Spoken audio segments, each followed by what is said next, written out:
Thank you for watching ccpoe.tv, a service of Cullman County Schools. Now, live from Wallace State College in Huntsville, this is the Cullman County Basketball Tournament.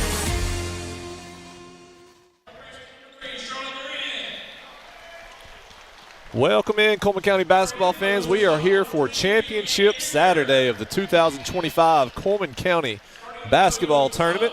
My name is Adam McKinnon. I'm joined by Jimmy Harbison. Jimmy, how are you doing this evening? It's great to be back, Coach. Great to be with you. Ready to hand some hardware out today. Yeah, Jimmy, we have four outstanding championship matchups here. We're going to start with JV girls, the top-seeded Cold Springs Eagles taking on the number 2 seed Good Hope Raiders.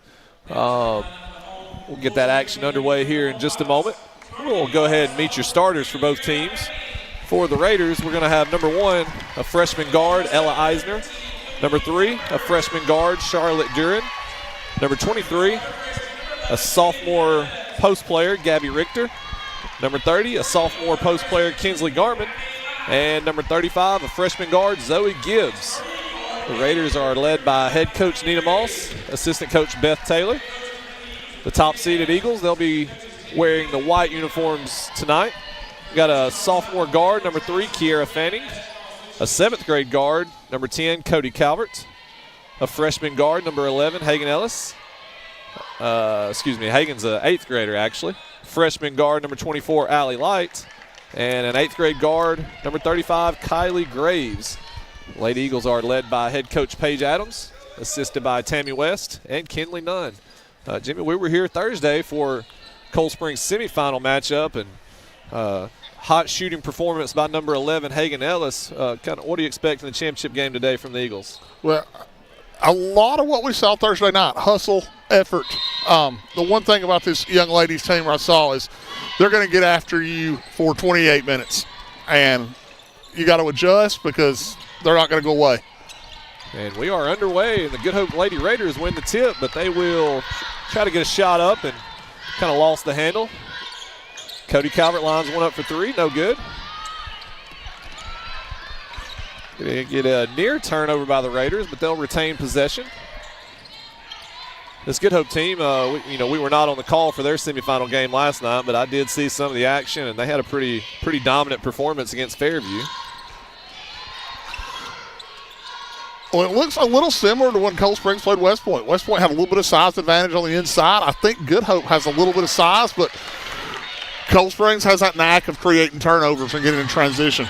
Allie Graves in transition, but that shot is rejected by number 35, Zoe Gibbs. Raiders, 2-on-1 fast break. That was a nice find right there. Excellent pass. Number 23, Gabby Richter, puts it in for the first bucket of the game. Cold Springs handles the Raider pressure. Allie Light lines one up for 3. A little too strong. Backside rebound. We're going to get a foul call, and I believe that's going to be number 11, Hagen Ellis, with her first, team first. Maybe a little nerves on the first shot there. You always hear on TV championship games, when you're nervous, shots usually go long. And she was a little strong on that one, but I think she's going to settle down quickly. And we're going to have a turnover here by the Raiders. Kind of an interesting press that time by the Lady Eagles. It looked like, I've never really seen this on a press. It almost looked like a box and one. Everybody was in a zone except for number 24, Allie Light, was just matched up denying number 35, Zoe Gibbs that time. So be interested to see if that's something they continue to try to do or what that looks like the rest of the way. Calvert catches in the middle. And she's going to put up a shot, and she's going to get hit on the arm. She's going to go to the line for 2. That was a good find, too. In a zone, the soft spots are in the middle. If you could hit the girl coming towards the high post just like they did, usually going to get good looks out of it. Cody Calvert, just a 7th grader for the Eagles, makes the first.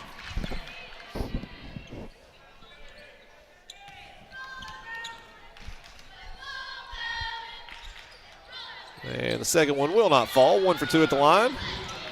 Again, the Lady Eagles with the pressure off the missed shot. They're going to force a turnover. And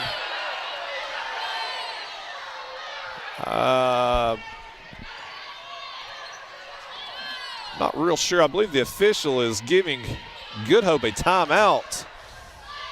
Yes, we're going to take a 30-second timeout. Good Hope will retain possession. Kind of an interesting play there. He gave Good Hope the timeout after the ball was rolling on the ground, and a Cold Springs player dove on it. But maybe he was given a timeout before the Good Hope player lost possession. Yeah, I was confused. I thought for a second he may have called a personal foul on the Good Hope kid. Didn't see the timeout, but he had a better view at it, I guess, than we did. So we'll kind of roll with that, let them discuss it, and we'll see what comes up in the next few minutes. It will be Lady Raider ball. 5:27 remaining here in the first quarter. Good Hope with an early 2-1 lead. Cold Springs with a little full court man-to-man pressure. Garmin drives baseline. And Good Hope going to kind of pull it back out and see if they can get into a set. 35 Zoe Gibbs drives. No. Offensive rebound. Three-point attempt. That is good. That is number 3, Charlotte Duran, knocking down the three. Raiders with a 2-2-1 pressure. And we're going to get a foul called here on the sideline. That's going to be number 3, Duran, picking up her first. Looks like Good Hope's going to try to use that 2-2 box to try to slow Cold Springs down just a little bit. Make them work that ball up the floor a little more methodically. Good Hope in the 1-2-2 zone. Calvert again at the foul line. She'll drive, puts it up. Oh, off the front of the rim, can't get it to fall. Hagen Ellis fights for a rebound. And I think we're going to get a foul on the Raiders. I think that's going to be personal foul number 2 here in the early going on Charlotte Duran, number 3. So 2 quick fouls here on number 3, Charlotte. You know, Coach, if you remember last Thursday night against Cold Springs, against West Point, Cold Springs started out slow. They ended up putting 51 up in the game, so they've got the firepower to overcome a kind of a slow start offensively. Yeah, I think they're currently ahead of pace of what they had scored the other night. I think they were scoreless for a little further into the game than this. You are correct, sir. Good crossover that time by Gibbs. She dishes off to Garmin, can't get it to fall.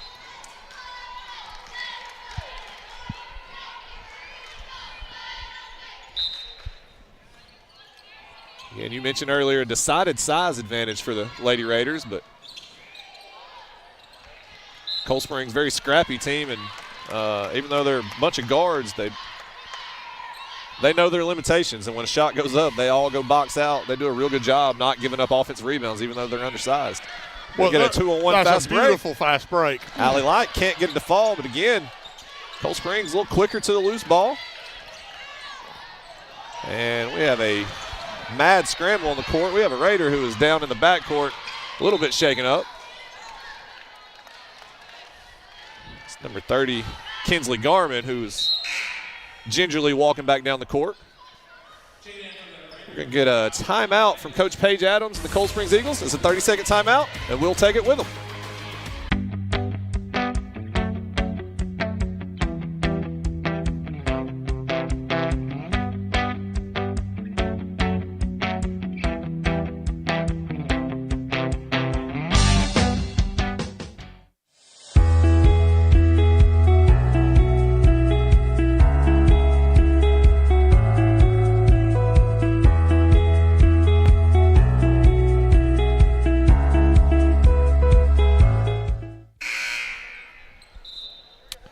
Back inside of beautiful Tom Drake Coliseum here on the campus of Wallace State Community College.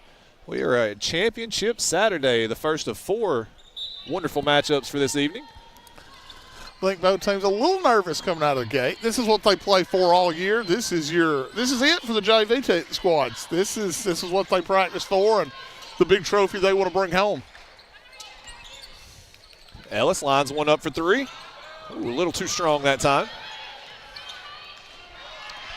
Again, we mentioned Ellis's productive night on Thursday night with 6 3-point makes and 26 points.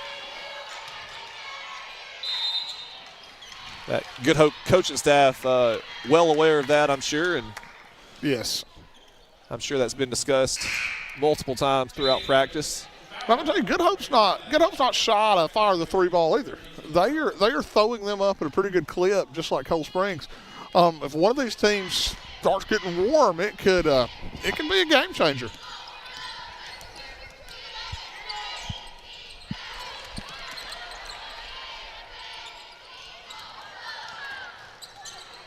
Good ball movement by the Eagles, but can't quite get a shot down low. Allie Light will line up another three-point attempt. Long. Rebound fought for. And going to be taken by the Raiders.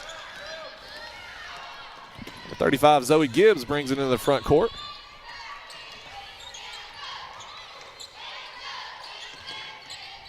Tight man-to-man defense being played by the Eagles.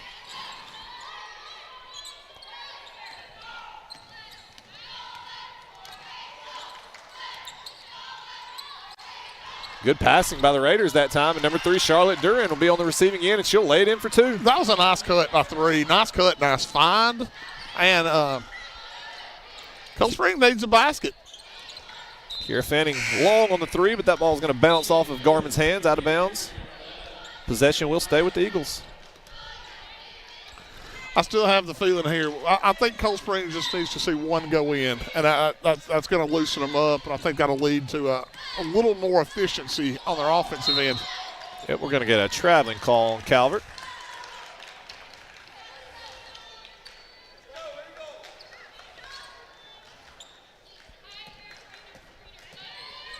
.231 remaining here in the first quarter. Again, Light with the tight defense on Gibbs and forces her to step out of bounds, and that's going to go back to the Eagles. That was a great job by Cold Springs using the extra defender there, the blue sideline, and quickly made it a 2-on-1. Cold Springs moving around the perimeter. Hagen Ellis for 3. A little too strong again. Save attempt by Cody Calvert, but she steps on the out-of-bounds line, and it's going to go to the Raiders. 32, Maddie Davis entering the game for the first time for the Eagles.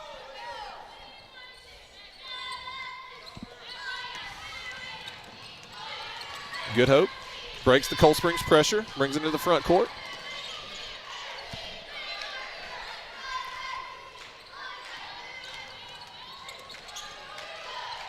Good drive by number 35, Gibbs, but she puts it off the glass, can't get it to go.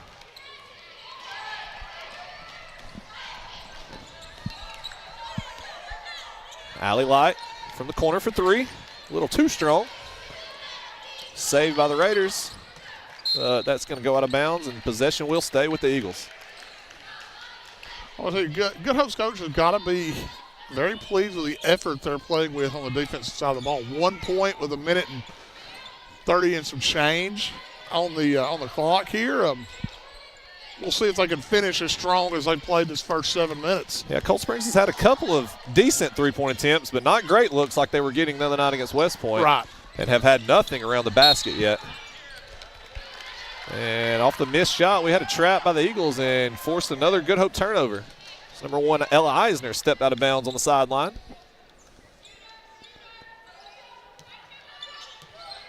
Yep, you could hear Coach Nina Moss as soon as number 11, Hagen Ellis, catching the ball saying, "Shooter, shooter." Drive by Calvert, no. That's a nice steal that time by number 11, Hagen Ellis. I'm going to tell you, Cold Springs is doing a really good job of turning over Good Hope.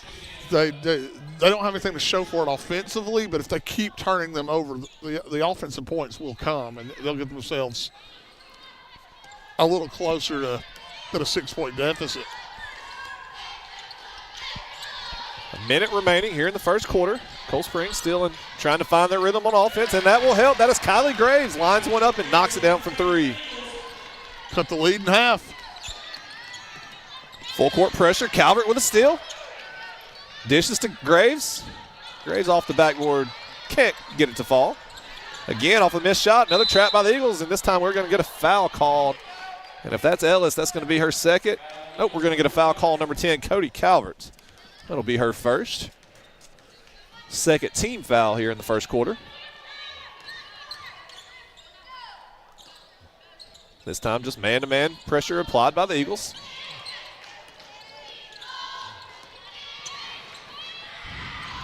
Excellent find by number 3, Charlotte Duran. Yes. Great pass. That's number 23, Gabby Richter. Catches it and lays it in for 2. Calvert drives, stumbles, and she kicked it out, but going to get a travel call first. 9-4. Lady Raiders lead with 19.4 remaining here in the first quarter. I think you'll see Cold Springs ramp the press up right here. Try to get a quick basket right at the end of this quarter. Like you, Good Hope with quite a few turnovers, but Cold Springs with not really much to show for it on offense. Almost another near turnover that time.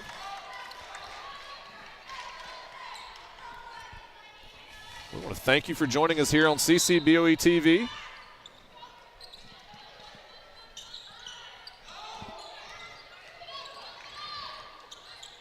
Gibbs a little short on the three-point attempt, and that will bring our first quarter to a close. The Good Hope Lady Raiders 9, Cold Springs Lady Eagles 4. We're going to go to a commercial break, and we'll be right back with more JV girls action.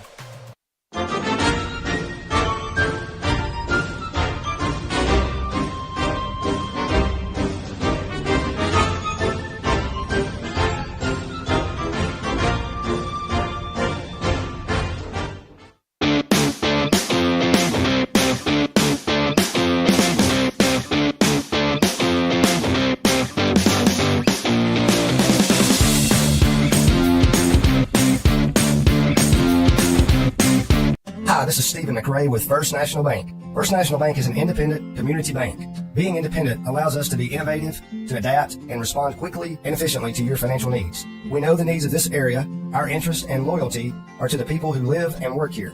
They are more than names and faces. They are friends and neighbors. Together, we're making communities great. And we are back to start the second quarter. Cold Springs trailing 9-4. Coach, I got to think Coach Adams from Cold Springs has got to be, you're down, but you've hit one basket in a quarter and you're only down 5. She's got to say, hey, look, we're still in a great spot with about as limited as you could be offensively. So I don't think they're going to hit the panic button anytime soon and just keep firing away. Raiders bring him in the front court. Zoe Gibbs going to pull up, knocks it down. It's a nice jump shot. Zoe Gibbs just calmly dribbling into a 1-2 jump stop. Knocked down a jump shot.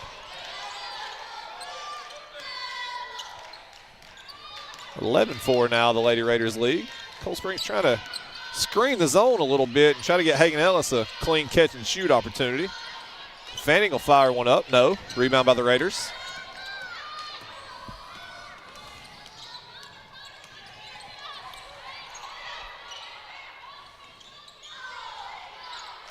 Kinsley Garman surveys the floor. She'll throw it into Richter.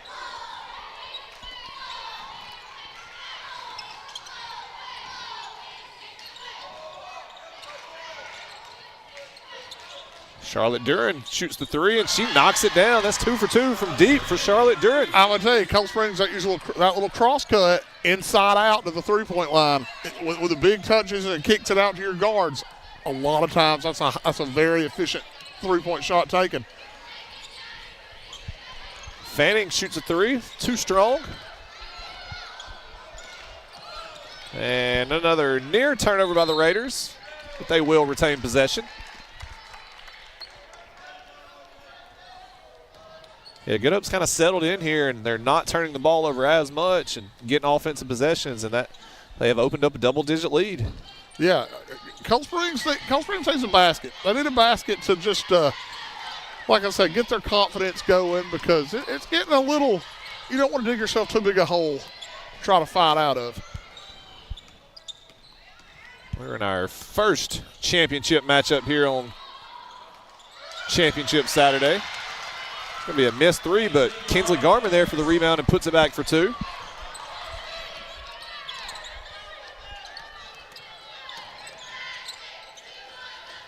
Graves from the corner for 3. A little short. Again, Cold Springs with the pressure off the missed shot. They're going to get a turnover. And it looks like we're going to get a foul called, and number 11, Hagen Ellis, is going to go to the line and shoot 2.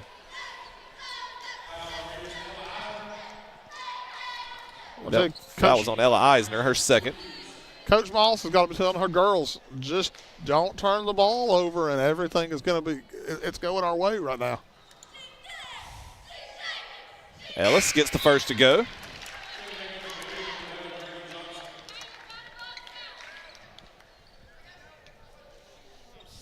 It's her first point of the evening after a 26-point outburst on Thursday night. Misses the second. It's number 11, Braylee Johnson, into the game for the first time. She gets the rebound, goes coast to coast, and puts it in for two. That's a nice finish. And you know, Coach Adams wanted to make that last free shot to set that press up and missed the second end and got it pushed. Good nice find. Kick out by Ellis. Graves, three. Can't get it to fall. Going to be out of bounds. Possession to the Raiders. Cold Springs now trailing by 13 with 4:17 remaining here in the second quarter.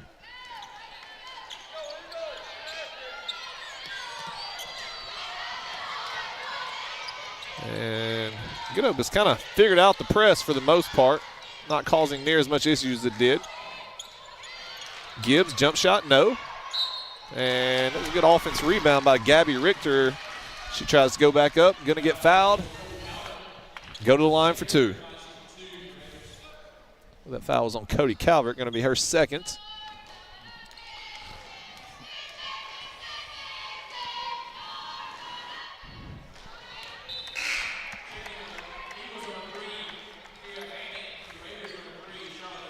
Stay with us all evening, as at the conclusion of this game we'll have award ceremony, and then we'll go right into JV boys action with the top-seeded West Point Warriors taking on the number 2 seed Cold Springs Eagles. That one's going to be a fun one. I think that's going to be a great ball game to watch. Two teams, two really good basketball teams, little different styles, and Cold Springs still struggling to put one. They're still sitting on one shot made this ball game, and Kylie Graves with the lone field goal for the Eagles. She knocked down a three earlier in the first quarter. They're getting better looks now, but they're just not getting them fall. Graves with another open look. Off the front iron, no.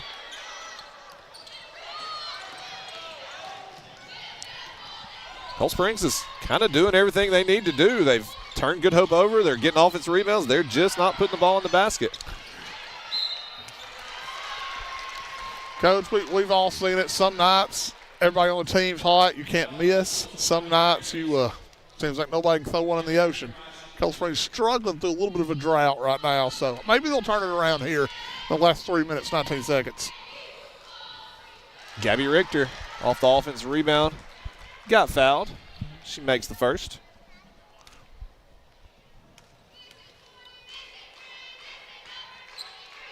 Two for two at the line is Richter, and the Good Hope Lady Raiders are now leading by 16. Cold Springs, as you mentioned, still stuck on 5 and only with one field goal make so far in this game. And the Lady Raiders are playing good defense. They're playing that just sums up what's been the half for Cold Springs. That was halfway down. Good look by Allie Light that time, and it's in and out, no good. Good hustle by Graves to get back and defend Richter, but Richter will save it.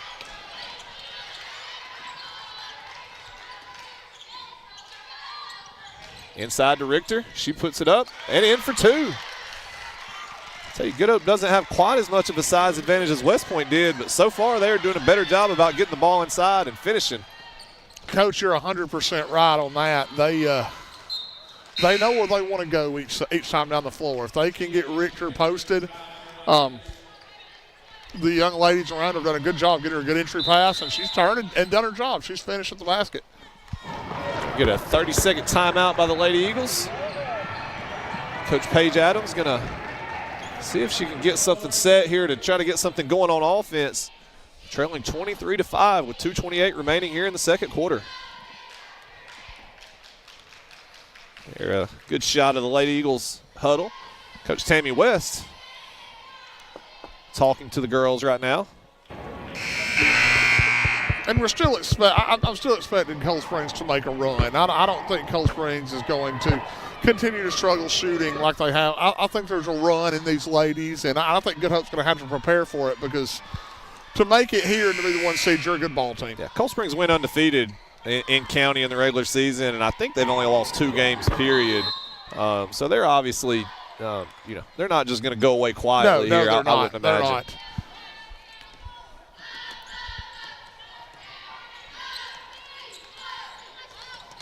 Ellis head fakes, throws it inside to Davis. Davis tries to go up, but the shot gets blocked, and we're going to get a traveling call. Possession will go to the Raiders.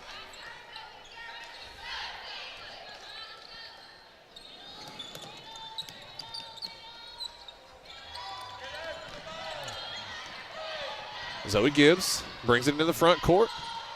Off the glass, no. Good hustle by Braylee Johnson to pick up the offensive rebound. Garmin post. Turns, flips one up. Off the glass, can't get it to fall. We're going to get a foul call. I believe that may be number 3 on Charlotte Duran. It is. Charlotte Duran has picked up her 3rd personal foul with 1:50 remaining here in the second period. I think she surprised us a little bit going back to her left there. Didn't get the shot to fall, but she got herself a decent look at the basket.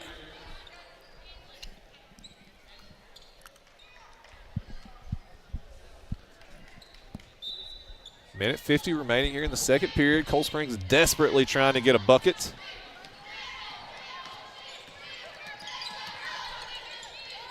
We'll get a high post touch for Cody Calvert, and she will get it to go. Tyler Graves fed it into the high elbow. Cody Calvert turned around and knocked it down. And we're going to get a near turnover by the Raiders, but the ball will bounce out of bounds, and they will retain possession. 23-7. Second period here in this JV Girls Championship game. Got it down to 16. You know, it doesn't take but a basket or two to change the momentum. Get a timeout by head coach Nina Moss. Looks like we're going to take a 30-second timeout. We'll take it with them.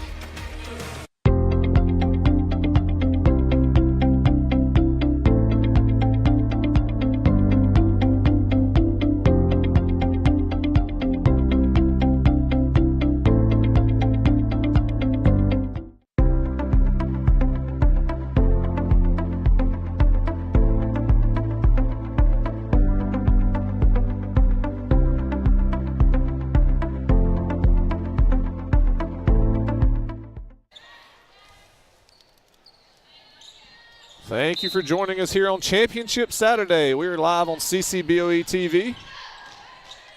Good Hope Lady Raiders with a demanding 23-7 lead here with 1:20 remaining in the first half. A stop here in a basket for Cold Springs would be big going into the halftime. I talked to former Cold Springs Eagle and current West Point JV coach Jesse Lee, and he talked about a game earlier in the year. They were up 17, the team hit a 3, cut it to 14, and it changed the momentum. Kyla Graves just pulls up from the top of the key, pops, can't get it to fall, a little short.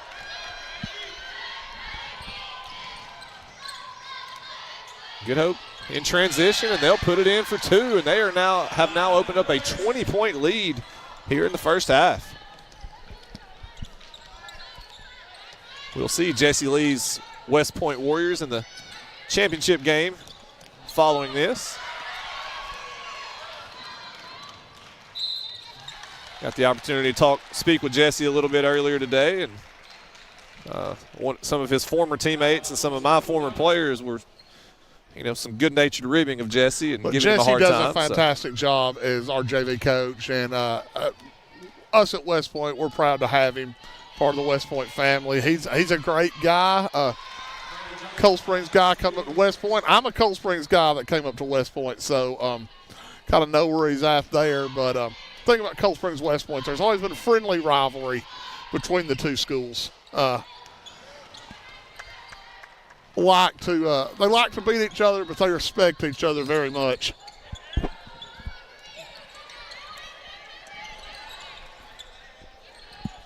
.20 seconds remaining. Cold Springs again.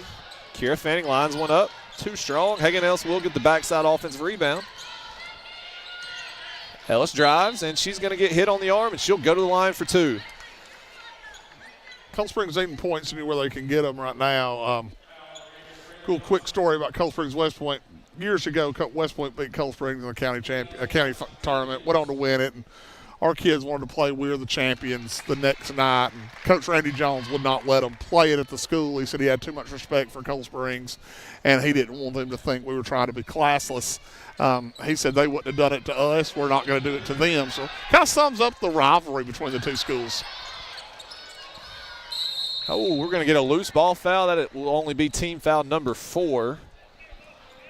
So with .1 remaining, that will probably be a mute point. Time for a tip-in, I do believe. I don't know how many girls we got that's going to throw it at the front of the rim and be able to tip, but we're about to find out. And that will be your half. The Good Hope Lady Raiders with a dominant first half performance, 28-8, leading Cold Springs.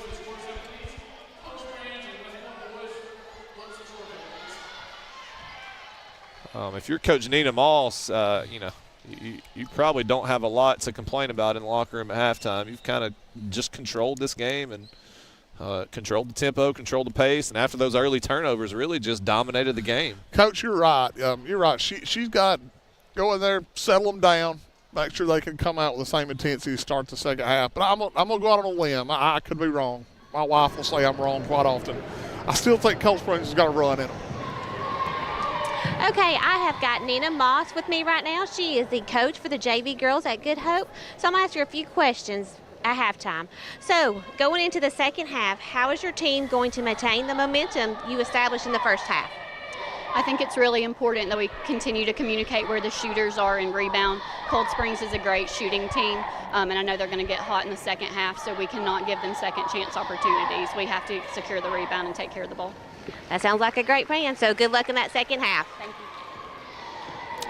Thank you, Jessica. That's Jessica Gorham, our sideline reporter, with Good Hope head coach Nina Moss. She said it there. Cold Springs is going to have to knock down some shots if they're going to make a run. And if they continue their cold shooting, it's going to be a long evening for the Eagles. You're right, Coach. You're right. And to be honest, that's basketball in its simplest form. See it, shoot it, it goes in. Everything's great. Nights like this, when it's not falling, you struggle to get into what you want to do. But like I said, I still think we're going to have a closer ball game going in the fourth quarter than we have 20 at halftime. You said if they're the 1 seed, they've only lost like 2 games all year. I think it's in them to make a push. Got a good view of the Cold Springs cheerleaders here. These cheerleaders and mascot do a wonderful job. We love seeing them out supporting their Eagles, and these ladies work hard and put a lot of time and effort into their craft. We appreciate them for that. They do, and it shows how far cheerleading's come in Cullman County.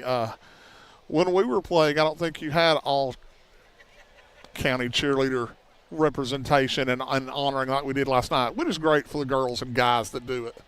All right, stay with us. We'll be right back with second half action.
Mitch Smith Chevrolet, you can expect to be treated like family whether purchasing a new or used car, having yours serviced, or getting damage repaired at the Collision Center.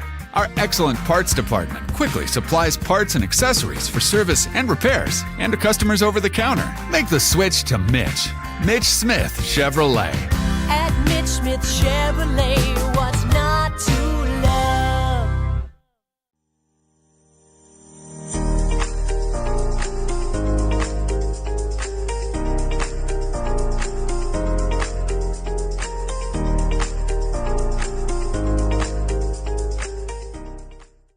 Welcome to Johnny's Barbecue. Johnny's has been family owned since 1963 and making barbecue locally since 1949. Over the years, we've learned a lot about smoking the most flavorful barbecue, including pork, chicken, and ribs. Our service is fast and friendly, so come on in and take time to savor our tender pulled pork covered in homemade Johnny's barbecue sauce. Experience firsthand why Johnny's Barbecue is one of the best barbecue restaurants in the Southeast. Whether you're hungry for pork, ribs, chicken, catfish, or one of our enormous stuffed baked potatoes, our menu will satisfy your entire family. Inducted into the Alabama Barbecue Hall of Fame in 2015, Johnny's legacy continues on. Johnny's offers catering for all your events and gatherings. Johnny's is open Tuesday through Saturday from 10 a.m. to 9 p.m. Johnny's Barbecue, Bulldog slapping good.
have Miss Paige Adams with me right now. She is the coach for the JV girls at Cold Springs.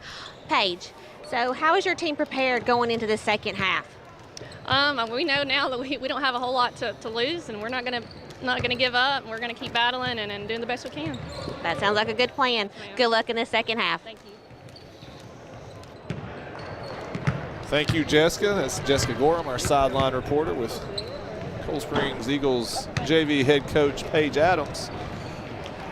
Yeah, you know, just we talked a little bit during the break there. Feels like Cold Springs just needs to make shots, and that sounds like a simplistic approach, but they're getting the looks they want. I don't think they've turned it over.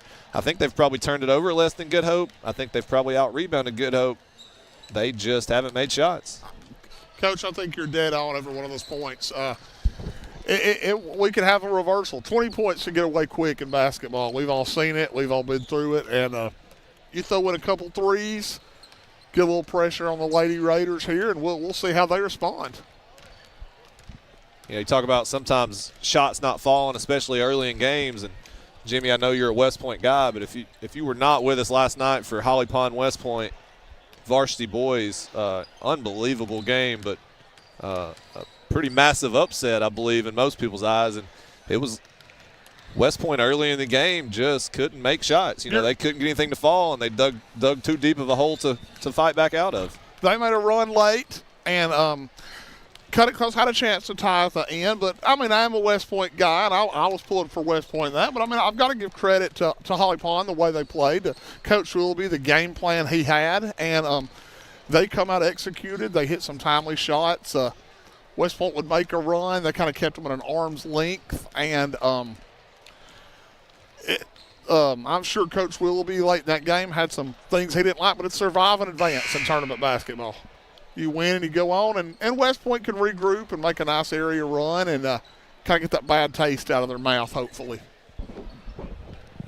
You mentioned Coach Willoughby having a game plan. He's, you know, I don't know if he ever sleeps. He texted me at 12:45 this morning. Oh, wow. Yeah, and I'm assuming he was just up watching film, but yeah, the nightcap tonight, we'll have Holly Pond trying to you know, a lot of times you get that emotional win and you come out the next night flat, a little bit flat. I thought Good Hope just kind of looked dominant last night against Fairview. You know, Fairview made small runs here and there, but I don't think that game was ever really in doubt. Right. Good Hope just the better team all night long, in my opinion. Right. And we'll see what Holly Pond's got left in the tank. What is it like in golf? They say if you go low one day, it's really hard to follow up a low golf round with another low round, which I usually shoot very high every time I play, so I don't have to worry about that. But we'll see if Good Hope's got anything left to get another upset. So we're back to the action. We had a missed three-point attempt by Charlotte Duran, I believe her first miss of the game from the field, and that led to some transition by the Eagles, and Kylie Graves got fouled going up, and she'll go to the line and try to cut into this Raider lead. If you're Coach Adams, you're happy. You get a stop, you get transition, you're getting shots up without the clock running. See if they can start trimming this down a little bit.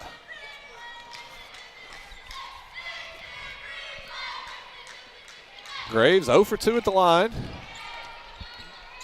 Again, pressure off of the missed shot by the Lady Eagles. Handled by the Raiders.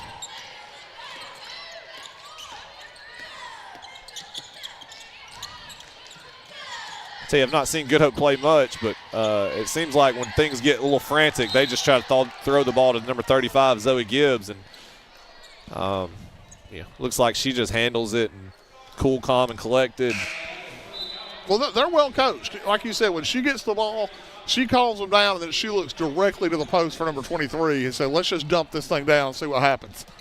Cody Calvert trying to get a steal there, picked up her 4th personal foul, so she'll have to sit for a good while here, I would imagine. Gibbs pulls up. No. Light with the rebound. She'll look ahead. Good look ahead pass to Kiera Fanning. And she puts it in for 2. Only the 3rd field goal of the night for the Eagles, and we're going to get a turnover by the Raiders, and it'll go back to the Eagles. Cold Springs has got that look in their eyes coming out of the locker room. I think they know we're better than what we played the first half. Even though it's just a 2-0 run, Coach Nina Moss wants to settle her girls down. She'll take a full timeout.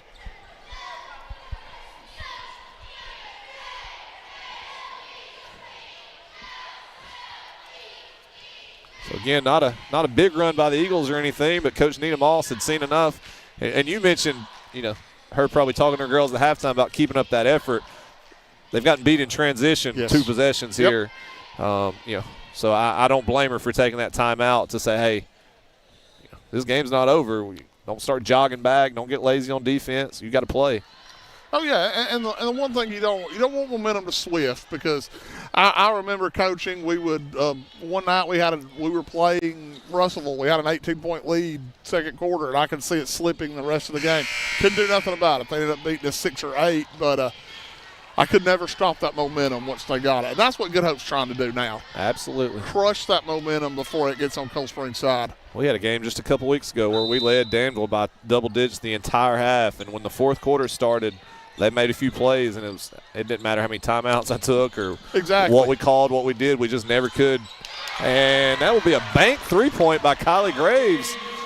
And it is a 5-0 run, and there's some energy now on this Cold Springs sidelines. Good hustle by the Eagles. Near turnover by the Raiders. We'll get a trap on the sideline. And now we will get a steal by the Eagles.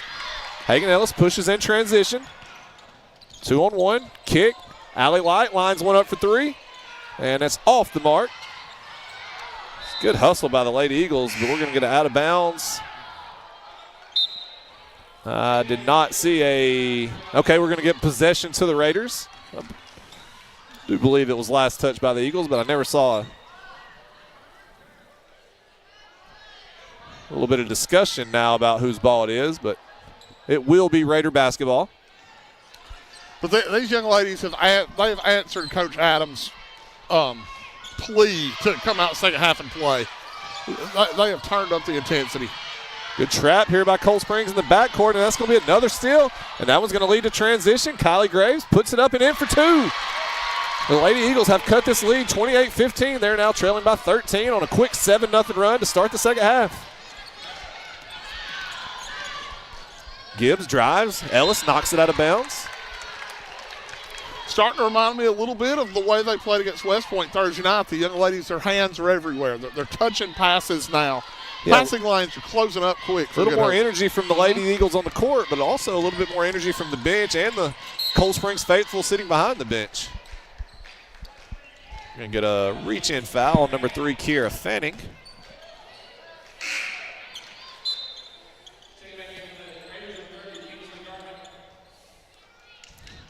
Look over at the Good Hope Lady Raider bench. You see varsity head coach Justin Abbey. That's the only game we haven't talked about for later this evening. The Good Hope varsity girls trying for county championship number 4 in a row, I believe, as they will take on the West Point Warriors.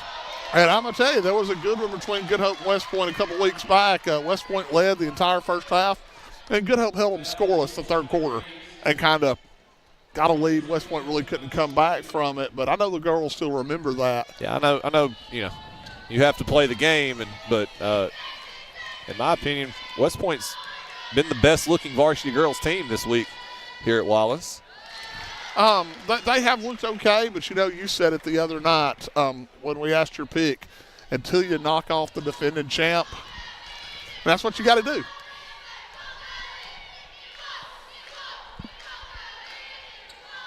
Zoe Gibbs gets 1 of 2. Cold Springs now trailing by 14. Maddie Davis brings it to the front court. Inside pass to Davis, off the rim, no good. Gibbs pushes ahead to Richter in transition, and she'll put it up and in for 2.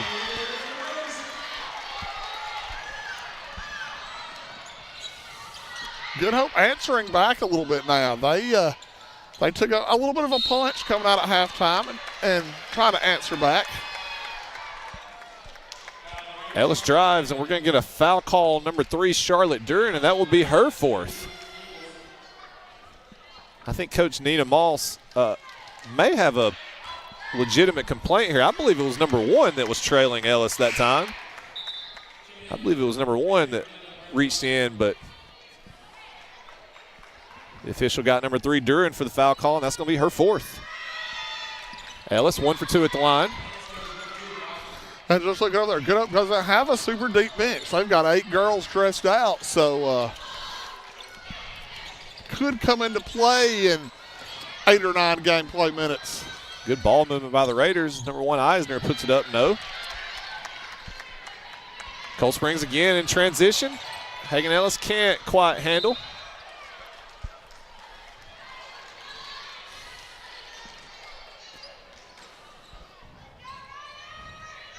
Yeah, Cold Springs also not super deep. I believe they've only played 6 so far.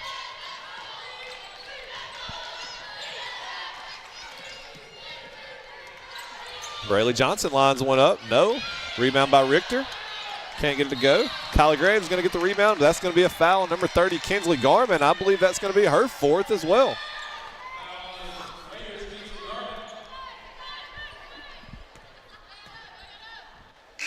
So Charlotte Duran, Kinsley Garman, both with 4 for the Raiders.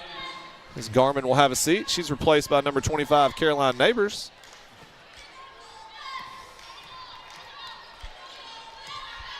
Yeah, I think for Cold Springs, you feel like if you can get this thing into single digits by the 4th quarter, you just have to feel good about where you're at. We're down by 20 at the half. You've cut that lead to 15, but you want to keep cutting in this last 3.5 minutes. Yeah. They got to play smart. They got to stay out of foul trouble. She's a couple more fouls from looking down there at Abby and Jody Maddox and saying, hey, you're going to have to get a jersey. Oh, and we will get a foul call again on the Raiders. That's going to be team foul number 4. Well, that's number 11, Braylee Johnson, will be her 2nd. We've had a couple of student sections form. Yes, we have. The Good Hope section's fairly small. I believe that's just 5 of their varsity players.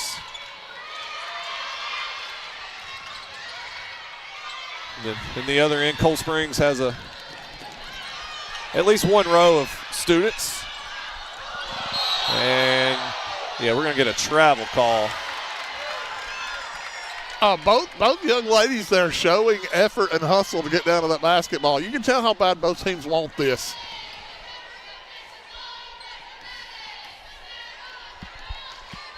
Cold Springs trailing by 15, 2:45 remaining. Kiera Fanning shoots for three. A little bit too long. Ella Eisner pushes up to Neighbors in transition. Neighbors drives, spins, and takes an extra step. That's not what you want to see if you're Coach Moss. You get numbers, and you want to at least get a shot up there. Great effort by the young lady, though, to lead the break, and she'll learn from that moment and go on, I'm sure. And that's what youth does. That's what these games helps the young ones realize when and what to do with different situations. And we're going to get a foul called again on the Raiders, and that's going to put the Lady Eagles at the line for two, as that is team foul number 5 on the Raiders. I believe that foul was called on number 1, Ella Eisner, and it'll be her third.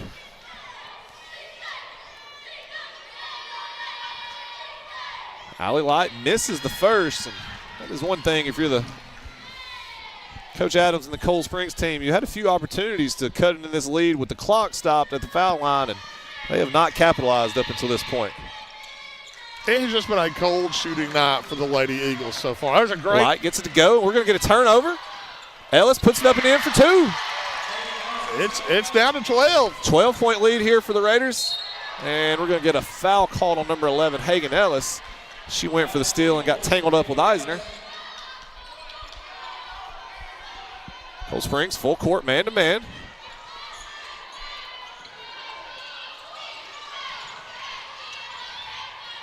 Again, Good Hope just try to get it into Zoe Gibbs' hands and let her handle the ball.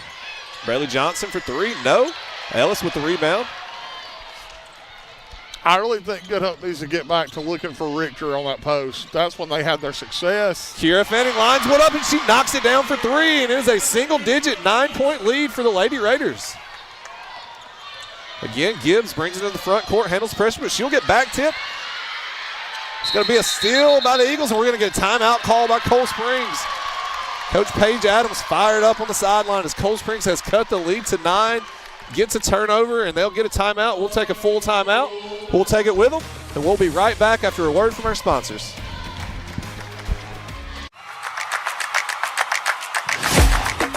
Our students are learning big American lessons. You can start with your God-given talents, and through practice, hard work, and sacrifice, you have the ability to become champions. This is Congressman Robert Adderholt. May God bless all of our students representing our high schools during this season, and may God bless the United States of America. I'm Robert Adderholt, and I approve this message. Paid for by Adderholt for Congress.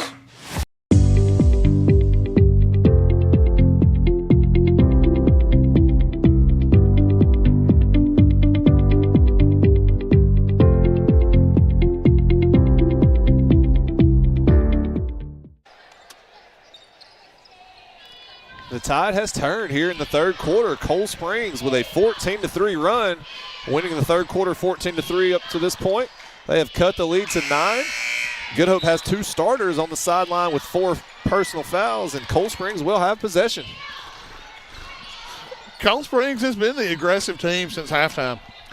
Whatever was said, and Good Hope just has not matched that intensity coming out after halftime that they had. Kiera Fanning tried to shoot another 3, will not go.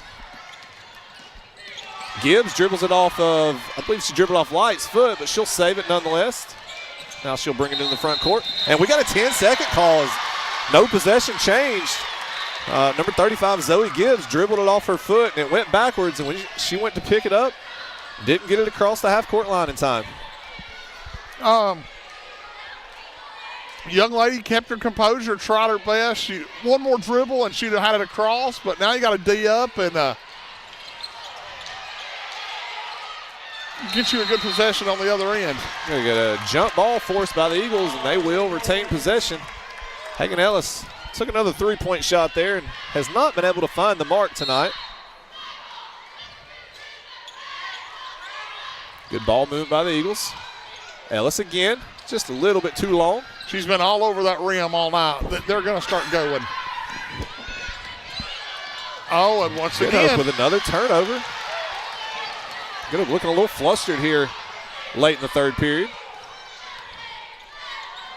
Kylie Graves will line up a three now, and she knocks it down. 31-25. The Lady Eagles have cut the lead to 6. I'll tell you, Good Hope is fighting through what Cold Springs fought through in the first half. 3 points for Good Hope this quarter. And we're going to get a transition here from Allie Light. She'll drive, puts it up. No, but she is going to get fouled and go to the line for 2.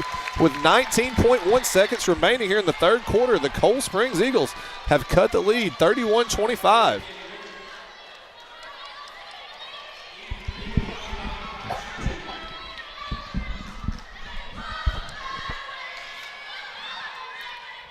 Light makes the first.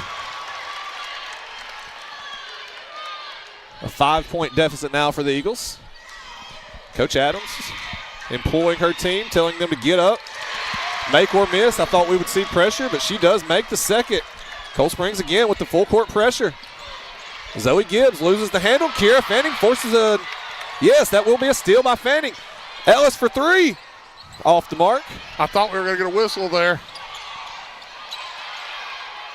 Again, hustle, good fight for the ball. Allie Light ends up with it. She puts it in for 2. So at the close of the third quarter, Cold Springs has cut the lead to 31-29 for the Raiders. A 21-3 run there in the third quarter for the Eagles. 21-3, Cold Springs won the third quarter. We'll go to a commercial break, and we'll be right back to try to crown a JV County Girls champion.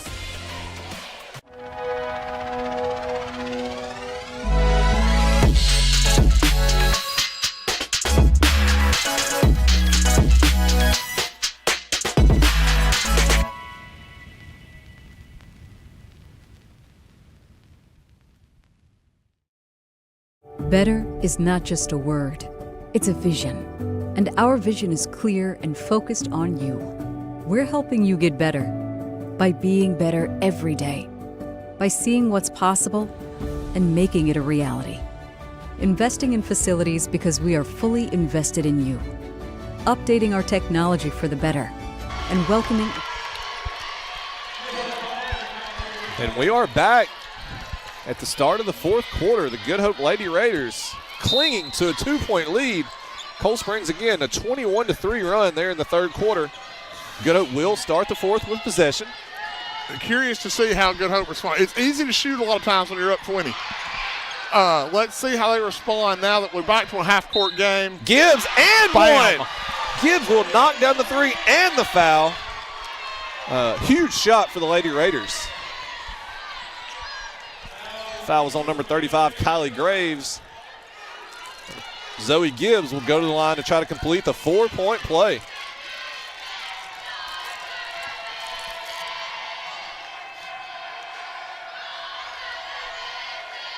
And she does. Huge play by number 35, Zoe Gibbs.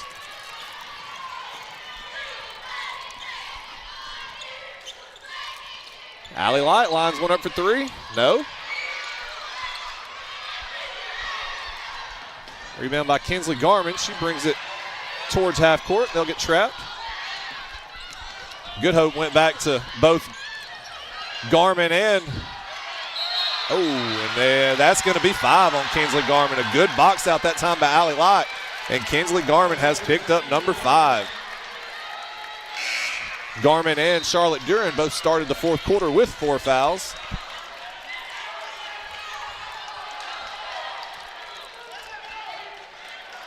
Coach Nina Moss will make her sub. That's number 11, Braylee Johnson will re-enter. I think Coach Moss liked that call too much. I thought she it was, number 24, Allie Light had a good box out, and then there was a Cold Springs player behind Garman making some contact. So that's a bang-bang call right there, absolutely. Officials. Cold Springs with a turnover. Zoe Gibbs will get a steal, and we'll get a foul called on number 3, Kiera Fanning. As Good Hope kind of weathered the storm here, they have pushed it back to a 6-point lead with 6:05 remaining. And you got to be happy with that foul right there by Fanning to keep that fast break from starting. Now you can set your press, see if Good Hope can beat it the traditional way and get them in a half-court game. Number 10, Cody Calvert has re-entered for the Eagles. She has 4 fouls. She's defending Richter on the low block. She Straight up. Pretty good job, but a good finish by Richter. They are getting deliberate when they get in half court where they're going with the basketball. Cold Springs now trailing by 8.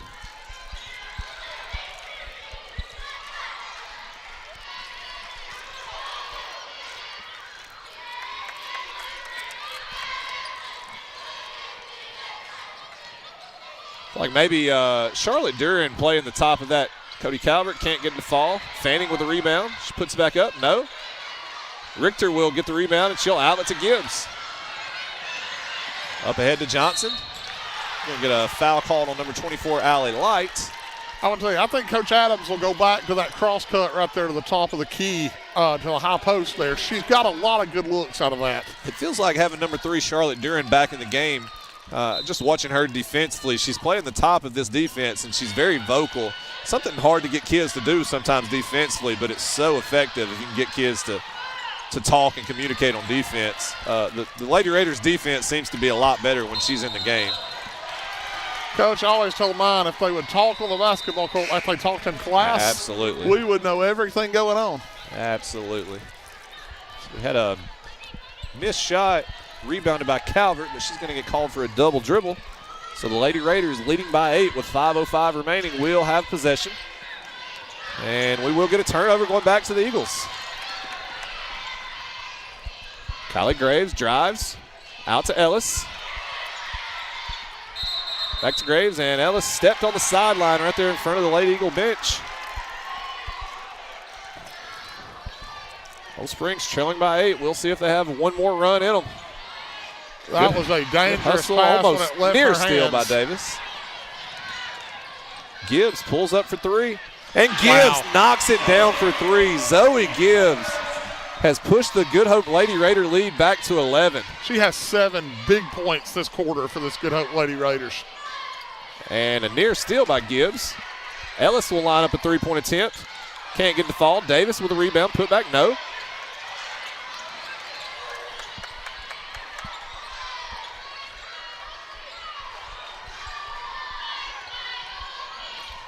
Cold Springs now trailing by 11. Graves saves it on the sideline. Fanning kicks to Ellis. Ellis will drive. Float it up. No. Rebound, fought for, won by Davis. Ellis for 3, and Ellis gets one to go. Her first 3-point make of the night cuts the lead to 8 by the Raiders. Cold Springs again with the full court pressure. Handled by the Raiders. Good job by 23 to get that back to the point guard, let her set this thing up. Going down to her. No. Oh, almost. I was going to say nice finish by Richter, but it just bounced off the rim. Good hustle by everyone involved. That's Bradley Johnson and Maddie Davis going to the floor, but Johnson on the out-of-bounds line. The Cold Springs student section that has formed is very excited. We're going to get a full timeout called by head coach Nina Moss and the Raiders. So with 3:34 remaining. Again, Good Hope has kind of weathered the storm, and it has been the Zoe Gibbs show. It has. Good Hope, when Cold Springs scored that 2 right at the buzzer in the third quarter, could have went into a shell and let that momentum, but that 4-point play to start the fourth quarter halted that. And big play by 35 right there, Zoe Gibbs. She hit another big 3. They're working the ball into Richter. And now, unfortunately for Cold Springs, they're fighting 2 people. They're fighting Good Hope and the clock. And so they need a spurt here if they're going to try to make a great comeback. So if you're Good Hope here, you don't want to just take the air out of it. You still want to play, but you can be a little more selective. You know you don't have to go too fast. You know, with 3:34 remaining, I'm sitting there looking at the clock thinking, 40 is good enough if we'll defend. Yeah, so you're right. And Cold Springs has got 2 fouls, only 2 more if they need to start putting Good Hope at the free shot line. So Ellis, big if this goes. Short on the 3-point attempt. Good hustle by Kylie Graves. Maddie Davis puts it up and in for 2. 40-34. The Good Hope Lady Raiders leading by 6, being pressured by the Eagles. Again, Zoe Gibbs just a cool, calm presence brings it into the front court for the Raiders.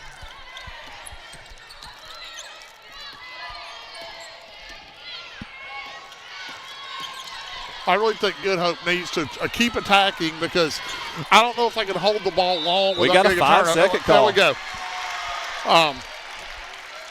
It'll be very difficult for them to run 2 minutes with the way they've kind of some turnover issues this game. Cold Springs looking to cut into this 6-point lead. Skips it over to Ellis, and she'll have a good 3-point attempt, and she will knock it down to cut the lead in half.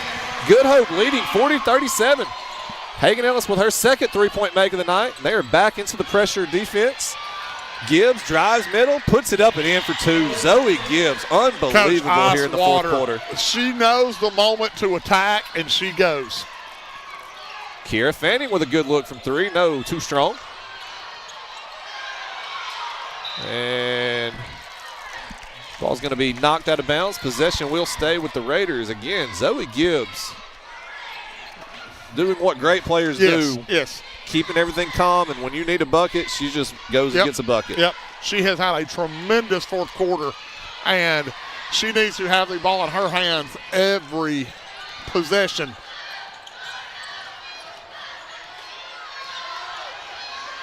Here's number 3, Charlotte Duran, looking to attack. Kicks out to Eisner, over to Neighbors. Neighbors will shoot a 3 from the corner. No.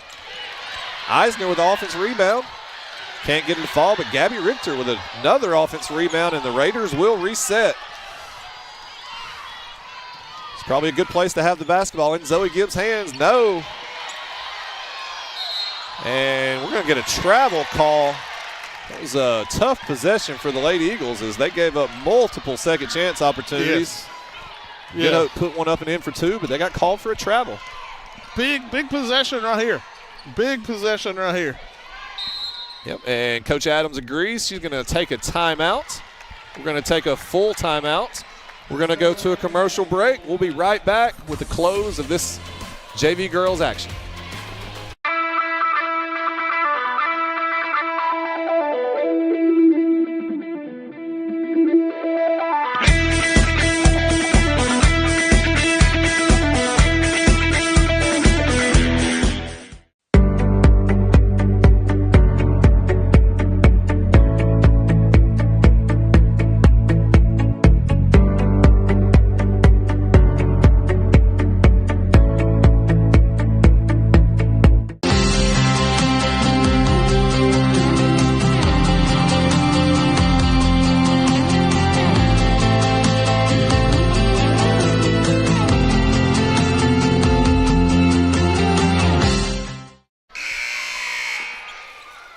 A shot of the Lady Raider cheerleaders there. Cold Springs trailing by 5 with a minute and a half remaining. Coming out of the timeout, we'll see what kind of look Paige Adams draws up. Coach, we wanted a good ball game, and they delivered. Yeah. An incredible second half by the Lady Eagles, but they are still trailing by 5. Yes. Cold Springs trying to set a screen on the baseline for Ellis to get a 3-point attempt, and she will get one up, but it is short. Maddie Davis with offense rebound, can't get it to fall. Ball knocked out of bounds. It'll stay with the Eagles.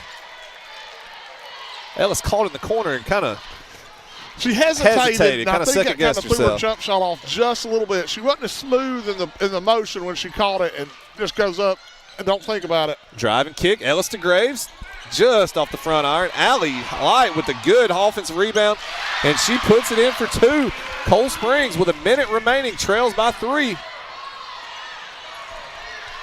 So if you're Cold Springs, I don't know if you just go trap Gibbs or what you do. Try to get the ball out of her hands. You've got to get the ball out of her hands if you're Cold Springs. She is smooth handling the basketball. She'll drive, kick out to Eisner, and she'll probably do the smart thing and get it right back to Gibbs. Cold Springs is still one foul away from the bonus. So we will get a foul. The next foul will put the Raiders on the line. I don't know a lot about these teams and their free throw shooting abilities, but I'm going to guess if you're the Eagles, you want to keep the ball out of Zoe Gibbs' hands here. Yes, she's getting it. If you can make her give it up, and then a turnover by Gibbs. Steal.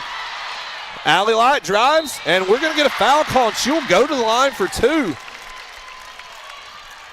As we've been bragging on Zoe Gibbs' ball handling ability, she's just a little bit loose with the crossover there, and Allie Light, an excellent defender, steals it, goes the other way, and she'll go to the line for 2. Coach, I said it Thursday night about Allie Light. She has the knack of getting the basketball at the right time and coming up with a big play when you need it. Oh, that's okay. Double bounce off the rim, can't get it to go. 30.2 seconds remaining.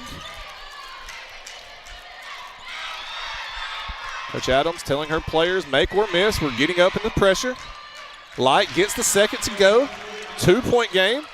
Full court pressure extended by the Eagles.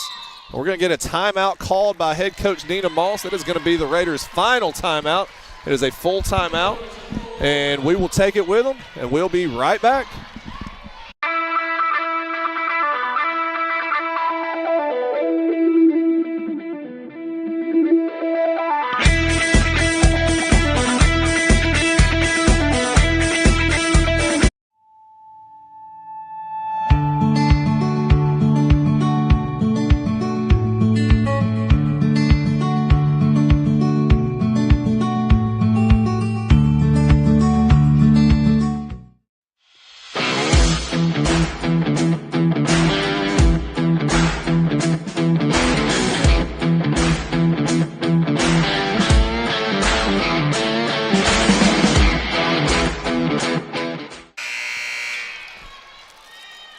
We are back.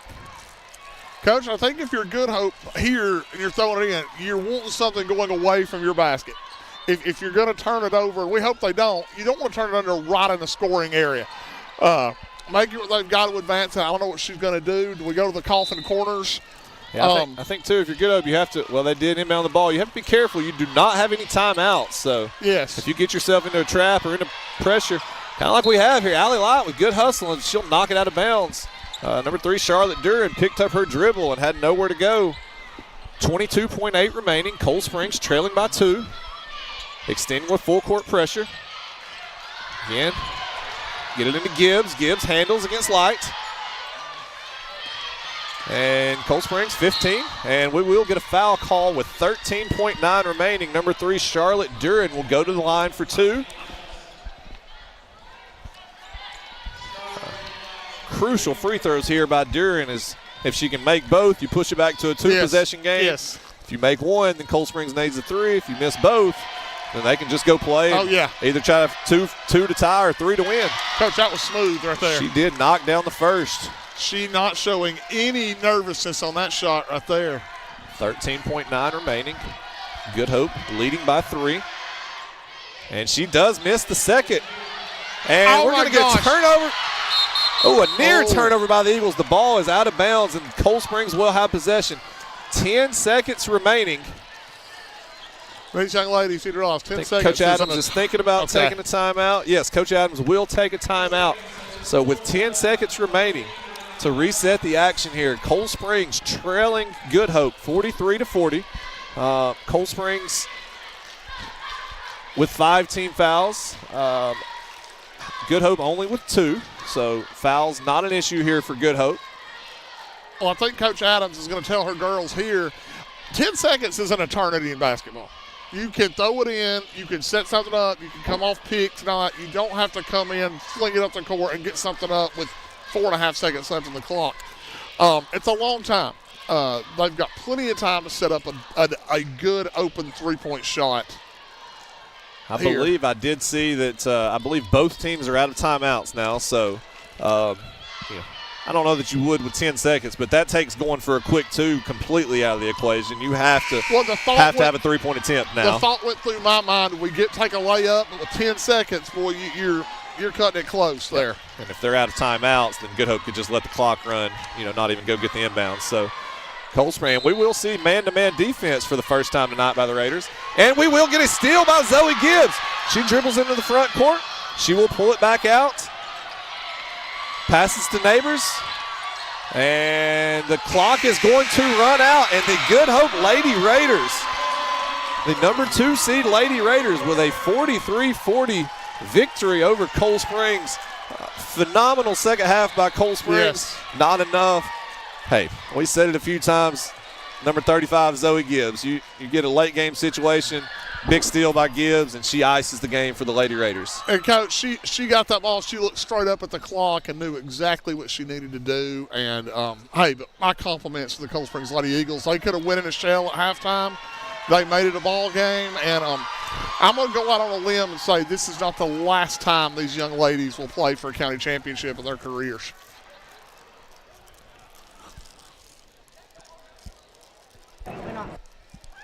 Stay with us here if you were joining us on CCBOE TV, as we will have some trophies to hand out. I believe JV does all tournament. They do not do all county, but they will have some all tournament certificates, as well as your runner-up and championship trophies. Again, congratulations to the Good Hope Lady Raiders. Head coach Nina Moss did a fantastic job. They were the number 2 seed. Came in today, played a great game. First for the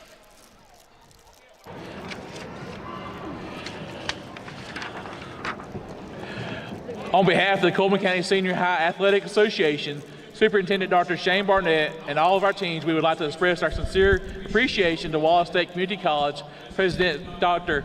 Carl Witz, Athletic Director Paul Bailey, Auxiliary Director Mark Boland, and their staff for hosting our 2025 basketball tournament. Additionally, we would like to thank all of our student athletes and those that support them for a wonderful week of competition and sportsmanship. Now I'll introduce the all-tournament team for JV girls. From West Point, Kennedy Pagan. So we are now with the public address announcer announcing the all-tournament team. The first selection, 8th grader from West Point, Kennedy Pagan, who had a fantastic 2 games here this week. From Fairview, Kinsley Redding. Thursday night. Kinsley Redding from Fairview making her way down. Haven't seen Kennedy yet. I did see Kennedy before the game, so she is here somewhere. From Cold Springs, Hagan Ellis. Cold Springs, Hagan Ellis. Well deserved. Had a slow start tonight, but after 26 points on Thursday and had a solid second half, and kind of led the way to that comeback for the Eagles. Yes. And there comes Kennedy right there off the side. Kennedy Pagan of West Point. Again, we talk about the youth in Cullman County basketball, and there's just something about that 8th grade class. Kennedy Pagan, Hagan Ellis, both just 8th graders. Kylie so a Graves lot of basketball left for those Cold young Springs. ladies. Again, from Cold Springs, also Kylie Graves, just an 8th grader. A lot of basketball left for these young ladies. Zoe Gibbs of Good Hope. I know they don't give an MVP, but boy, Zoe Gibbs I was very impressed with her ball handling, Kinsley shooting, Garman defense. Of Good Hope. And just getting her team in the right set. When Cold Springs was making that run and they needed to score, she got them in the right set, got it to the post for the Richter young lady, and such a point guard does. Brooklyn Merriman of Fairview. That was number 30, Kinsley Garman, the latest one to join them at center court, and then Brooklyn Merriman from Fairview. Gabby Richter of Good Hope. Gabby Richter, post player from Good Hope. Had a fantastic game today.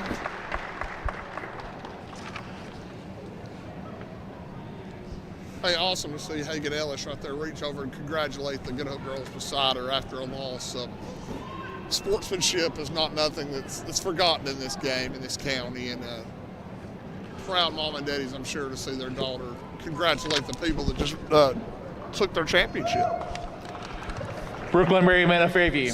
Brooklyn Merriman. And this is your Cullman County All-Tournament Team 2025. So here's your 2025 Cullman County All-Tournament Team. Well deserved for these young ladies.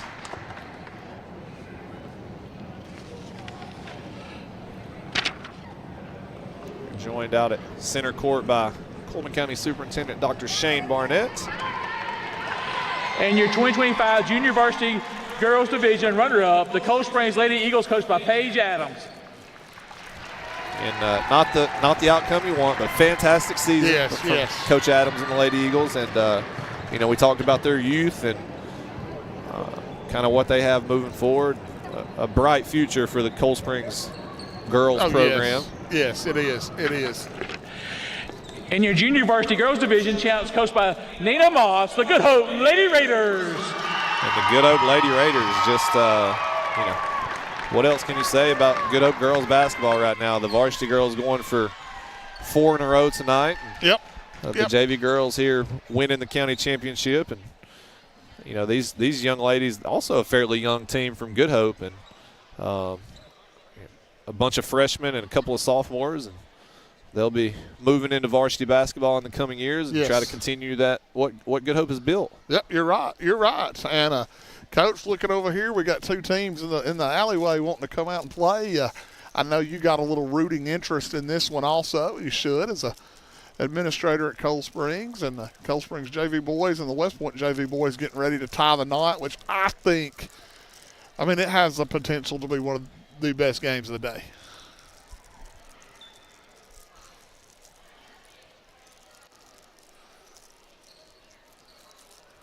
Get a shot of the champions there. Good Hope Lady Raiders. Head coach Nina Moss, assistant coach Beth Taylor. Justin Abbey and Jody Maddox over on the sideline. Not completely matching today, so. No. They're probably over there trying to see if they can claim some credit for this win, but. All right, we'll be back, Cullman County sports fans, with JV boys action as we'll try to crown a JV boys champion.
Thank you for watching ccpoe.tv, a service of Cullman County Schools.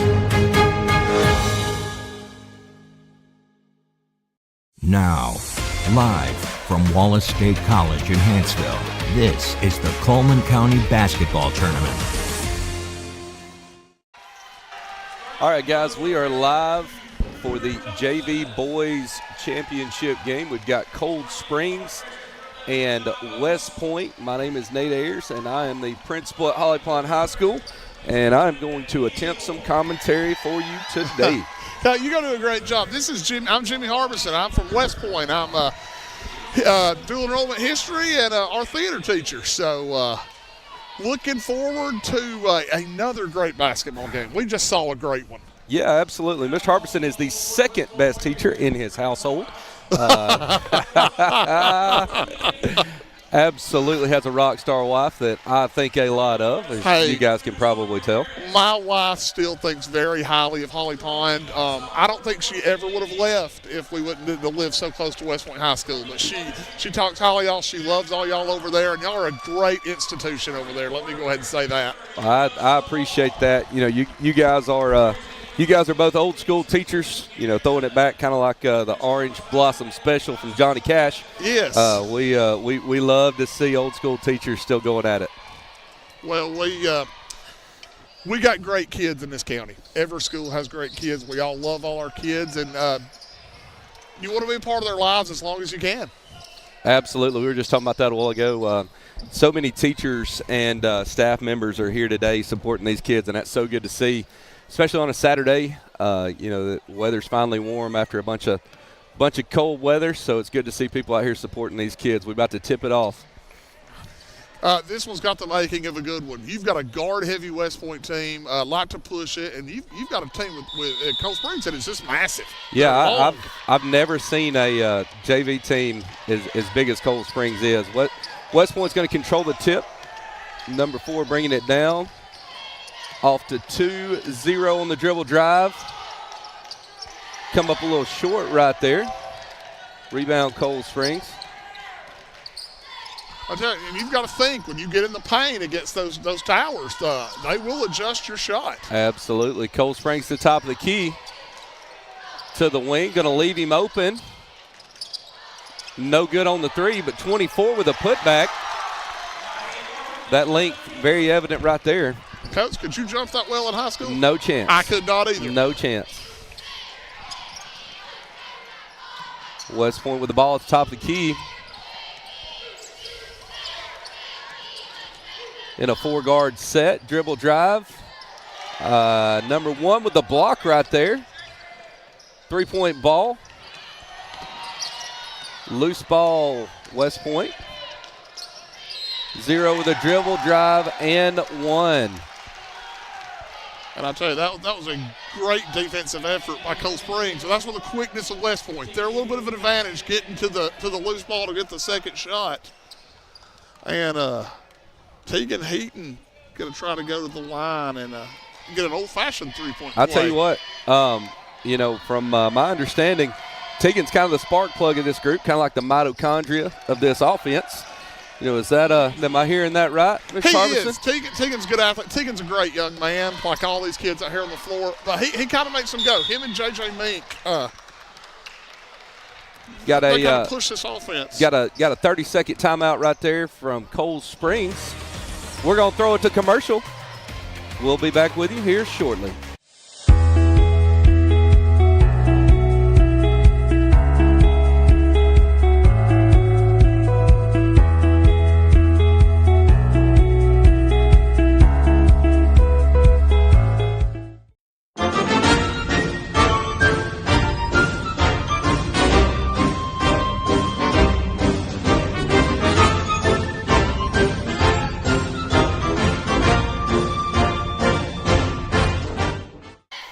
All right, we're back. Sideline throw in here for Cold Springs. A lot of moving around right there. Looks like a man defense for West Point. A lot of ball pressure. Ball inside will not go. We got a jump ball. 0 right there. Heaton again being scrappy. Yeah, and Teagan's going to have to go in there and rebound big tonight with 24 and 22 for Cold Springs because they have the ability to control the glass. Cold Springs with the ball underneath. Oh, great job right there by number 4. Oh, from the back. A lot of bodies hitting the floor, a lot of hustle. All right. Yes. I like seeing that. It's going to be West Point's ball on the jump. Great hustle all the way around right there.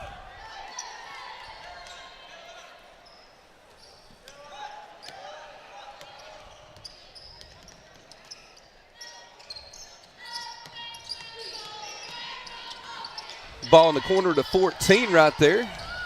And that's 14's specialty. Sit up in that corner and shoot that open jumper when they get it to him. That's not a great look right there by Lamar. Lamar got trapped a little bit right there underneath. One for Cold Springs right here on the wing.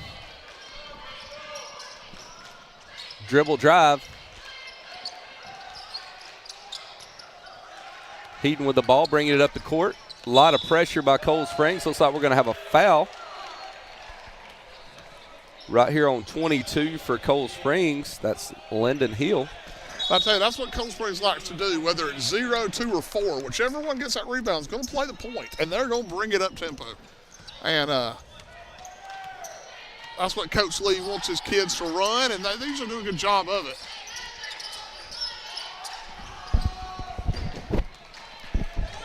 Cold Springs with the steal, bring the ball down the court. Eli Voss.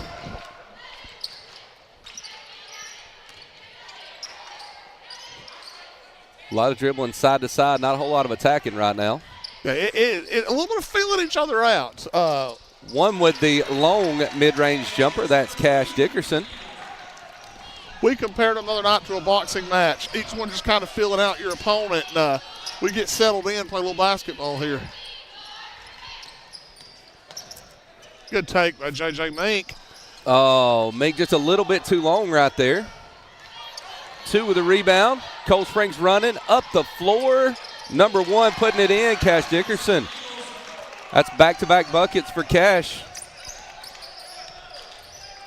That was a nice little change of pace by Cash right there at the basket to get himself open. Sawyer Harris is a clutch player for length that's bothering West Point. Big-time board by Wyatt Barker right there.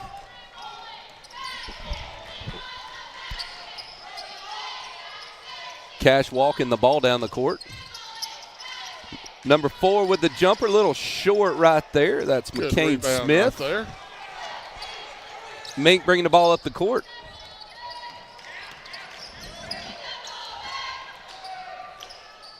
.14 with the 3, it's long.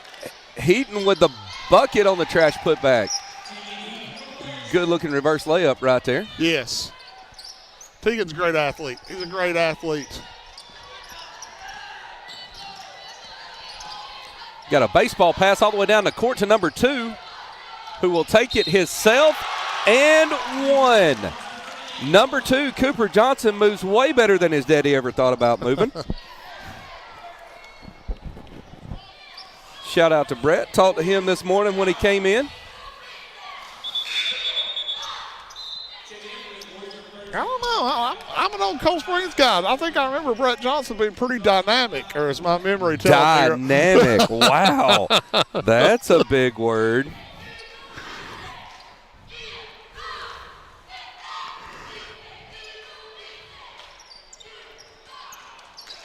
Ollie Howell comes in from West Point. That's our starting running back on our football team, and he is a great kid again, great athlete. Cooper Johnson with a dribble drive.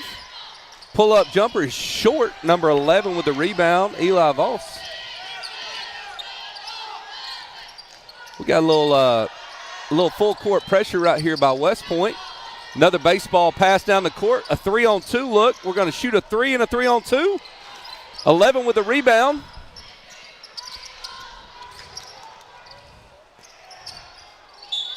Little scoop play right there by Cooper Johnson.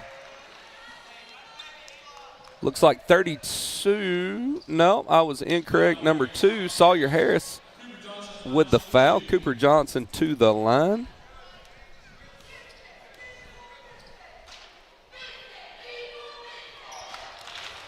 You know, they say the ball don't lie. This is true. This is true. It's kind of like jurisprudence, you know? The ball does not lie. It's a theory of law. If it's meant to be, it will happen. That is exactly right. Goes 0 for 2 right there. Sawyer Harris bringing the ball down the court. Like them multicolored shoes right there, Sawyer. Number 11 with the steal. Johnson on the run out. Great pump fake, put it in for 2. 10-5, Cold Springs leads. Cold Springs has come out the aggressor. They have come out, and they're telling West Point that we're here to play. Yeah, definitely not what I was expecting. I really thought with Cold Springs' size, got a long 3 and another rebound by Cold Springs. Well, I tell you, Cold Springs, West Point likes to get a lot of their stuff in the basket, but when you've got size and they're protecting that rim. That's exactly right. That's a great point. Changes the game. Dickerson with a dribble drive. Knocked out number 11. Dickerson with the 3 attempt. In and out. For bringing it down the court, Meek. Pull-up jumper in the middle of the lane, a little off. 32 with a great rebound. Got a block by 24. Oh, man.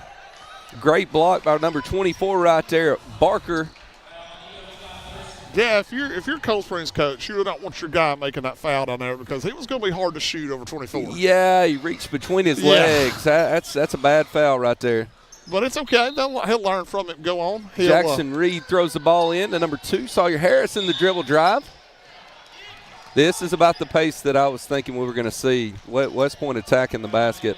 They're going to have to. You've got to attack length that way. You can't sit out and play into their game, that's for sure. West Point's going to have to attack and then look to kick to one of those opposite corners when length comes over to adjust it. That's usually where you get your best three-point looks anyway, outside the inside. I'm sorry. Mink with the pink shoes and the ball. Heaton with the 3. Little long right there. A lot of contact underneath, and loose ball will go to Cold Springs. I know we talked about this last year. It's just hard for me to get used to a bunch of different color shoes on the court. I'm a team shoe guy. It is. I grew up playing with team shoes. When I coached, we had team shoes, and now the kids love the individuality.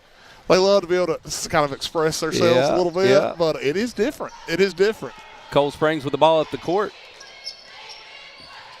Johnson dribble drive, kicking to 4. Mink with the steal. We got a 2-on-1 opportunity. Number 2, back to Mink. The all-shoe crew right there with the 2 points. 10-7, Cold Springs still leads. Cold Springs with the run out. It's going to pull it up. No, he's not. 22 will attack. What a play. Wow. Great play. Lyndon Hill. A lot of contact, fought through it, and put the ball in the hole. A lot of strength to go through those 2 kids, Absolutely. too. Get that ball to the rim. Heaton with a dribble drive, kick out to Mink with the step-back 3.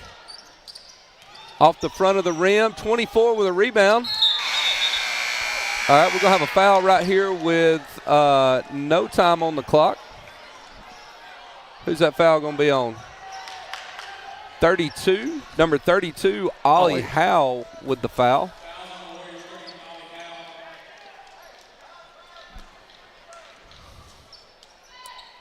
.22 did a really good job boxing out right there, and Howe, knowing the clock was running out, was trying to reach around him to get it.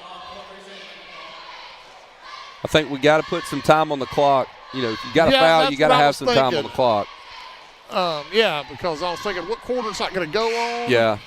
McKinnon made sure that our officials, talked about that and that we had some time on the clock because you can't have a foul if you don't have time on the clock. No, sir. You're exactly right. Going to throw it in, and we're going to throw it, off the back, even though it wouldn't have counted anyway by Johnson.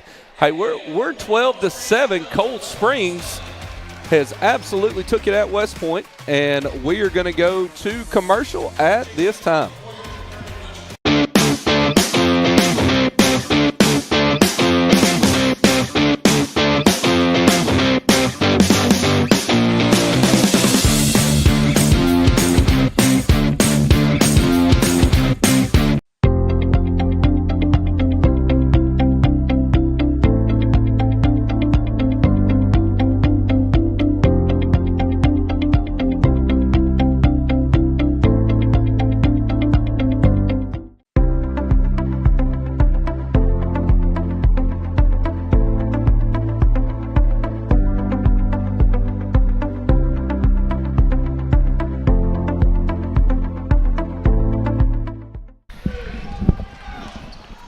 And we are back at Tom Drake Coliseum, where JV boys game has started out with Cold Springs taking a 5-point lead into the second quarter. I know these two teams have met one time this year, went West Point's way, but you know, in basketball, you want to be playing your best when tournament time rolls away. That's right. It looks like Cold Springs is kind of hitting that stride as we roll into this tournament. Dickerson setting the play up top. Johnson with the three, and he says, I'll take it. 15-7, Cold Springs leads.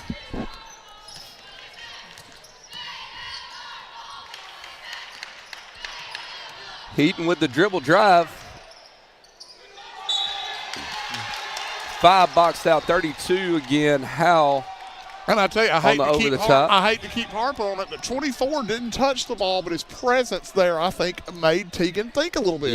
Yeah. And 5, you know, probably the littlest guy on the court. Cason Alexander got in there and got that forward, boxed out 32. Never checked up. Hey, number 1, Cash Dixon, look at that. That's an all-tournament move right there. Sweep the floor, hit a 3 on the other end down here. That's multi-talent right there. I mean, it's like his dad's an administrator or something, right? Like he's done that before. Oh. Wow, I don't think I've ever seen that. Number 4, Mink, grabs the ball. Yes. Full tilt and hangs on to it for the jump. That was an impressive play right there by Mink. Yeah, JJ's what makes this West Point team go. He's he's battling a little bit of a foot injury a couple of weeks ago. He seems to be healthy from that now, but he's their point guard, and he kind of dictates their tempo and all that. So they need him 100%. I'll tell you what, he's on the all-hair team for sure. Yes. Coming from a bald guy, that means a lot. Heaton with the ball up top, looking down low. Nothing there. Ball reversal back to Mink. With the dribble drive, he'll take it.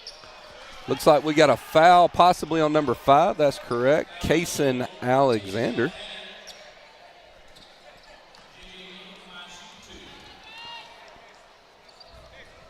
Coach Howell with his hands on his hips. Trying to figure it out right there.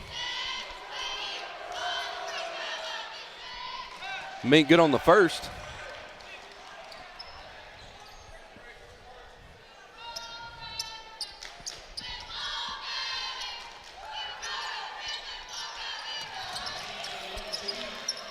Mink gets his own rebound, gobbles it up like Meow Mix. And West Point needing a field goal. They've JJ not going to hesitate Mink there. from the corner. Oh, a little long. 24 with a big-time board. 24 has played a heck of a ball game so far. 24 is Wyatt Barker. Looks like a hand check right here on 5. Is that correct? Jackson Reed. Looks like we got a timeout, 32nd from West Point, and we're going to throw this thing to commercial. We'll be right back with you.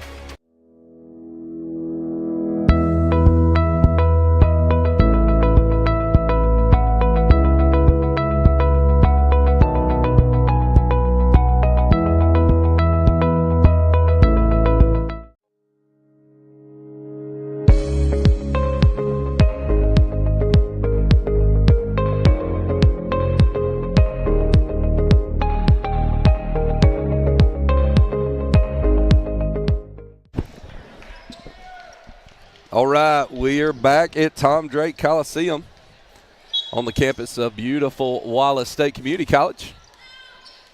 Mr. Harbison, did you go to Wallace State?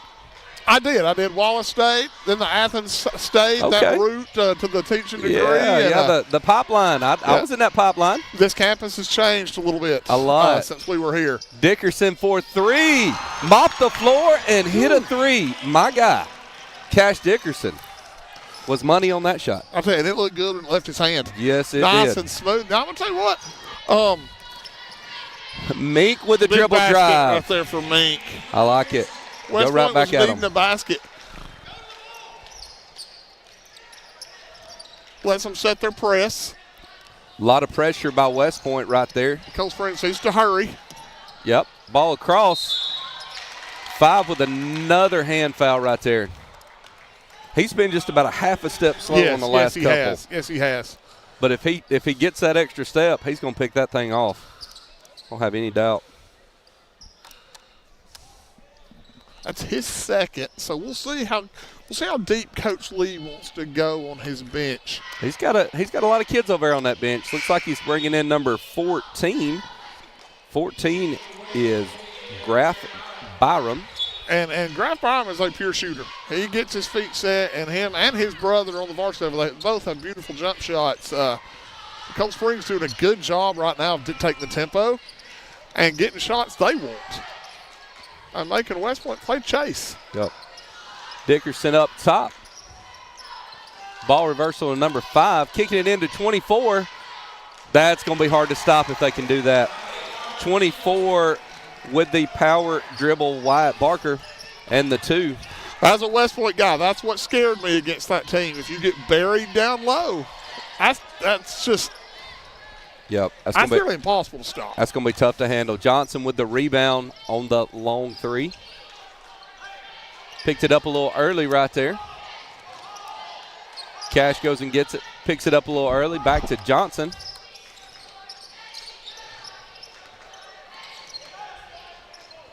A lot of sideways dribbling. Going to attack now. Long. Dickerson out to Johnson. Oh, thought about it. 22 with the power post move, and that's going to be money. 22, Lyndon Hill.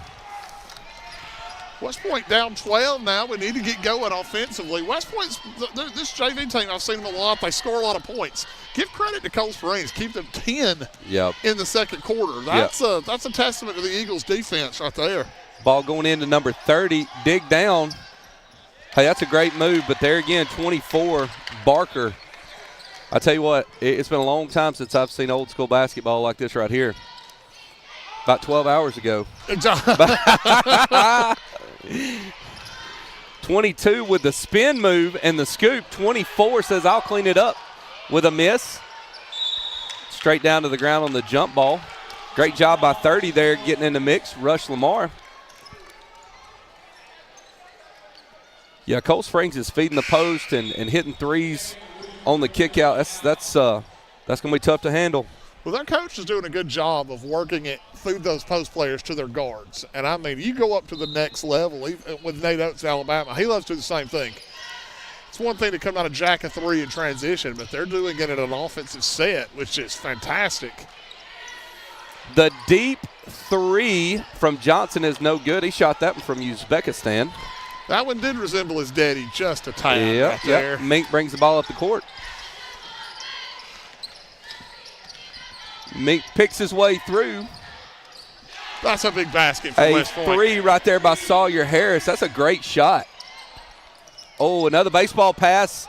Number 22 is wide open for Cold Springs. And 1. Number 22 on the run out on the press just got behind him right there. Did they call it on the ground? They called it on the floor. No shot. No shot. Ooh, that was a continuation last night that looked a little different. Coach, it's hard to press hot. It is very hard to press hot. It's difficult to press hot. 5 throwing the ball in right there looking for help. 22 wraps around. Mink gets Rush Lamar right there. Oh, great hustle by Dickerson right there. And the block. A lot of bodies. Mink with the putback. I think one's going to get the foul there. Yep, number 1, Dickerson with the foul. That's a great effort by J.J. Mink.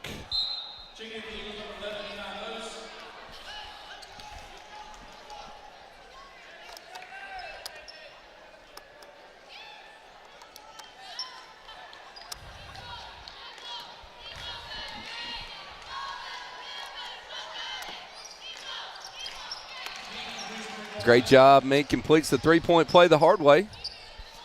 It's got to be the shoes, right? It's got to be. It's got to be. You got to have a lot of confidence. You got to throw them shoes There's out. no doubt. Them. I like them, though.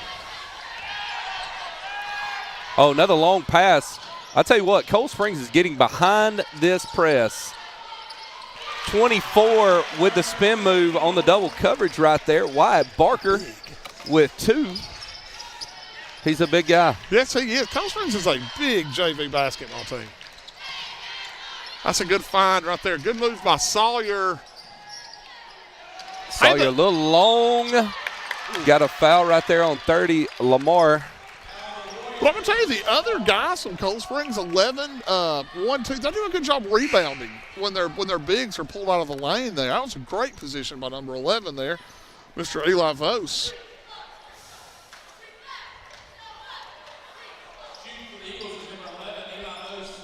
I tell you what, you can't do any better. You can't do anything any better than what they did that last time down the floor when 24 went up over two different guys. Defensively, you just got to get that ball before he gets it up over his head. Number 11 here, Voss is going to miss the first free throw. It still throws me a little bit, this shooting free shots after 5, automatic 2. Yeah. I know it's been in a couple of years, but I'm an old school guy. Still remember the 1-and-1 days. Uh-huh. Yep.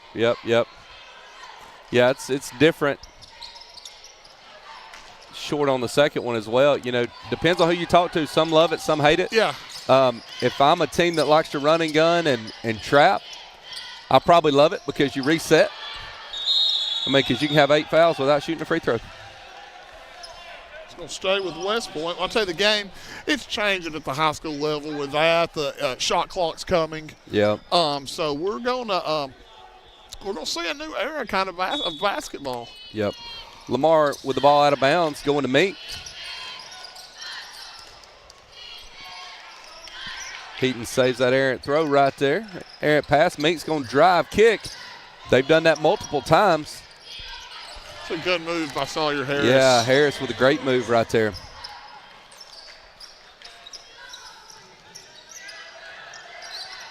Oh, goodness. Another run out by Cold Springs. Foul on the floor by number 30. Mr. Rush Lamar picking that one up. That's going to send them to the 2 times now. That new rule coming into play and Cold Springs benefit. Yeah, Cold Springs a little salty in the crowd about the no call underneath, but I tell you what, the kids kept playing and had 2 guys wide open running the length of the floor as a result. Johnson misses the front side of that.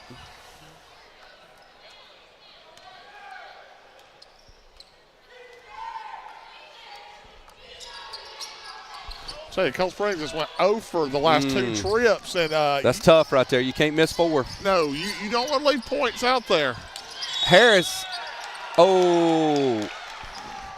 number 11 looked like he was set right there. Must have made a turn right there to end.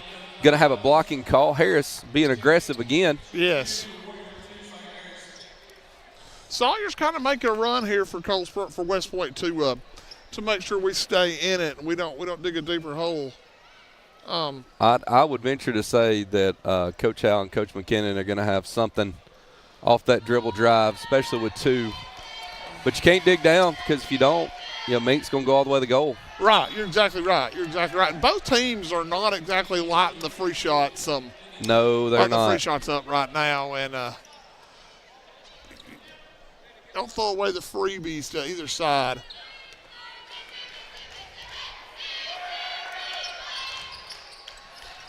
Harris makes the second right there.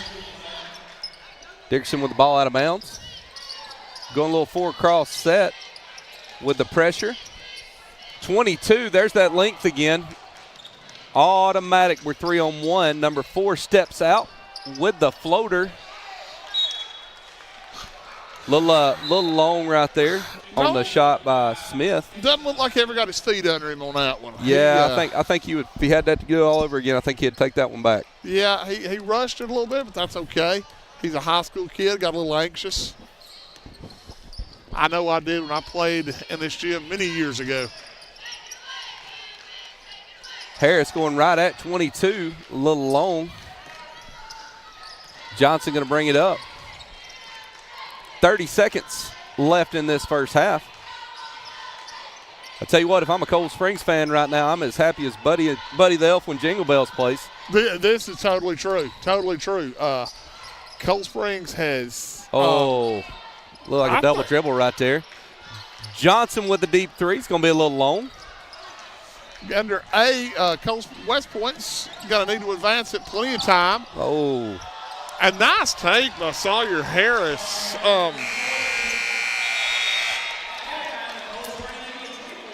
So Harris goes all the way to the goal to cut the lead to 3. And just like we do every single break at halftime, we've got Jessica Gorham. And she is going to be with Coach Casey Howell, who is leading at halftime right now. If she can find him. There she is.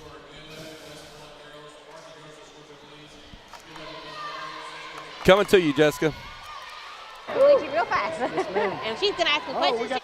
Yes. This is the one that got a little Edgeworth, right? Remember Reese? Yeah. All right, we've got Casey Howell. He is our coach of the Cold Springs JV boys, and I've got G-Bolt with me again today.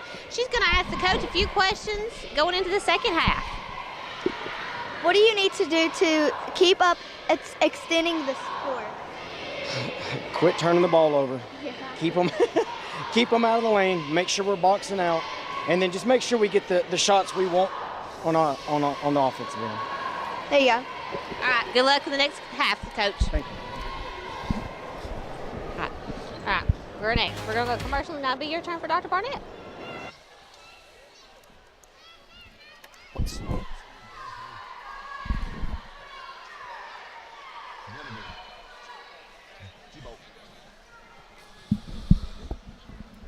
All right, we got the West Point Lady Warriors out here. Cheerleaders showing off there. We want to brag on our cheerleaders across the county. Coach, I want to brag on y'all at Holly Pond, too. When I got to MC the cheerleading competition, and y'all's Holly Pond cheerleaders come up there, and here comes the football team, the band, everything. It was awesome. It was stinking awesome. I loved it. Yeah, it was a pretty cool day. I got you. So I think we're going to throw it back. We will pick right up where we left off, but I've got Miss Guinevere with Dr. Barnett, our superintendent. It's G-Bolt from Lightning Talk, and today, Heart of Basketball with Dr. Barnett. So, Dr. Barnett, what's your favorite color? So, looking at my suit, what do you think my favorite color is? It is blue. Okay. You're a doctor, but you don't wear a lab coat. Why do you not have a lab coat? So, I have a doctorate in educational leadership. So, I taught science, and I did have a lab coat when I taught science, but when I got my doctorate, I got it so I could do a better job leading our school system. That's cool. Daddy says you were a basketball coach, so how is it being a superintendent being like a coach? Well, first of all, you got to motivate your team. We had to do that coaching, but we also have to do that in being a superintendent. But you have to be organized, and you got to have a plan to go out and win. So that's what we do now. That's cool. Okay, I asked Coach Mary Lauren this, but you have the power to fix this. How come teachers get subs but students don't? I really want to have subs at times. Well, I understand that. And the reason teachers do is because they've got to supervise the students. So if they didn't have supervising duties, then they probably wouldn't get substitutes. But you think like students should get like so many vacation days and things like that? Okay, we can talk about Help me that out, later. please. All Please, right, ma'am. Let's see what we can do. This week I've got to talk to a lot of good people, and Daddy taught us it's the best part of basketball. What do you think? Well, I do. I think our young people are the absolute best part of basketball and any sport. Mm-hmm. If everything we do is for you guys and the student athletes, and we just want to give them the opportunity to enjoy school and have opportunities to show off their talents. There you are, Heart of Basketball.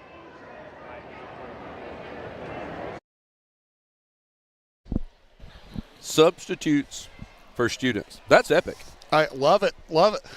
But what we were talking about a while ago, we had a pretty cool idea between our head football coach, Coach Will McDaniel, our band director, Mr. Stephen Porter, and our cheer sponsor, Miss Michelle Bolahanis. They all got together and they were like, hey, why don't we do something cool it's a band competition at Hanceville and the cheer competitions at West Point on the same day. So, we made sure that they had buses and transportation, and, football and cheer showed up the band competition, did a spirit line, and then, they rocked the gym when the cheerleaders did their thing. So it was a cool day. We made some memories that day. Well, it was absolutely fantastic to be a part of.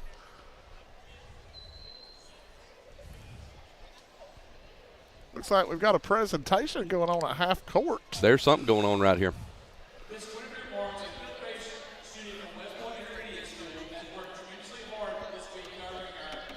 I think they're going to give her an award. Looks like we're going to commercial.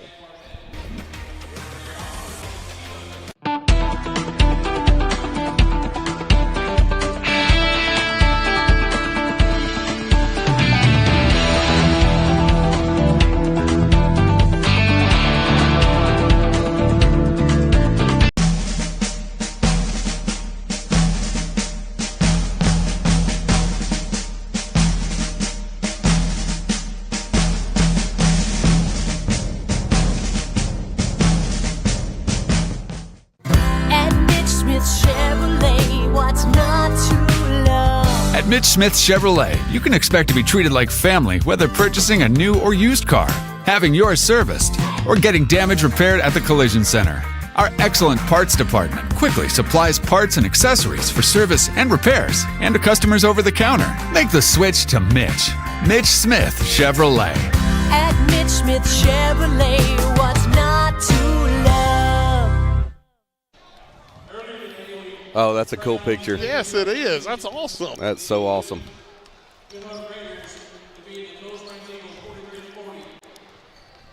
So we are back in Tom Drake Coliseum. About 3 minutes left in halftime. West Point is out first. Yeah, this is going to be a great second half. Let me just give since this will be my last game of this tournament, I want to say how great it is of what Dr. Barnett and Ty and all the people that put this on. I ain't going to name names because I forget somebody. What a great job this is, because unfortunately, Father Time never loses, and there's a lot of people older in age that would love to still be able to come up here. They can't come up here. Now they have the opportunity to see everything we're seeing. Yeah, and absolutely. That's just a fantastic thing. Well, when a lot of people, if you've never been in another system, you can't really fully understand just how special Cullman County Schools is. But those that have know just how special it is, and that's why they come back. This is part of that. Yes. Getting to showcase our student athletes, and not just ball games, but other things too on CCBOE TV. So yeah, it's a gigantic deal for our kids. I know 20 years ago when I suited up and ran out here in this gym, that would have been something awesome. We always had to wait the next day to see what the paper looked like. That's exactly right. You don't have to do that anymore. That's exactly right. But and like you said, anything that we can bring positive light, positive things. We've got such talented kids in this county all across the board, whether it's sports, academics, band, cheerleading, theater, FFA, whatever. And anything and we do a great job in this system, and Dr. Barnett does a great job of showing off our students. Yeah, absolutely. And I tell you, we've got so many community partners that help, but yes. I want to take a second to give Tim Compton a shout out. Traditions Bank has stepped up gigantic, not just for Cullman County Schools, but for Holly Pond High School individually. Our partnership with Mr. Compton has been longstanding. We so much appreciate that, and if he's listening, Tim, we appreciate you, brother. I'm not really looking for anything right now, but I'm sure in the near future we will. So, but thank you so much for your partnership. Well, and sponsors do play a role, because it's we know how it is. Everything in the world costs money. Yep. And when you have people that are generous that can help, and in any level and any event that can help, we are so appreciative of that, and just blessed we have that in our system. Yep, I agree. Well, and he's got a pretty cool water fountain outside of that bank. Very true, very true. We got 1 minute till we're gonna start this third quarter. You got a feeling on who might sneak this one out? Well, I tell you what, the West Point press is going to be the key.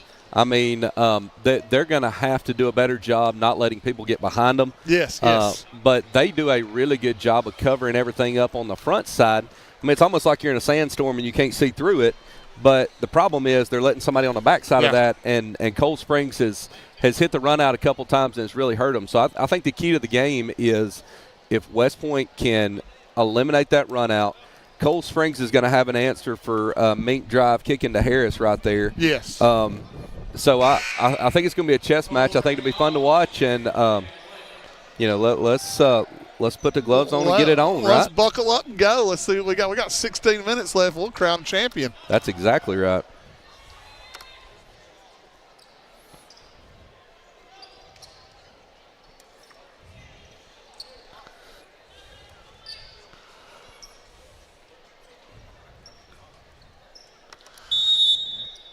West Point going to start Ollie Howell here in the second half a little bit. Change that lineup a little bit. See if maybe to combat a little bit of size. Looks like West Point is just straight up matching up in man right here. Cold Springs goes too high to start with. Dickerson dribbles around. Number 11 with the ball to 24. Playing strong. Dickerson with a pump fake. Dickerson guarded by Lamar now. Back to 11, Voss. I've noticed Dickerson does a good job of knowing where he's at on the court. He could have pulled that three coming behind that screen, but he got a little far out there, and he knew probably a little far to take that right now. That's good awareness by a 7th grader. Yeah, that's what I was about to say. For a kid to be a 7th grader, he plays incredibly well and very poised.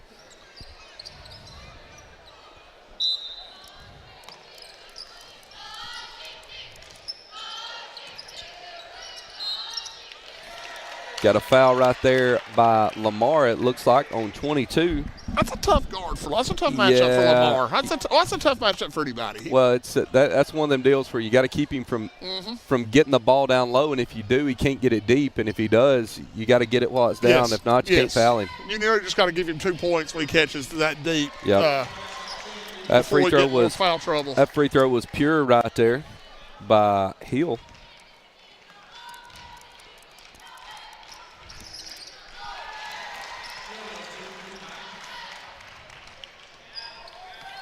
Number 4 bringing the ball up the court, Mink.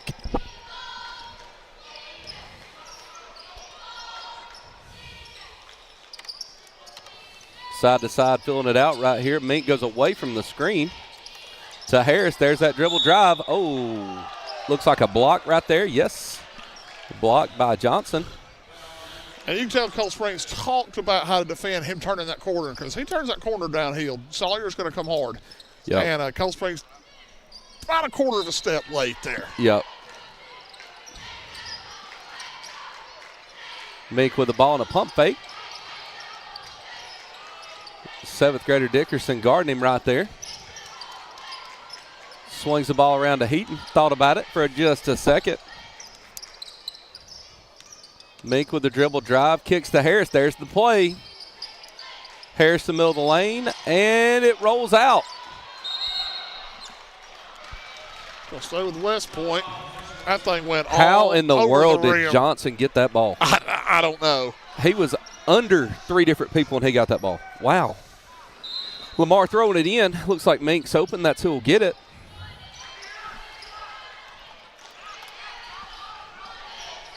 Lamar works hard down low, not going to get a look.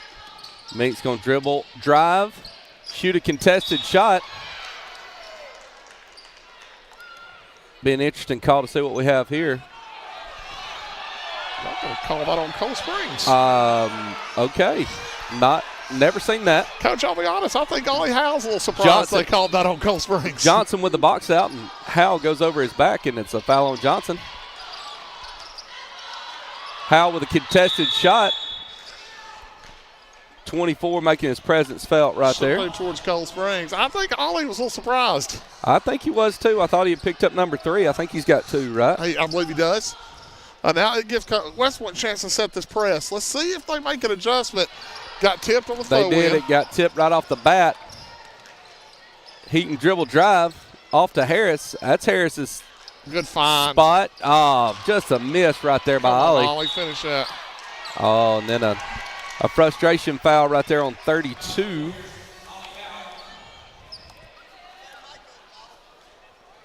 Howell with his 3rd foul. I believe that's right. Yep. Yes, sir. The lead is 5 with 5 minutes to go in the third. Dickerson thought about going long right there. Johnson going to go side to side. Long pass to 11. 11 thought about it. Woo. Oh, probably should have took it. 11 to 34. What a pass. What a finish, 24. Good job for you, Barker. What a play. Man, I love watching that kid work. But he's very strong to be, because that took some upper body muscle to get it up there. 11 about took his hands off of that interior pass, but he recovered from that. But I love the vision for 11. What a play. Missed the opportunity for the three-point play the hard way right there. Heaton bringing the ball up. That's a good take. Yep. Teagan. Yep. Backboard is your friend.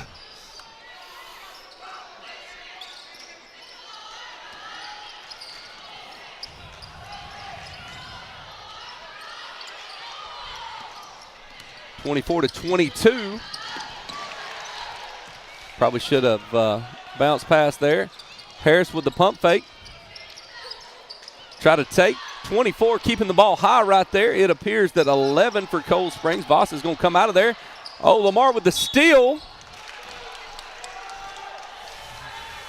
And 2 looks like with the body right there.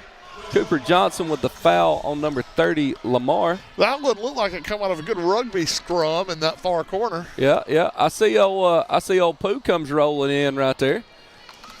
Got him a cookie or a sandwich or something down there.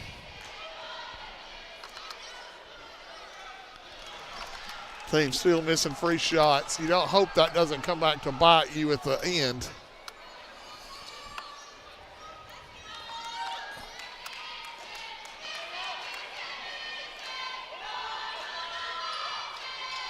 One or two for Mr. Rush Lamar. Lamar hits the second right there. Getting close to a 5-second call. The tip, Lamar with it loose. Oh, Heaton thought about it. Great move, a little long. And that might be 4 on Ollie Howell. 32 Howell with his 4th, 24 with a good block out. I don't know if Coach Lee's going to bring in Byram for him, but the press is giving Cold Springs a little bit of difficulty right now. Yep. But I think if they beat it, if they just kind of circle it back around and set their offense up, well, no, we're shooting free shots.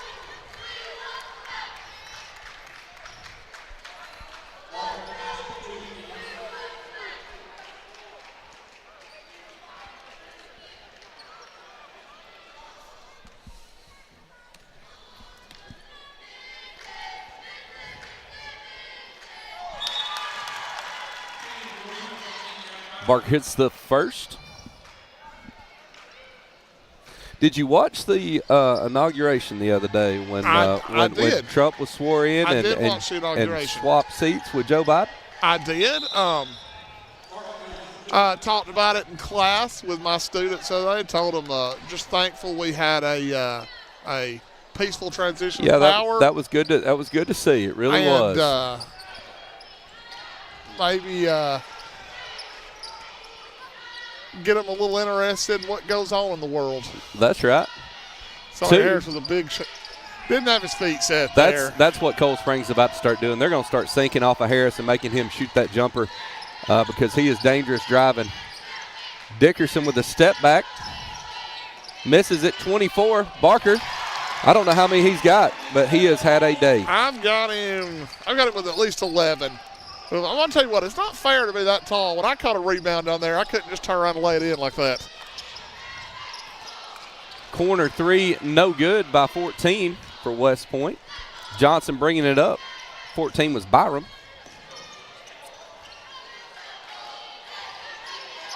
Dickerson, the 7th grader, picking his way through the lane. A little too strong right there. I think if you have that doing it again, he pushed that one off the glass. Yep.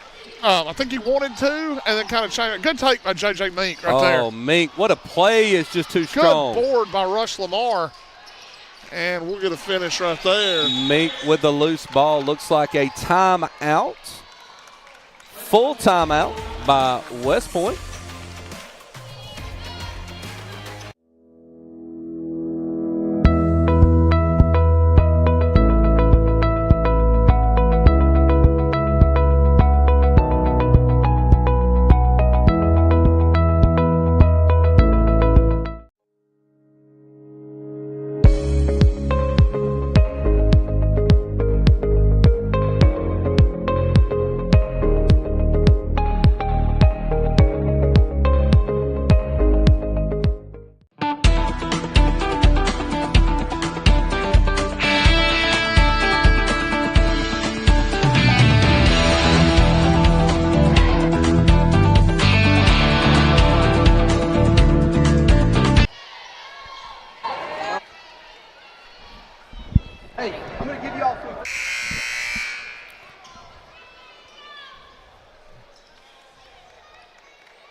All right, back out of the timeout right here. Going to go to Assistant Superintendent Richard Orr. The Cold Springs student section, and they are the Moe's student section of the game. When you want to get Mexican food, where's the best place in Cullman to go? Thank you. Go Cold Springs. Welcome to Moe's, home of the free queso if you say it before they do. Ball into 22. Different attack here off the press. Good draw up right there. Oh, Dixon just a little strong for Barker. Well drawn up in that timeout to break that press right there. Gave West Point a different look, and West Point got lucky there, let's be honest. Yep, they sure did. Mink bringing the ball up right there.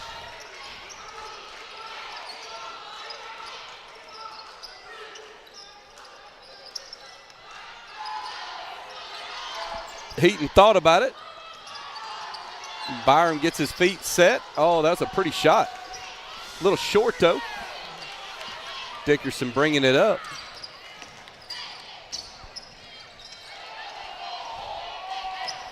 Bounce pass to 24. Kicks it to Johnson for the open three. No good. 24, Barker skies for the rebound. We got a jump. Lamar right there.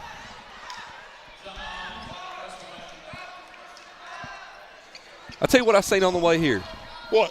We were driving down 31, and there was a ladder, and on it, it said ladder match midget wrestling tonight. Wow. Yes, right down the road, right here. Wow. At the Hansville JCs. They don't get any higher quality entertainment other than the Cullman County basketball tournament. That's right. And a great take by Sawyer Harris. We're going to have a chance to pull with them, too. I mean, that's Sawyer Harris. West Point's struggling. Sawyer's come to play. Harris has had a great game. Rush Lamar, let me say, he's had a great game. Not scoring-wise, but Rush has had the effort there and all that to really keep him a couple possessions. Harris finishes the three-point play the hard way.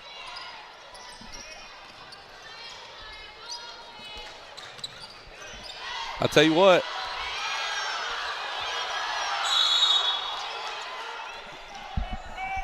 Got a little chippy right there. I tell you, hard to just turn the corner and go by those two. They're quick and they move their feet well. Cold Springs is going to have to bring somebody to help Dickerson there. They kind of left him out on an island. Yeah, 30-second timeout. He had another guy there, 22. Hill needs to come back right there, set a screen, let Dickerson come off of that, and then we're in be in decent shape right there. But he did. You're right. He kind of left him. Well, I think West Point we're at 2. We haven't been this close in a while. We'll see what happens. West Point's going to have the opportunity to get a stop here, come down, maybe get a basket. Cold Springs will like to push it back out a little bit, I'm sure. Yep. Little twist around. Looks like 22-11 with the run out and the pass wide open 24. That was a nice design. Well, yeah, well designed. Drawn up right there. 14, Byram gets his feet set. Lamar skies for the rebound. That's a great job by Rush Lamar. That's what he's done all night. Like I said, he's not filling the points up, but he's making big plays. 24 with the foul. That's his first. I tell you, that may be the most impressive stat of the night. As active as 24 has been, and as tall as he is, he's only got one foul. That's impressive. Yeah, you're exactly right. That is a fantastic point. because normally a lot of big kids, they're going to get whistled just for being big. And that's unfair to say, but, just because they're easy to be seen in there. You see it all the way up to the college game. That's Kids right. that are long that can't stay out of foul trouble. This Cold Springs got a bright future ahead of them with these two young ones. Oh, look, there is no doubt. Cuts the lead to 3 right there with 1:15 left in the third quarter. Johnson catches the inbound.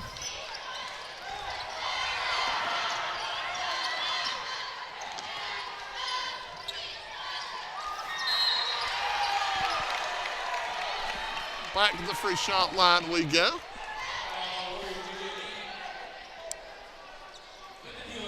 J.J. Meath's going to pick up his second. And I think free shot's going to be big coming down the stretch. Yep. Yeah, no doubt. 22 a little short on that one.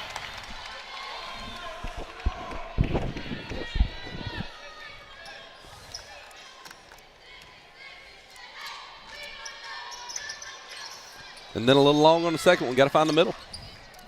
Hill goes 0 for 2 at the line. I know Cold Springs has missed, in my recollection, at least 6 over the last little while. Let's hope it doesn't come back to bite them in the end. J.J. Meek, that's a great reach in. Yep. Slap away right there by 22. Yep. 22 with the steal, gives it to Lyndon Dickerson. Hill. That's a great defensive play by 5 right there. Jackson Reed, I thought Dickerson was going to have a 2 easy right there. Oh, J.J. Meek with a Behind nice the play. back. Great play by Meek. Cuts it to 1.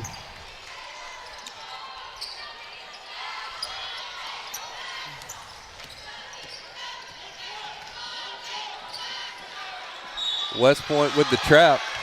Here's the thing. And Heaton gets teed up. Here's the thing. There's something to be said about style of play, and if you're going to let it go like has been let go. Yeah. But the problem is when you have two polar opposite styles like these two teams right here, yeah, it's really hard to officiate that game. And but it's a foul, still a foul. It's still a foul, and I really do. I think the West Point kid, I think he did foul him right there. I as a West Point guy, I have no problem with that foul right there. Maybe a little quick with the tee, but I mean, I've never officiated, so that's all I'm going to say. Everybody's got an opinion. Yep.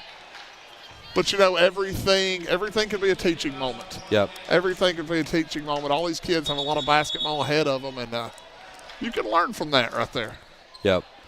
Yeah, just don't say anything. Just turn around. Yeah, and that's hard. I couldn't do it in high school.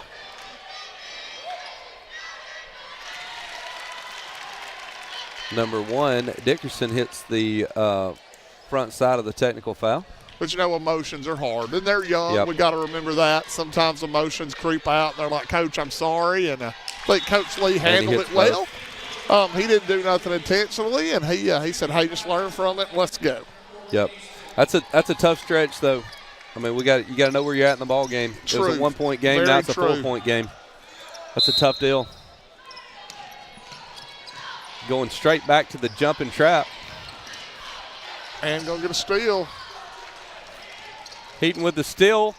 22 with the block, but who was that? Sawyer Harris. Number 2 with the putback to make it 2. That is a great hustle play by Sawyer Harris. A nice block by the Cold Springs big there. Yep, that's great hustle by 22.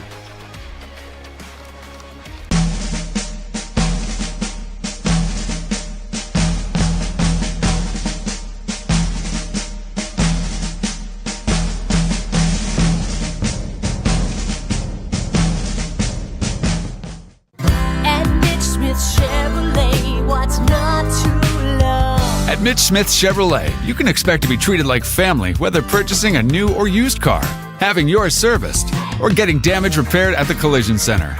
Our excellent parts department quickly supplies parts and accessories for service and repairs, and to customers over the counter. Make the switch to Mitch.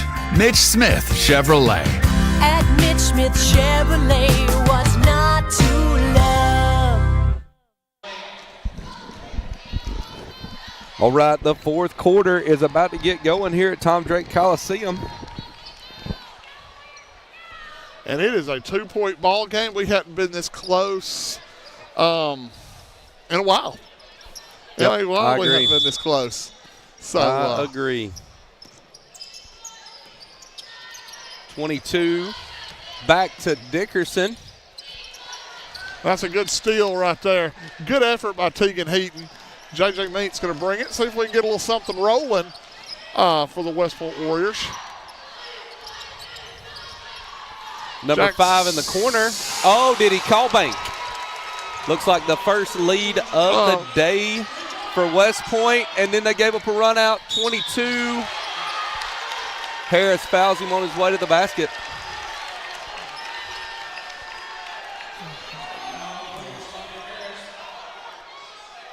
Get a call it on the floor. Yeah, it's going to be, but that's a quick one. We're 28 seconds in. We got a foul. Free shot's going to be different. But I don't think he called bank on that other end, Coach. No, hey, listen. Listen, we'll get a video review on it. 22 with the deep post move. Looks like they're going to get 2 again. Yeah, no.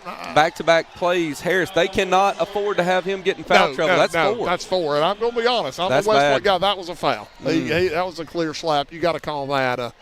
You said it earlier in the game. When the bigs are that deep, sometimes you just have to give up a bucket. Yeah. You'd rather give up a bucket than a foul. Yeah, if you can't dig down deep there and get that before that ball gets up, I'll tell you what, if they don't pay attention, number 5 hidden back here in the corner, Dickerson's found him.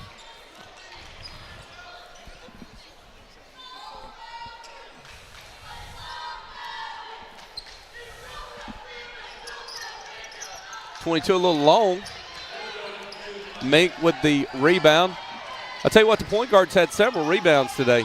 JJ's a good all-around ball player. He's a good all-around ball player. That was a scary he just pass. missed it.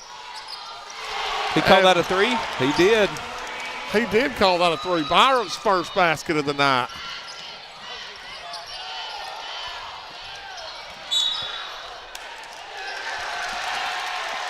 And he's going to call 22 with an offensive a push on Lamar. Once again, Rush Lamar has not had a huge night scoring-wise, but he's been all over the stat sheet with rebounds and all that. That was very scrappy play right there by that kid. Very scrappy.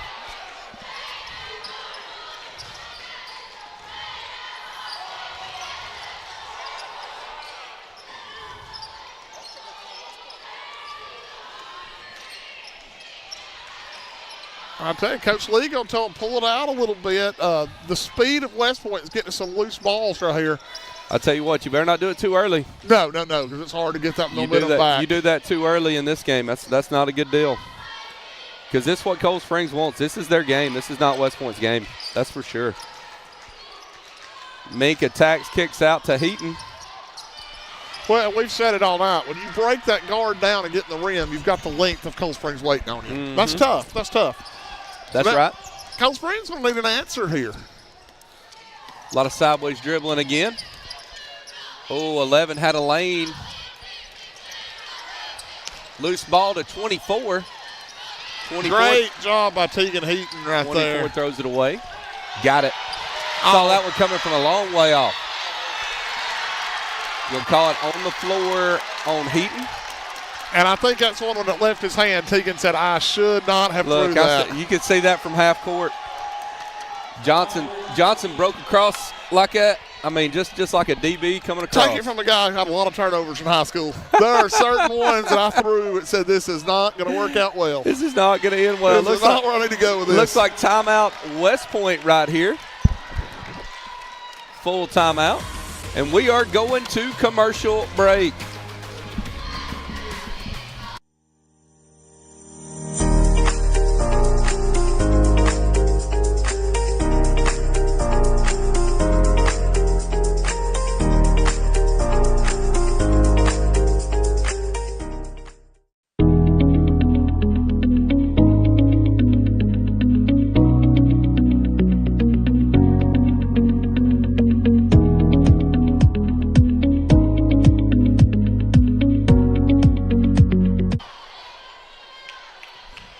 And it appears that we are back. I tell you what, would like to send a shout out, as hard as it is for me to do this, to our assistant principal, Andy Sims, who secured the second annual Jerry Rice Fantasy Football Trophy that the Holly Pond faculty and staff has a league together. So wow. Congratulations on the Jerry Rice Trophy. It was mine. That's why it hurts me, but I know when I've been bested. Hey, the sign of a great champion is when you can say, hey, you know what, it didn't work out, but I got next year. That's right. Cold Springs working the ball inside 22 right off the bat. Hill establishing underneath. Back to 1. Let's see what. And Reed's going to get over in the corner again. Doesn't take it. We'll see what Coach Lee wants to get here. Meek up top. I tell you what, you were right about Byron. He gets his feet set so quick. He's a very, very good shooter. Looks like a jump ball right here. It's going to stay with West Point. And he is. And I've watched him enough. You're not really worried about him pump faking, blowing by you. You're worried about that defense getting sucked in, him floating to an open spot. Then he'll hurt you in a quickly. Slash to the lane by Heaton right there. Gets it. Going to call a timeout. That was kind of an odd. I don't know what we've got here. I don't think his coaching staff was expecting that timeout.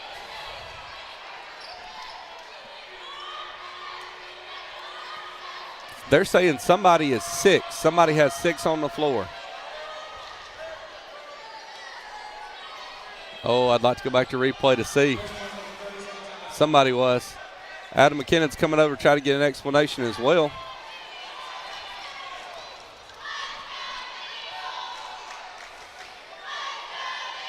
West Point inbounded the ball and immediately called a timeout. Very, very strange situation. Not sure what happened there. Got an Area 51 moment. Going to have to forget about that one. Yeah, let's just imagine we lost 4 seconds, a timeout. Let's just throw it back in. Hey, those are not important, right? Close game, 1 point game, timeout, timeout, 4 seconds. No, that ain't important. West Point, it looks like, has 1 timeout, I believe. A bunch of the boys, a bunch of the kids, you can tell, you love to see it. They're laughing with each other. I don't think they know what went on either. Big time pressure by Cold Springs. Mink gets the ball in, though. Looks to cross up Dickerson. Lamar in the corner, thought about it. Thought better of it, Heaton up top.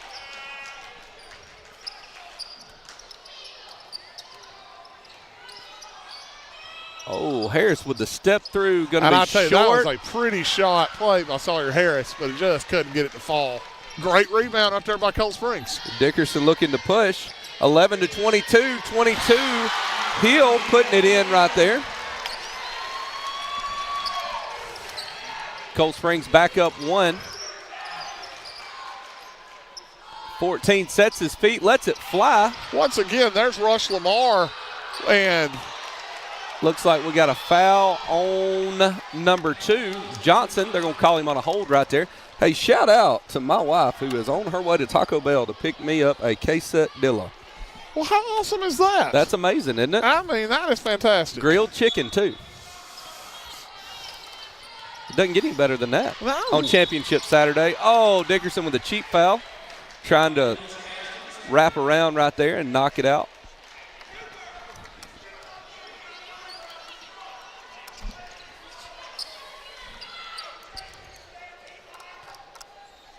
Heaton going to inbound it to Meek.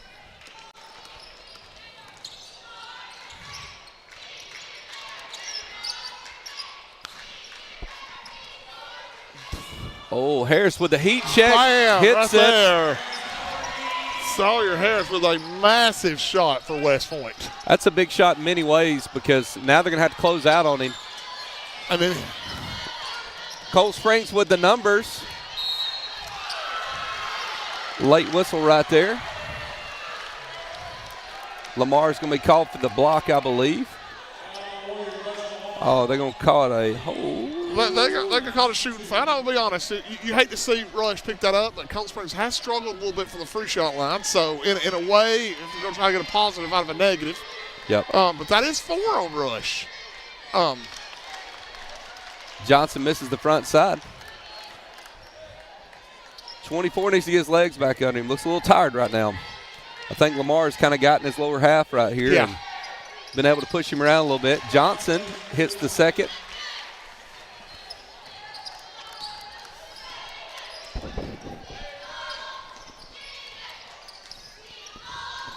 I would say if I was Westwood, I'd find Sawyer Harris. Oh, you doggone right. There's no chance he's going to beat me. Man.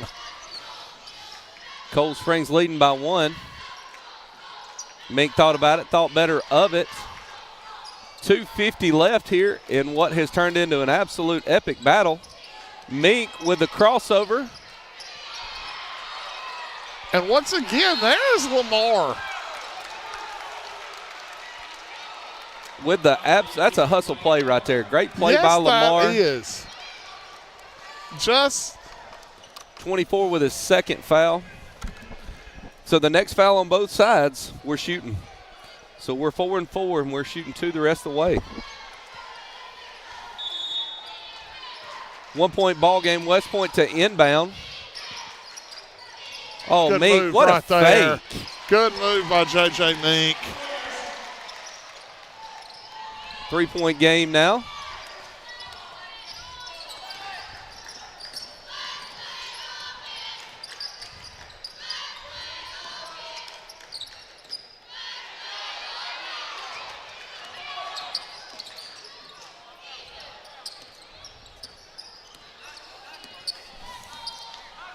Trying to figure it out right here. If you Cold Springs, ball at the top. Several options right here. A lot of time. Don't need to be in a hurry. Pick. You're gonna call for. Now, especially with Johnson better get rid of it. Them a little bit. Yep.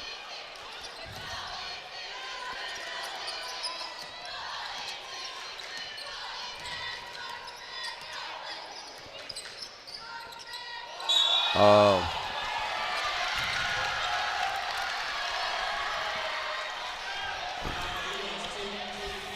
Looks like a foul on Heaton right there. It looks like a foul on Heaton. Cold Springs, I don't really know if Cold Springs do what they wanted there. They got a call to get them to the free shot line, but was kind of searching there. You're right. Sometimes you just got to make a play. Yep. Just got to make a play. Kind of all over the place a little bit.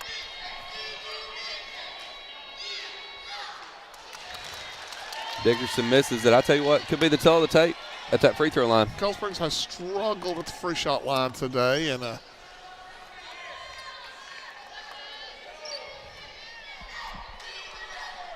don't know what Coach Lee's going to do this last minute 39, but it would stay in Mink or Yep. Sawyer Harris's hands. Dickerson hits the backside. We got to run out, and they missed him. Byram was standing down here by himself, and they missed him. That would have been gigantic. That would have made it a 2-possession game. As it sits, it's a 2-point game. Dickerson on Mink. Dickerson dribble drive.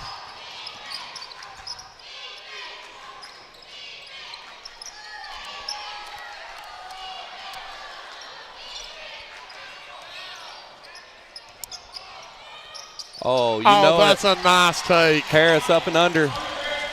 Extends the lead to 4.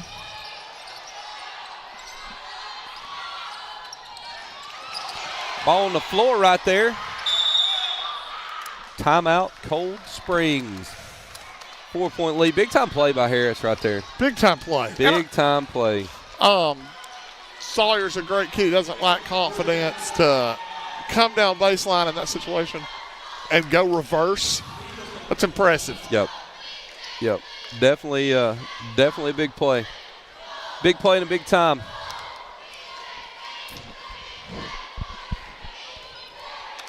Speaking of games coming up, I know West Point's varsity boys are heading to Russellville. What do we know where Cold Springs boys are at in the area? Cold Springs is hosting, I do believe. Okay. Coach McKenna told me they were hosting. It's a 3-team area, so that's they're awesome. already So they're automatically in. To congratulations, to Coach go McKinnon. somewhere. I do believe I'm correct on that. If I'm wrong, I apologize. But I do believe that's what he told me the other night. So possibly Cleveland and Southeastern, or those other two?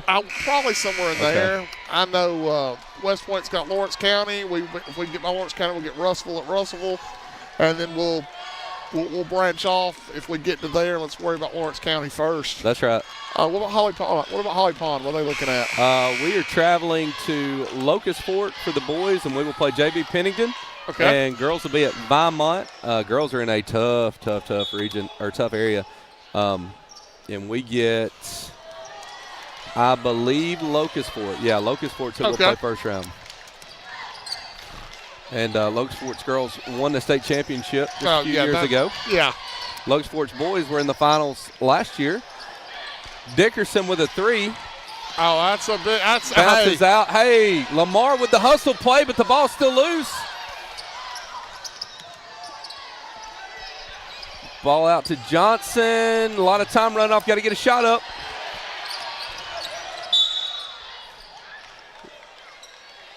Looks like we got a foul on the floor, but we're still going to be shooting 2.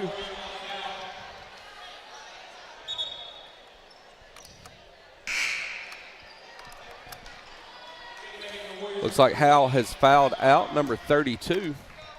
Yeah, but I'm going to say it one more time. Right there in that scrum there. I know Coach got me kicked it. Rush Lamar was right in the middle. He had it in his hands. I don't know how it came out. Dickerson in and out. And that's going to – I'm afraid if it doesn't turn, then if Cold Springs doesn't find a way to come back, I'm afraid they're going to think about free shots. Yep. I think free throws are going to be the tell of the tape.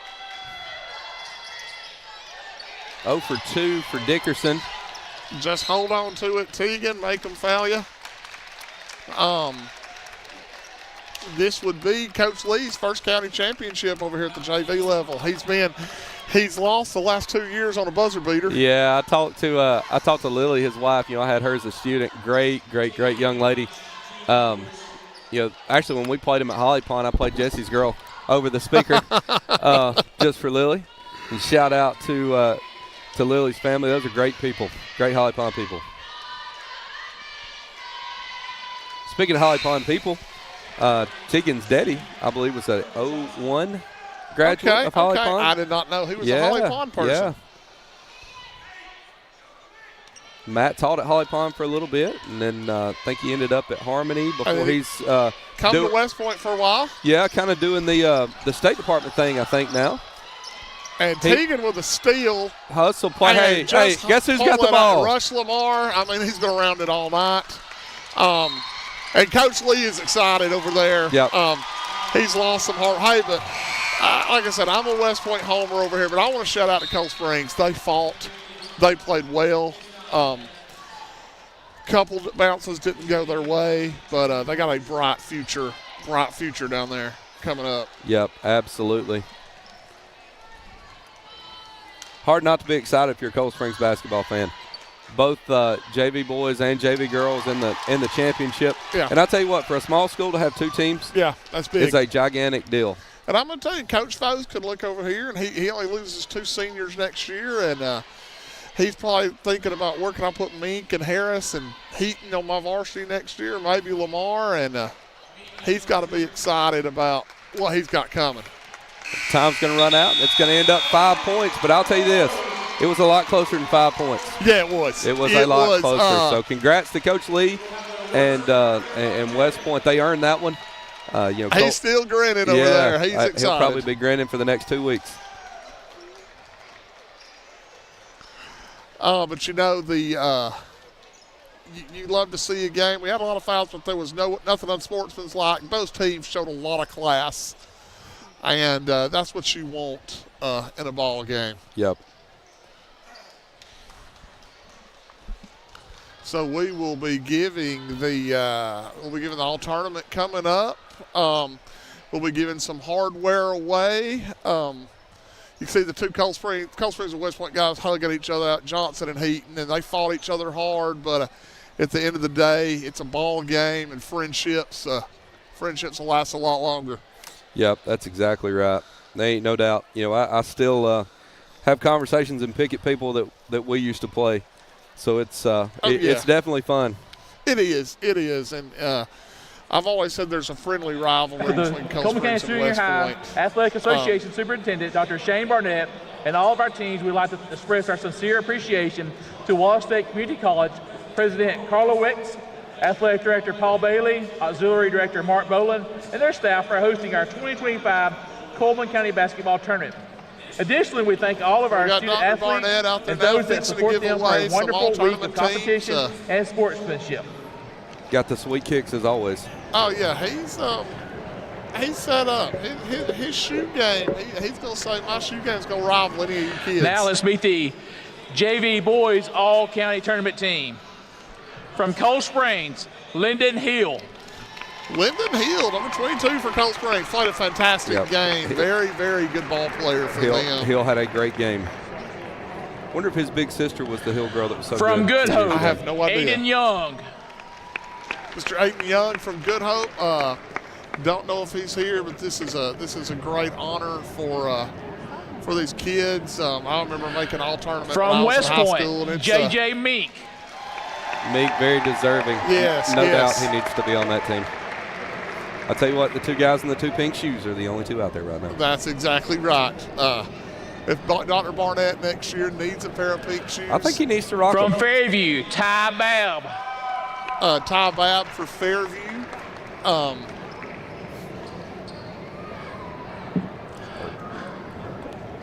And it ain't long, and we're going to turn it over to what is this our ace crew? Rush Lamar.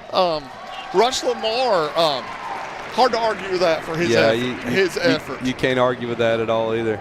I think I've got Rush at 2 or 4 points, but I don't have the amount of stats. He had his hands on the ball, and that's a great job by him. I'm going to try my best to sneak in that locker room and tell him congratulations. Have another Fairview.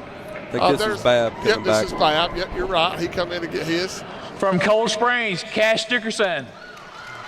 Dickerson definitely deserving as well. Hey, for 7th grader, I remember being in 7th grade. I was not making all tournament at the JV level. No, I was not. Here is Aiden Young of Good Hope. Aiden Young of Good Hope's name just called out. I'm sure very deserving. You see proud coaches from Cold Springs, parents. Wyatt Barker. Absolutely. I was about to say, if 24 is not out there, he needs to be. Wyatt Barker from Cold Springs. Very, very deserving of this. I would imagine we'll probably hear Sawyer Harris's name. I would think so. From West Point, I wasn't going to say Harris. that, but you hate to jinx him, but he definitely deserved it too. He did. Great kid right there. All these are fantastic young men. This is your all-county JV boys team. And I'm gonna tell you, I know we talked about Sawyer scoring, but at West Point, I don't know if they win this without Rush. No, there's no way. Rush there's had no way. Intangible game that was just unbelievable. Well, physically, he was just able to hold his ground against the 2 big guys and wear them down a little bit. And I think that was the key in the game. He was able to kind of get them gassed. Junior varsity boys runner-up. Once that took place, it was over. Yeah, that was coached by Casey Howe, the Cold Springs Eagles.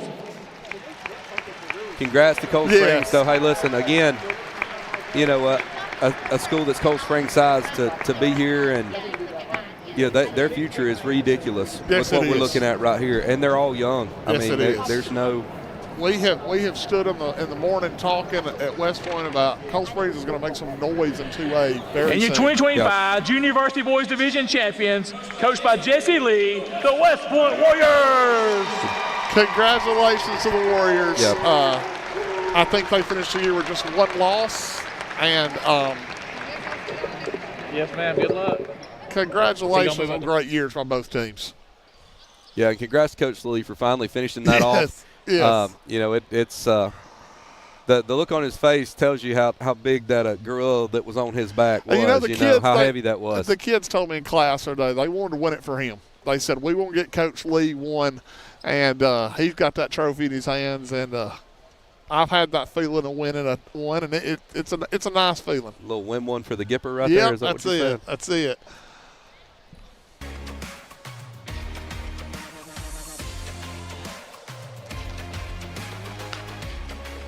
Coach, let me say I enjoyed it with you. I enjoyed getting the broadcast with you. It's been a lot of fun. Who have we got next? We got Dickie V and yeah, I think there is some there will be some Dapper Dandy references. Yes. I mean, we've got ESPN is somewhere in the house coming after this next cruise, so we better enjoy it while they're with us. We didn't get our signing bonus like theirs, but I guess the NIL money goes to the people that really deserve it, Well, not us just lowly peasants. This is true. We've already talked tonight about next year Danny Weaver maybe doing his impersonation of Red Panda. And all the ball games. People said they would pay to see it.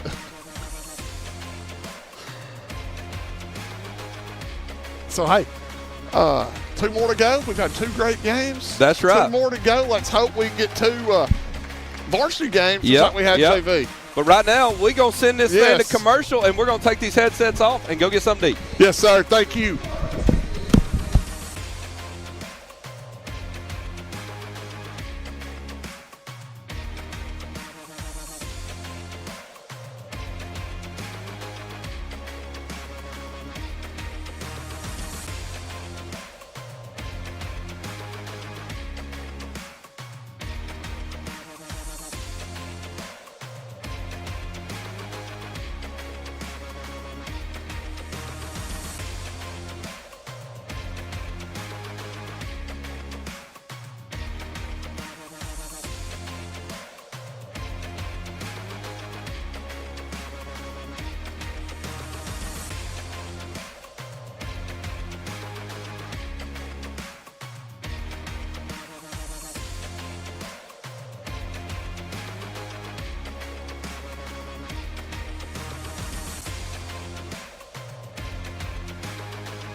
Thank you for watching ccpoe.tv, a service of Cullman County Schools. Now, live from Wallace State College in Huntsville, this is the Cullman County Basketball Tournament. Good evening from Tom Drake Coliseum out here at Wallace. We are excited to have you with us for the final 2 games of the Cullman County Tournament. We've got a heavyweight match here. This is Richard Orr, and I'm here with Danny the Dream Weaver. We have got number 5 in 5A West Point Lady Warriors against the number 4 in 4A and defending state champion Good Hope Lady Raiders. Danny, what you know about these teams? So we've got a really good matchup here. Like you said, West Point's ranked 5 in 5A. They come with an 18-4 record. One of those losses is to Good Hope. And Good Hope comes in 19-5, ranked number 4. Earlier in the year, they did play 1 game, which all county schools do, and that came out with Good Hope on top by 10, 56-46. So neutral floor here. I know that game was at West Point. Now we're on a neutral court, so it'll be a good game. We've got our national anthem about to take place. We'll get quiet, and I believe Holly Pond has a student that's going to perform tonight. I thought it was going to be Nate Ayers.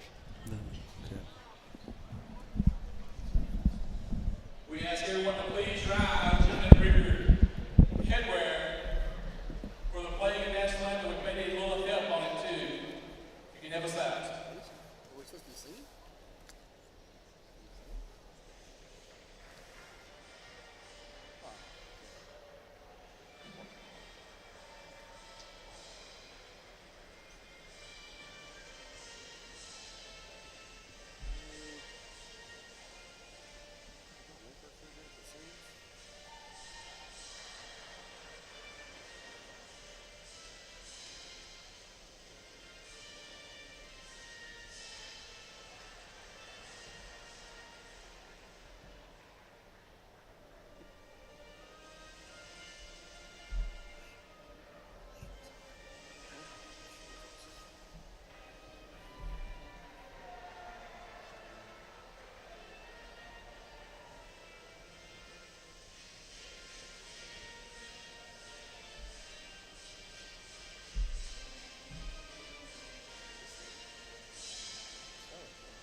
Well, it seems that we did not secure someone to sing the national anthem tonight, so we just had a recording. Yeah. But it picked up across the crowd, and it was like a band of angels. Yeah, beautiful melody there from various Cullman County residents.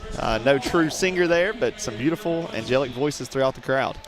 Too bad we can't pinpoint a couple of them. We'd have given them a Downtown Nutrition singer of the game, but since we couldn't find them, maybe we'll just take those ourselves. Too many. Here we go with the Warriors starting lineup. We have a name that the last name has been very familiar with West Point for years now, and that is Lakeland Shaddix. She's a sophomore, followed by number 2, that is Kately Simmons. She's a junior.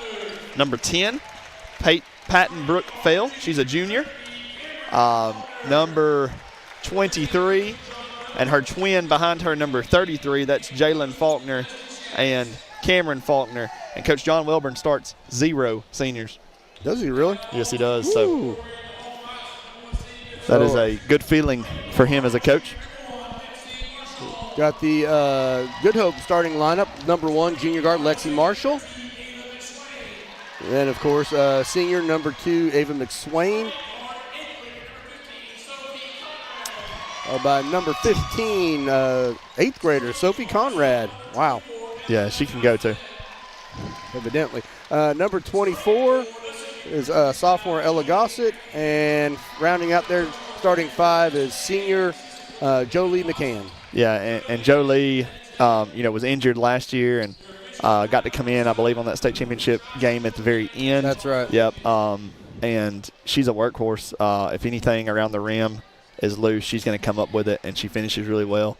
She's one to watch. Obviously, your star on the floor right now is probably Ava McSwain. She's the heartbeat for this Raider team.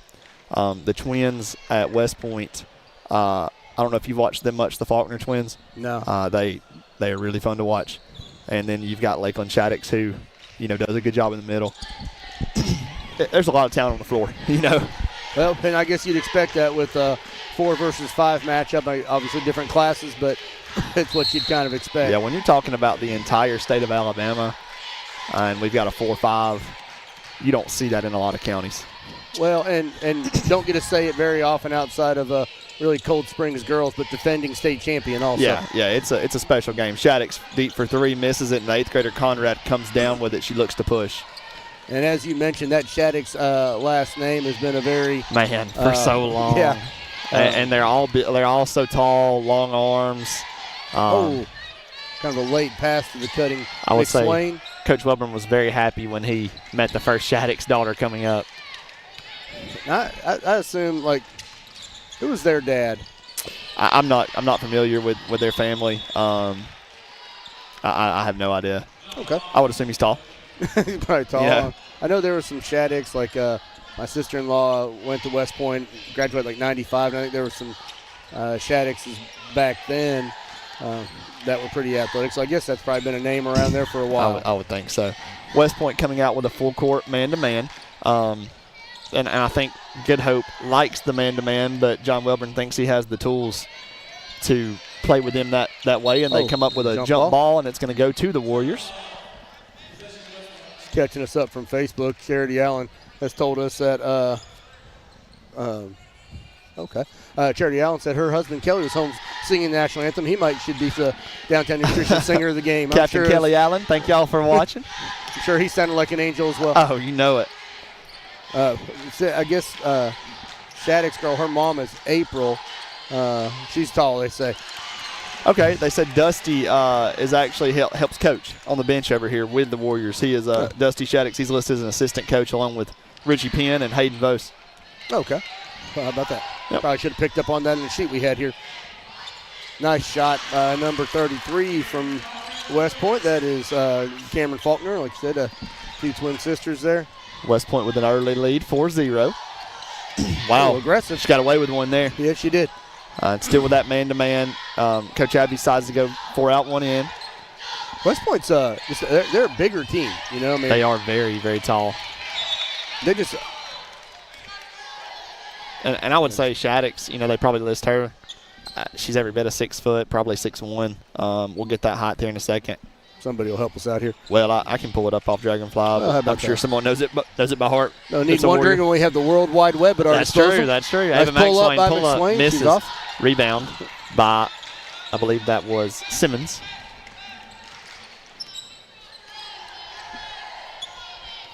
Can you get a score predictor for us on this one? So there was none. I guess again with the tournament. With the tournament going on, but if you go back to them playing earlier, it was a 10-point spread.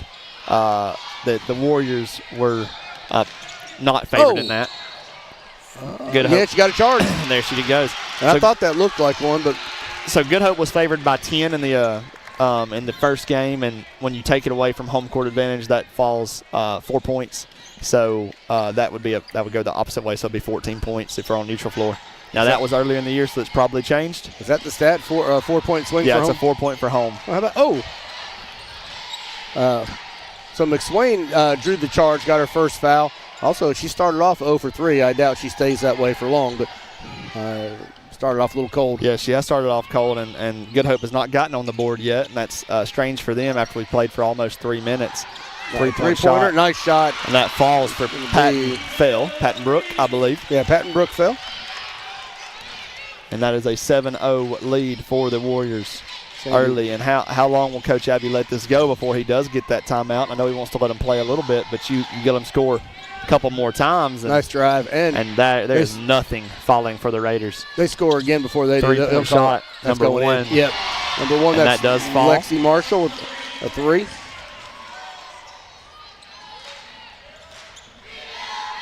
We got Faulkner. Oh, nice pass. And that is Kaylee Simmons with her. Sandy Chambers tuning in from our Central office tuning in. She's a pretty faithful watcher of our broadcasts. Appreciate that. Simmons gets back-to-back buckets there for the Lady Warriors. That was Patton Fell. I think they got that, was it not? Oh, I'm sorry. Was it Patton Phil? Yeah. She hit the 3. Yeah, that's right. Yeah, I guess Simmons got the 2. Oh, bump. Yeah, that's going to be a foul on her. It'll be her first. 1 apiece for each team.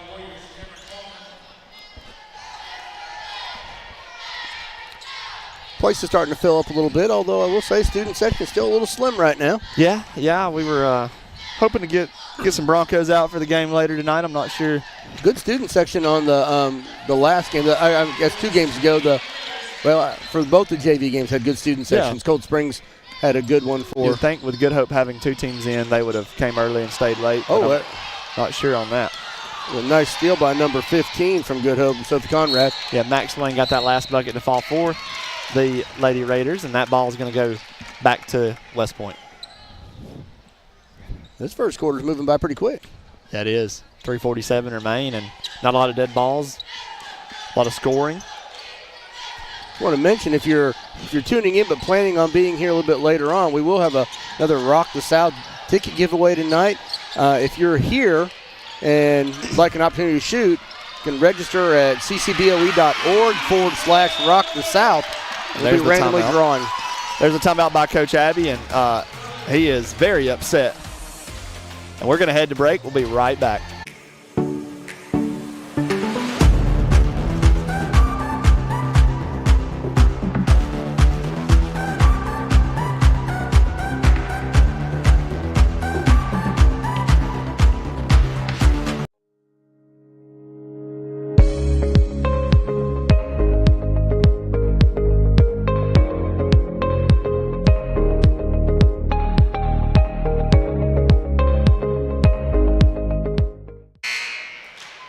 Welcome back. There's a great shot of the Lady Warrior cheer squad as they are here to support their varsity girls tonight and have been here throughout the week.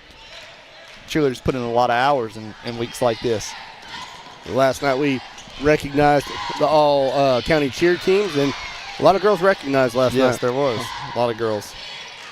Very proud of all of them. Faulkner to Faulkner. All the way down the lane. Oh, she got Kay. Yep. She's actually grabbing her hand because it hurt. But I think they said that was all ball. So I know what the score predictor is. What's your prediction for the game, Dan? I was talking to Coach Abbey earlier, and we were I like to give him a hard time. He's a good friend of mine, and I told him. Name dropper. I told him I was yeah. Funnies. I got a few funnies on Justin, but anyways, I told him I was taking Warriors. So Deep 3 by McSwain. It's off. And that's just an aggravation at him. But am I wrong, or did he steal your house plan and build the exact same house as you? Yeah, he did. Well, he didn't steal it. I sold it to him because we're both pretty cheap. But I did charge him for the plans. And then actually he was at my house, and we'd been hanging out. And then the next day, that night, he had a seizure. And he blamed it on the Mexican restaurant we took him to. And then he found out he's diabetic, so he can blame it on his you saved his life, basically. His own body. Nice drive by 23, Jalen Faulkner. I guess being at your house, kind of spearheaded it and saved his life. Yeah, definitely, yeah. He was blaming it on the Mexican restaurant I went to, but I ate there 100 times. I told him that wasn't it. He's just people throw the H word, hero, around quite a bit, but I'd say you are. That's true, yeah. I feel like it. West Point leads 13-5, 2:25 remain, and the Warriors are going to stay with what's worked, the full court man-to-man pressure with Shaddix and that length on Max Swain. The Faulkner twins, one of them picks up the guard and one of them picks up the 5. They're the same size. We're going with the tap-to-head play. Yeah. So scouts keep an eye on that. That's good to Max Swain. And everybody else get out of the way. Yeah, it's a double there, and she's going in. And throws it up out of control, hoping for a foul, but does not get it. Came to rest against the referee's stomach. Oh, nice pass and drive. Was that? I guess that was Cameron Faulkner that got that. They're 23 and 33, so it's hard to tell them apart. I'm not sure. Collectively, they have 2 or 6 points. I don't know. Or Good Hope's throwing up some kind of wild shots right now. Okay, you know what they called that. Yes, they did. Beverly Jenkins tuning in. Good Hope Elementary principal supporting the Raiders. She knows where the action's at tonight. Yeah, she's giving me a hard time because I gave her a hard time before about some things. So She's giving me a little bit of a hard time here. I love you, Bev. But Thank she you for beat tuning it. in. She beat it, though. She did beat it. She beat it. Or Yeah. she's trying. She's trying. I think she will. Or I actually talked about that, I think, on Friday. Yeah, I think she'll beat it eventually. She's a warrior mentality. She actually is a warrior That's grad, right. so she's got a little bit of skin in both teams here.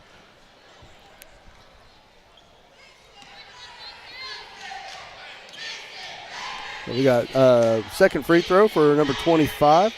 That's Jolie McCann. She's got that.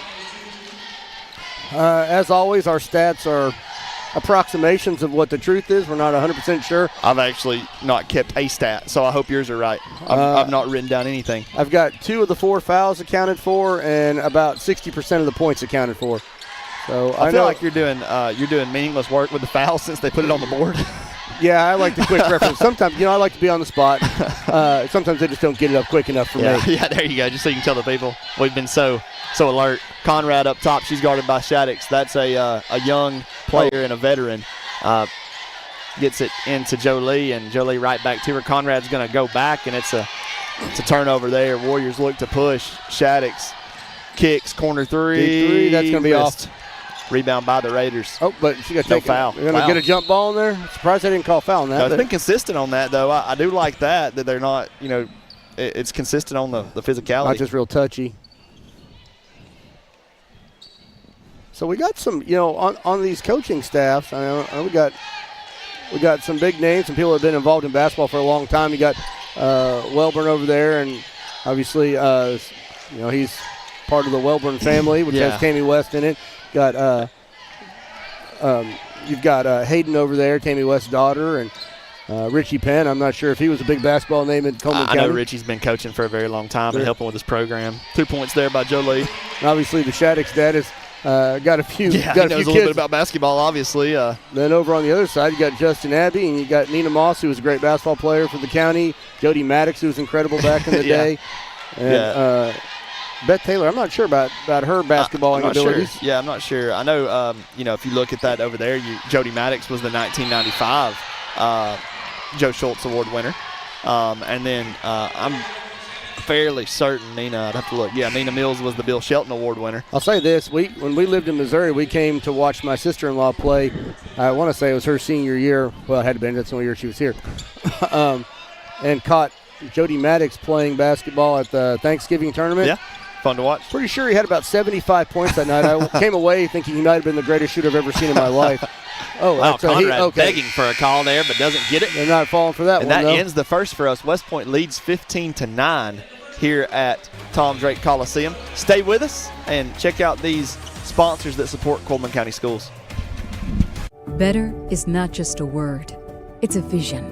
And our vision is clear and focused on you. We're helping you get better by being better every day, by seeing what's possible and making it a reality. Investing in facilities because we are fully invested in you. Updating our technology for the better and welcoming exceptional new physicians to our team. Because you get better when we get better.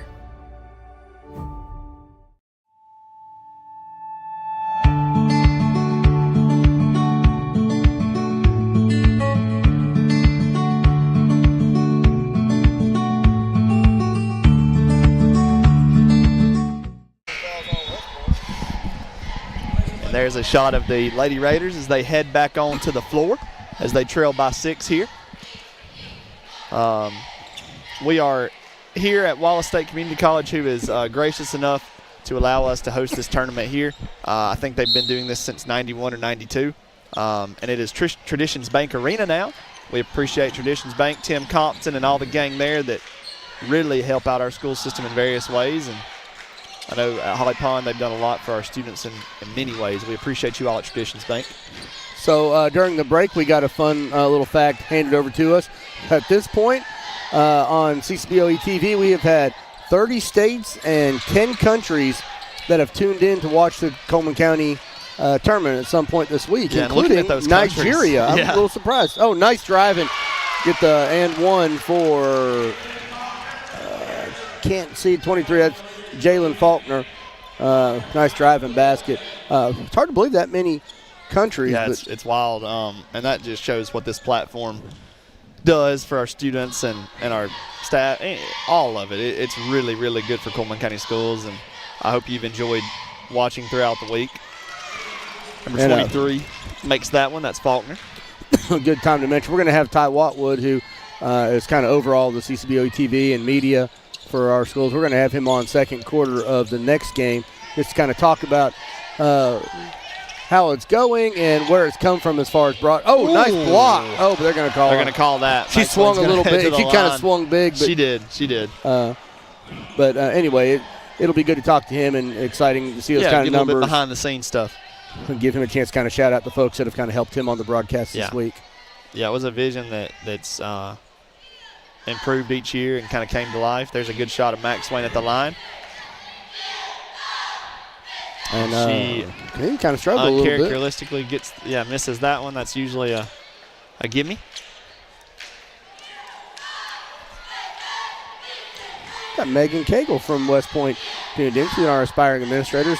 Awesome lady. Coached the volleyball team to a Final Four appearance this year.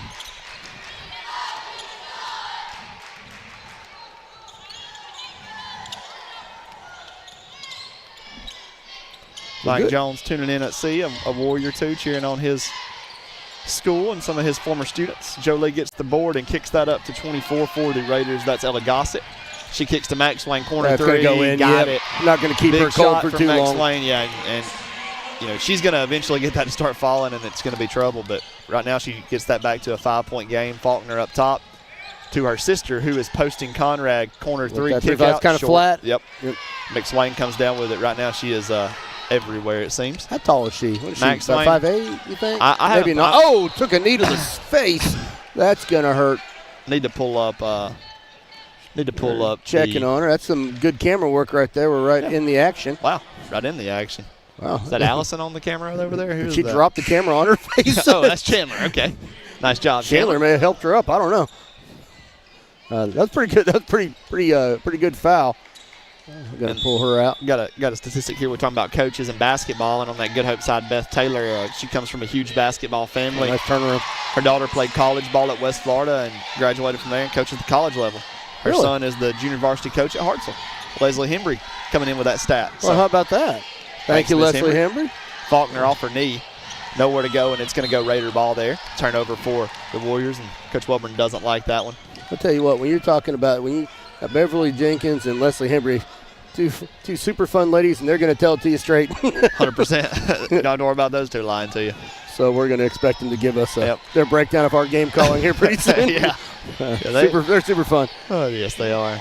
Gossett brings it up for the Raiders. Kicks down to Max Swain, who's posting. Max Swain pull-up misses. Kind of a little half hook. Yeah. Looks like something I try in pool basketball. Pushing it back. The Raiders in their traditional man-to-man D, and Max Swain, I thought that was going in. Jolie doesn't usually come out on that. She comes out to guard that, but usually she stays inside the lane. There has not been a offensive or defensive possession McSwain hasn't been involved in like the last 5 times down the floor. Her younger brother will play in the next game, Kai. That's right. He plays for the Varsity, so her family's here for a little bit. One doesn't win and the other does. I'm sure they'll let each other know about it. Yeah, that's for sure. Faulkner drives, goes up with the right hand, misses, and the rebound pulled down by number 1, Lexi Marshall for the Raiders. Max Swain, deep three, and leaves it a little short, but Jolie's there to clean it up. Oh, they're getting aggressive. And Jolie looking for a little bit of a help. She's not a guard, so she wants to get down to the block, and she pulls up. It's missed. Faulkner rebounds. Good block out by Faulkner. She looks tired. She does. Going for the reverse, but no. Oh, yeah, she got slapped in the face. Coach Welburn. He would like to encourage her to do a normal layup. He just wants to do a normal layup, nothing fancy. And he let everyone in the gym know. I got people on the other team wanting to do normal layups right now. Everybody's a little nervous. I'm about to go do one. Showing a little special attention to Max Swain wherever she goes, and she's in the corner. With the one-handed nice left-handed layup by Gossett, And Gossett that trims it to 1. That may be her first point. I don't know. She might have 12. I was gonna. I've got her down for 2 at this point. We're going to go with it. Abby was wanting a turnover there. He does not get it. I'm digging his shoes. You like what he's got over there? Yeah. Kind of those Jordans? Or just Air Force? Yeah, I think those might just be Air Force Ones. Looks like Welburn may have some Air Force Ones on also.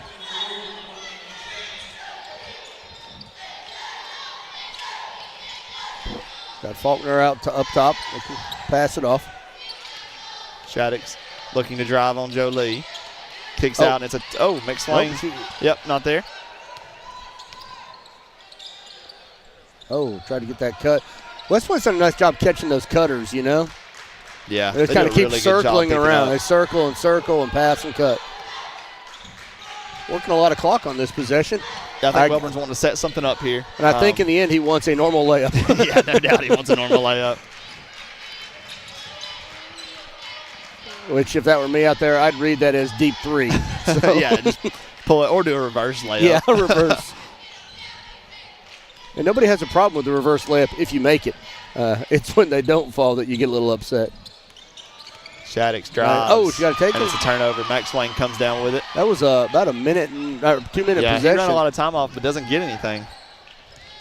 Swain taking it hard to the basket, and misses the layup. But and like I said earlier, 25 before the game, yeah, Jolie's there to clean that up, and that's her job. She knows her role very well and does a very good job at it. And she's a senior for Justin Abbey's crew. And they now have the lead. High off the glass, and that's going to count. Count the basket. That's 23. I believe that is Jalen Faulkner. I think that's her 7th point. Could be more. Ref kind of rung that up with a cha-ching. Yeah, I would say her and Ava are both in the running for Player of the Year as far as in Cullman County. They've both had a really good season statistically. That'd be something to win that as a sophomore. No, wait a minute. No, you said for Faulkner? Yeah, Faulkner's I a thought you were junior. talking about, I was looking at Shaddix thinking that. Yeah, Faulkner's a junior. Rebound, Shaddix kicks out. And Faulkner going to let it fly. Off the mark. It kind of looked good from here. I thought so too. I was starting to mark the points That's deep. down. You know, if you they're scrapping for it. And if you're watching at home, the white line is the high school line. Welburn's called a timeout, and I feel like he's going to give them some encouragement here to do things a little differently. Yeah, get it back. We are taking a 30-second break. Stay with us. We'll be right back.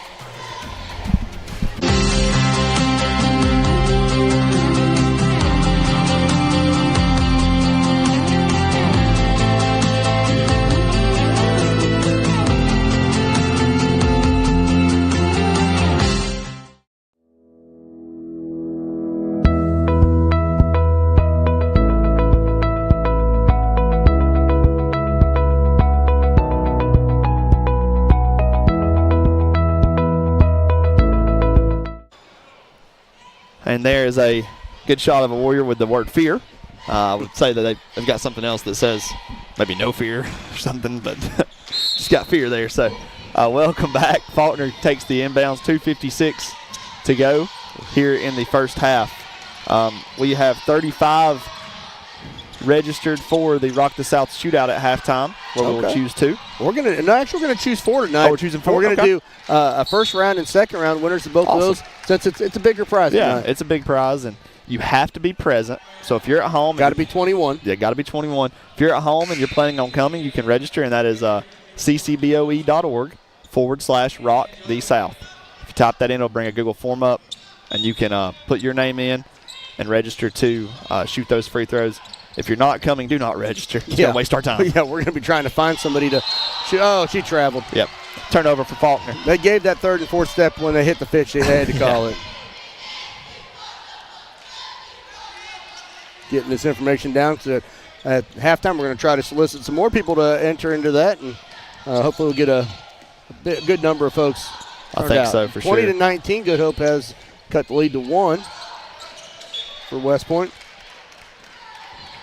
Yeah, the game that we really expected. We knew it would be close with both of these teams and their talent level. Both of them looking to make deep runs in the state tournament as we're on the cusp of that beginning. Max Swain looking for a one-on-one pick by Jolie. Max Swain drives to the right, kicks it off to Gossett. Gossett hands it off there to 1. Number 1 is up there, and that's going to go. Lexi Marshall. She gets it to fall. Stephanie Hood has awarded Good Hope coaching staff, Stephanie Hood of Good Hope, awarded them the best dressed coaching staff. Might need to give them a. I can't. They do look good. They look good over there. I like the. I think Justin must send a group text out. Yeah. They look good. There's a shot of the bench over there with Coach Moss and Maddox and Coach Taylor. They hear us? I guess the camera crew can hear us. They cannot. Maybe. Okay. Well, Ty's got both. Ty got it. Yeah, I got you. Turnover. Heads to the Raiders. Justin gives a fist bump as if he just. Yes, he did it himself. Now he won't give the ball up. Yeah. There we go. Okay. You know, he carries this little piece of paper around. I don't think it says anything on it. He's carried it around for a couple years now just to look very important. Kind of like Bob Dole, his pencil. He's got something he's hanging on. Yeah. It's like a comfort thing. It's just a piece of printer paper. Nothing on there. No, I'm just giving him a hard time. I'm Chuck sure E. it's got Cheese picture of himself. very important stuff. Drive there by players' names. Yeah. By Marshall, but she doesn't get it to fall, and it will stay with the Raiders. That is that Maddie Pinion up there? She's up high for the West Point cheerleaders. They had her up about 12, 15 feet high, it looked like. Gossett looking for Max Wayne. She finds her 2 points. Gathered that ball. Nope. Doesn't Still fall. off a bit. Shaddix comes down with it. Max Wayne still having a tough night as far as getting things to fall, but that is from the pressure by the Warriors. Faulkner nice driving or give and go there. Gets that one in, and that Jalen Faulkner, that is her ninth point, I believe. Yeah, we are back and forth. Oh, nice cut there by McSwain, and the pass doesn't go to her. Jolie Can picks it up. Wow. Oh man. And it's a Faulkner with a 1-on-2. She is all over the place. Cutting back across. Outside kick. Let it fly. That looks good. But missed it. Nope. Every time I say it looks good, it doesn't you're fall. jinxing people. Jinxing everybody. McSwain comes down with it, and she'll run it up as the point for the Raiders.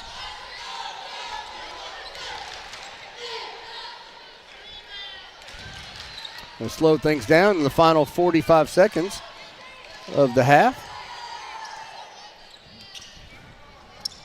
Oh, nice steal by Lexi Marshall. Yeah, Lexi Marshall. Oh, she got it. Oh no. Faulkner. She dislocated her shoulder? I'm not sure. That looked weird. Yeah, it did, and she grimaced in pain very quickly, but she's going to stay out there, I assume. So that's weird. Got a little stinger. She looks like she's kind of grimacing a little bit, though. Yeah, I'm not sure what's happened, but she is definitely favoring that shoulder a little bit. And her sister pulls down the board, but something's not right with Jalen here. Sister has on a shoulder brace. 33 does. That's weird. She's going to make her take it off and give it to her sister. Going to have to do some kind of Miyagi trick from Change jerseys. Deep oh, three got by a piece the of Warriors. it. Yeah. 10 seconds left. They are off and running. Oh, nice kick to Conrad. She's running out of time. 3, 2, 1, and no call, layup, but gets it surprise. to fall. Got a lot of contact there. That is, and that's going to give the Raiders the lead as we head into halftime. That's a nice fight and back Justin by them. is really wanting the and she one did call. get bumped pretty she good. Did get bumped, but you know they haven't called that call a lot. There's been a lot of contact that's went by. Justin's explaining nope, yeah. and he said and you can see Justin there, frustration as he walks to the locker room. I thought it was a foul too, though. I guess we're going to check out our the cheerleading squads from West Point and from Good Hope. Yeah, enjoy that, and we'll be going to break. Yep, stay with us for the cheer squads here. Oh, we've got Miss Gorham that's going to get our Coach Abby right here, so we're going to kick it over to her and G-Bolt. Oh, okay, sweet. All right, we've got Justin Abbey here for the Varsity girls from Good Hope, and I got G-Bolt with me, and she's going to ask him a few questions here at halftime. What do you need to do to close the gap? West Point, they're a great team, great coaching staff.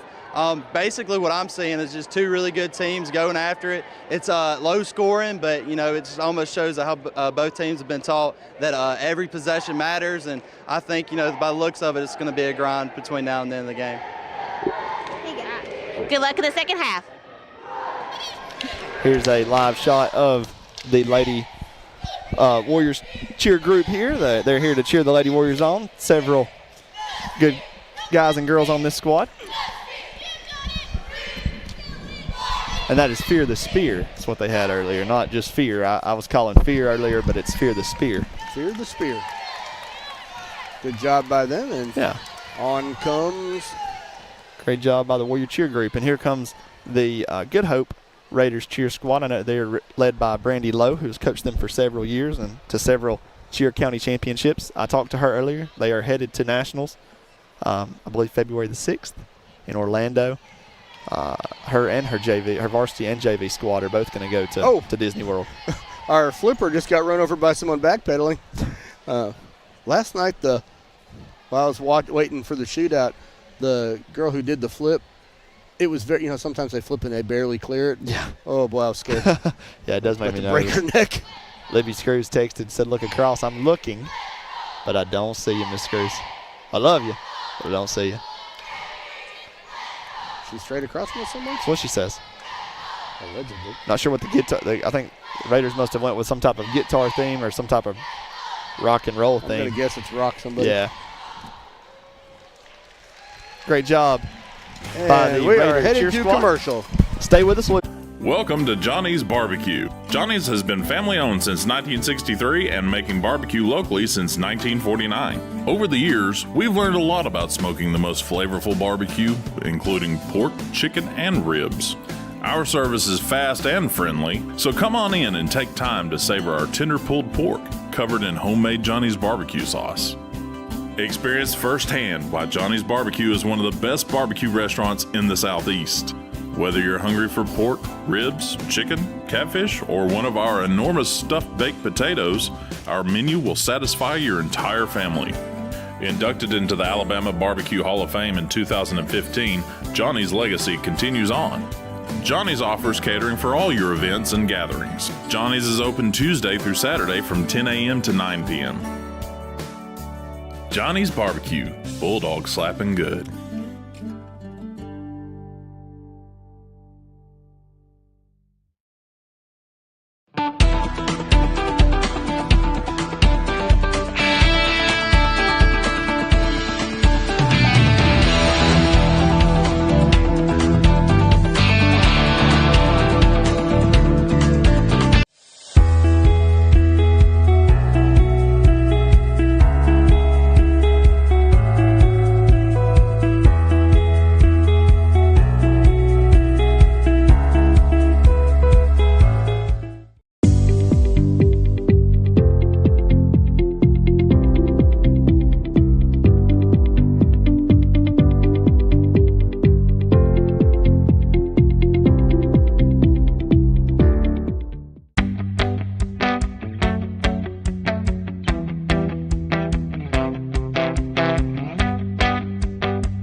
At Mitch Smith Chevrolet, you can expect to be treated like family whether purchasing a new or used car, having yours serviced, or getting damage repaired at the Collision Center.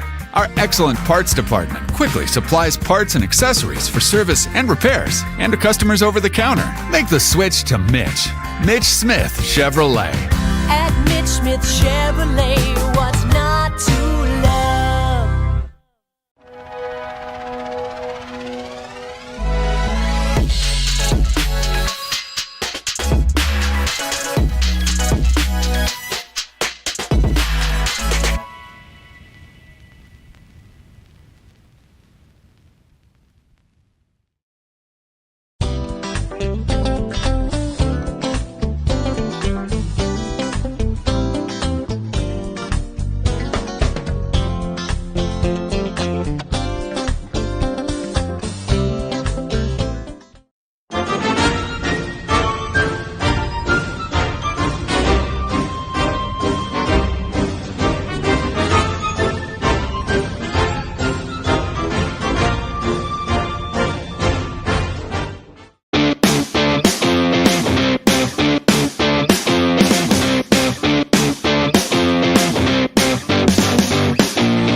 County Schools. We are Cullman County Schools. We are Cullman County Schools. We are Cullman County Schools. We are Cullman County Schools. Exceptional. Educational. Experiences. For everyone. For everyone. Every day. Every day. Every day.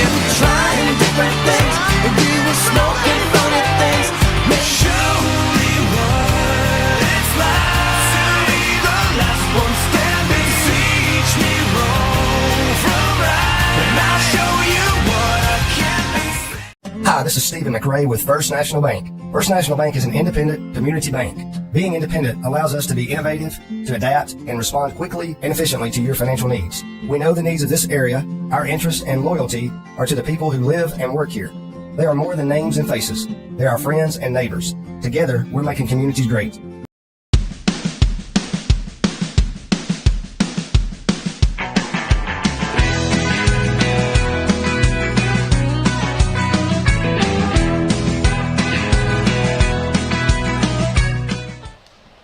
Better. Right now we're starting our halftime, and after our halftime I got G-Boat going to ask a few questions. What do you need to do to close the gap? Make layups, finish around to go. Good luck in the second half, Coach.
I'm not sure if we got. Okay, we got that. We got that coming. What we got? We went away. Our sound went muted. Oh, okay.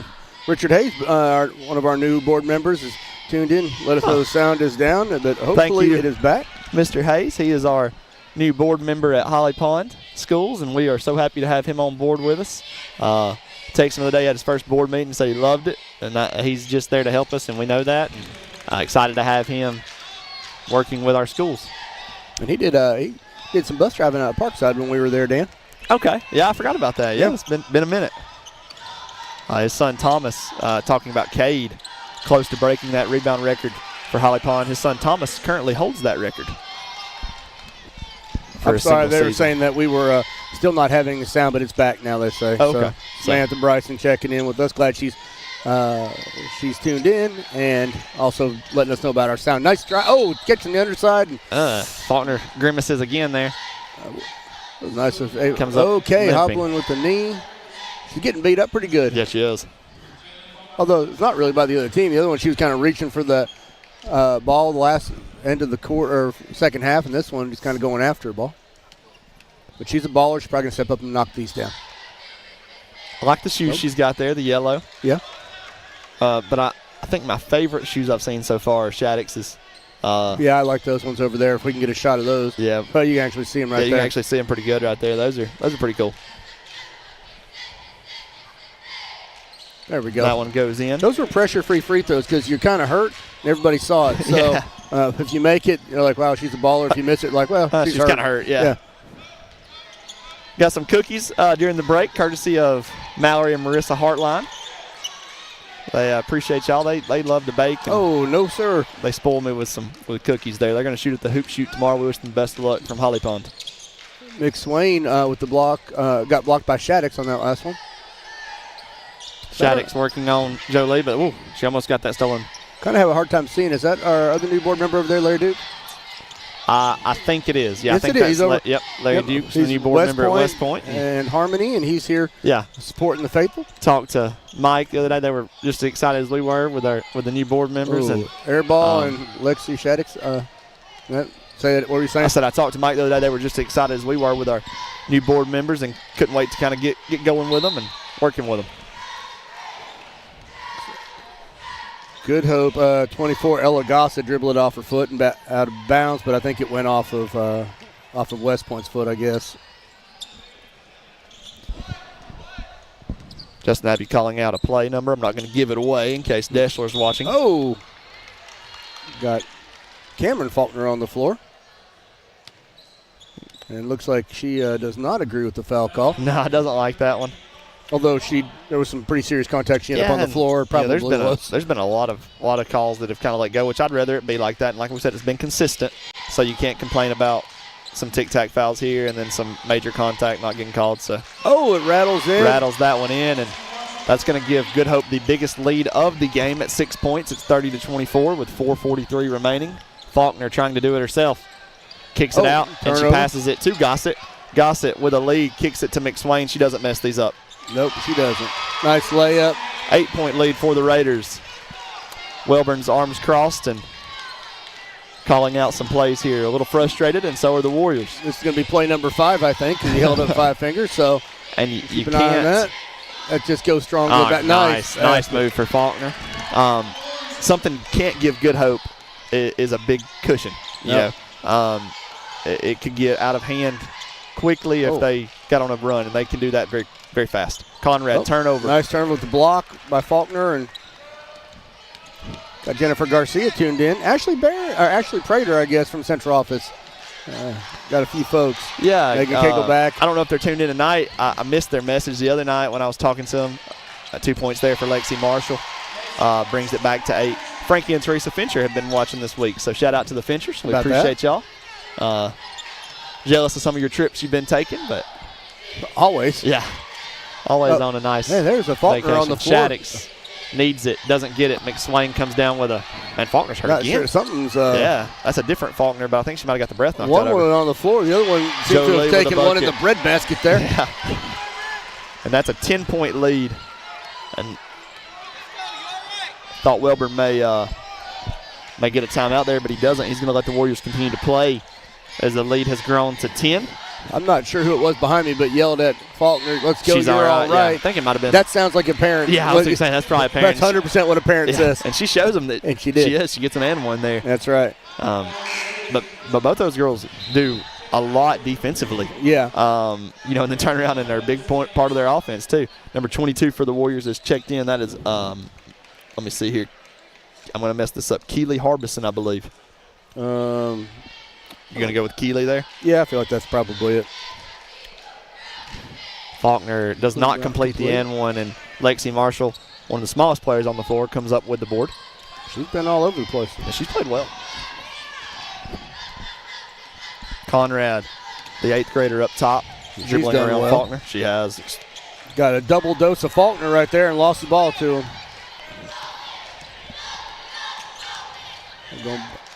Faulkner. I think she's sort of thought that was a mismatch. She's a little bit bigger than her, and just lost the ball. McSwain can kick it out. Getting back. I think a little bit of tiredness is playing into factor. Yeah. Wide open Conrad, 3, Looked bang. good. Wow, that looked pretty from the time it left her hand. 11-point lead, Raiders.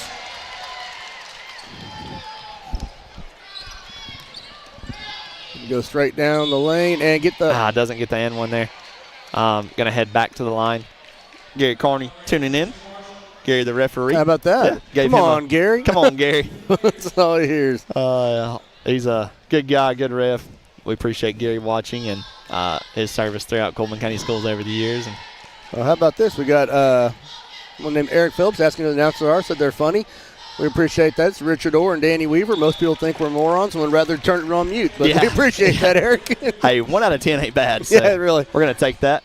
Thank you for the kind comment. Shattuck's going to swap over, and they're playing a little bit of checkers here. Good Hope sends number 11, which is Lucy Adams, over to block out Shattuck. She goes ahead and just swaps with him, and Lucy doesn't have time to swap back. So well, how about that? Take that, huh? Yeah. So Shattuck's with McSwain there, but McSwain did a good job boxing out, but it didn't matter.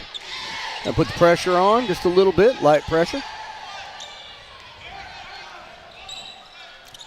McSwain bringing it up. In your basketball time, Dan, would you have considered yourself a defensive specialist? No, not really. It's too slow. Okay. Not really an offensive specialist either? Too slow. Got one answer for you, and it's too slow. Yeah, that covers everything. Yeah. Had a decent shot, but it was also slow to get off. McSwain eyeing up Shattuck, wants the swap, and she gets it.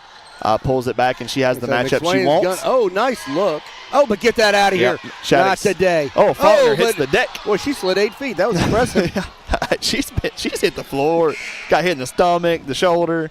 We don't have any official stats, but Kaylin Faulkner's been on the floor, I think, 27 times. And that is 5 fouls for the Raiders, which after, last year was the first year for that. It puts you in the double bonus for the quarter and then resets. So for 1 minute and 52, any foul committed other than a player control foul by the Raiders will send the Warriors to the line. Not sure, but I think Coach Wilburn yelled at her to fall in a regular manner. Faulkner gets that one to go. Trims it back to 8, 39-31 lead. We're on pace for very close to the last game, 56-46 when these two played. Misses that one. Has not had a great night from the line, the Warriors as a whole. Now, I felt like the student section over here really wasn't giving us much, but that's actually Holly Pond's. Yeah, Holly Pond's rolling in. So I guess that would explain why they're lacking enthusiasm for the game. Yeah. Swain with the wraparound. Nice pass to Lucy Adams, the sophomore for the Raiders, and she gets it to fall. I know that one of the highlights of these girls' career is going to be that state championship, but I think if you ask each one of them what was the bigger highlight of the season, Cullman County Championship or state, they're going to say Cullman County Championship. Big time shot by Faulkner. Wellborn gets the 3. Yeah, it means more. It just does. It just means it's like more. The SEC, it just means more here. Full this is where timeout. legends are built. Full timeout for the Warriors, and we are going to take one with them. Stay with us. Check out these sponsors.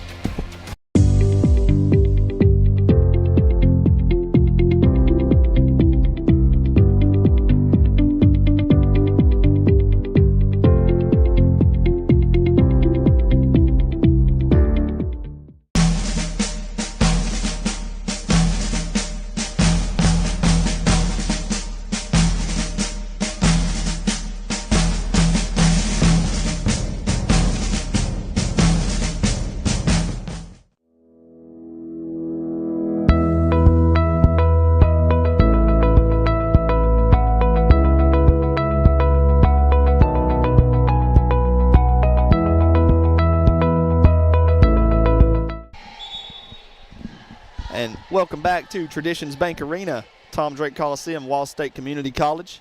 And there's a shot of the Lady Raiders timeout huddle.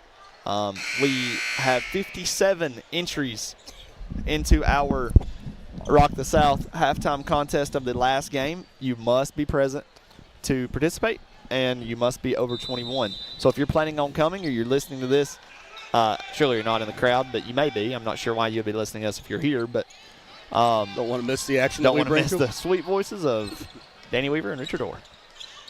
But that link is ccboe.org/Rock the South, and we appreciate Ty Watwood for creating that for us. Oh, nice move. Looking at Max Swain, they're always looking for Max Swain, and for good reason too. Everything runs through her. A lot of talent on the floor, but she's definitely the heartbeat, and they always want to try to get it to her. Coach Abbey may go last shot here. 46 seconds. Holding it He for a tells her long to pull it time. out. Oh, I think boy. he is. Coach Welburn says come up, but I'm not sure if she wants to. And they're probably going to try to run something. Got a foul there. So here's something interesting. Mark Goodwin. Well, by the way, first of all, your wife, Mag Weaver, is watching. She had a great day with her family out and eating at Taziki's. Took my recommendation. Mark Goodwin was saying we're talking about how many championships the Adams family has won. What about the Welburns? Oh, man, we can give you that stat. We will come up with that. We got the book of knowledge here. We'll get you that. So it'll be Danny Welburn, Tammy West, and John Welburn. I think Tammy's going to be the probably going to the stat leader. Yeah, but we'll get you that.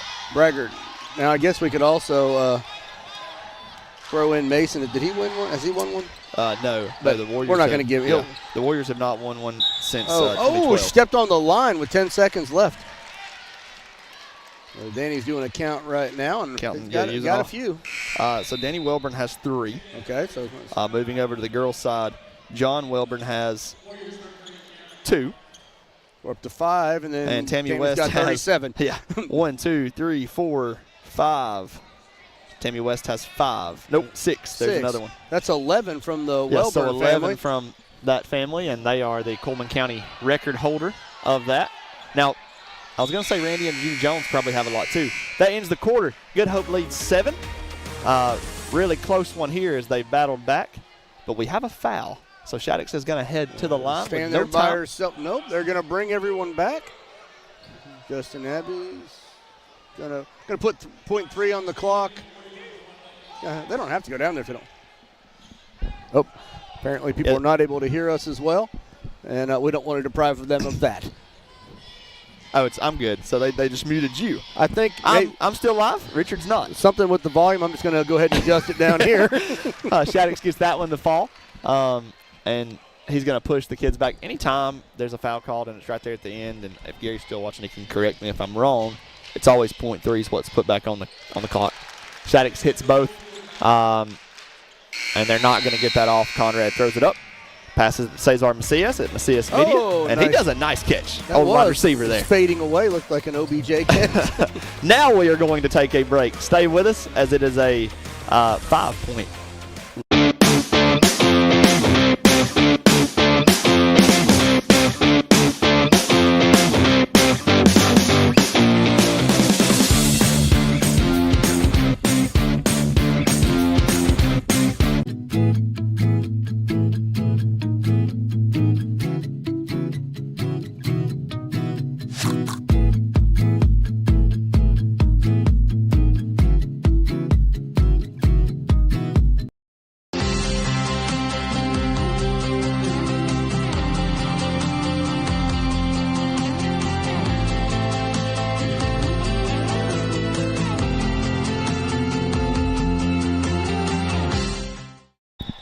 So welcome back. We've got some cool shots here. Pee Wee basketball is being played throughout the county, and if you're playing Pee Wee basketball, you're a basketball fan, and we're watching. So we appreciate everyone tuning in there. Is that Hansville? Yeah, that's at Hansville, and that's at Good Hope.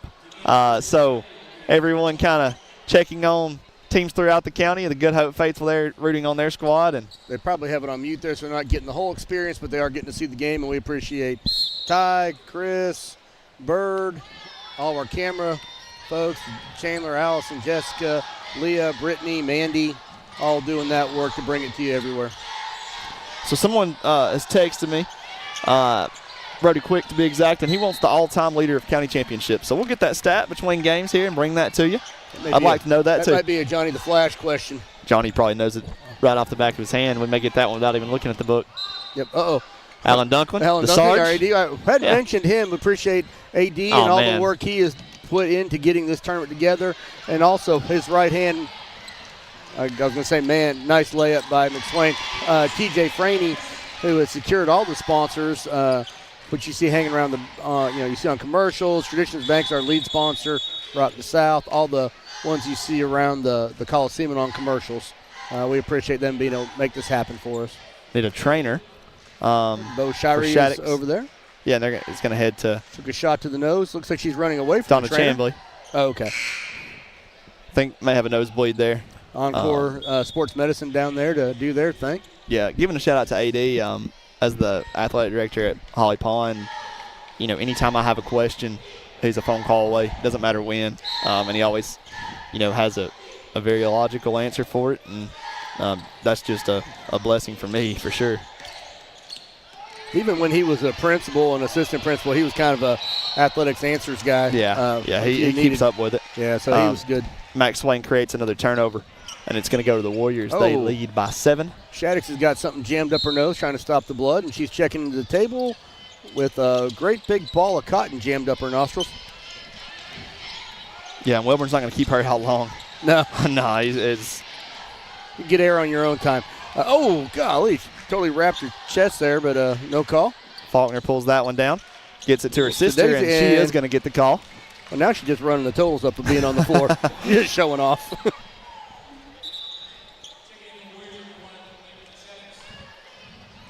On the man-to-man score here, your wife is tuned in one more time than my wife has right now, so appreciate that, Mag. So Joey's not keeping track of what you're doing right now? Evidently she's more interested in Alabama basketball, which really doesn't start for another hour. Yeah, but she's got a little more interest in that. Your son, Jaden, he's I guess you would say, Shattuck's working hard down low, gets that to fall. Put it up there, grab the rebound. Jaden, what is his official title for the Crimson Tide? Well, he's a student manager. He's part of the Bamalytics crew that does all the stats and hard hat awards for the team. Pretty cool experience for him. He's got 2 big rings, a Final Four and an SEC championship one. And really, I just got to say, he's the wind beneath the whole team's wings. Nate Oates doesn't do anything without consulting him. A lot of times I think you probably ask him to speak at halftime and things. Lucy Adams heads to the line there, gets the first to fall. And West Point within reach, but hasn't made that run they need to. Wow, we are at 165 viewers right now. That's awesome. That's just on Facebook. Right You've got YouTube, Roku. This year. Yeah, and that's just on Facebook, 171. Several more word spreading about us. Yeah. People are texting their friends saying, it doesn't matter who's playing. Nice drive. Oh, get that out of here. Number 10 for the Warriors, but she is blocked. Conrad kicks it to Adams. Adams goes up. And the foul, and count it. One. Oh, and she let it know. Counted that LeBron. The little flags on. That's right. Adams goes back to the line again as she makes that an 8-point lead for the Raiders.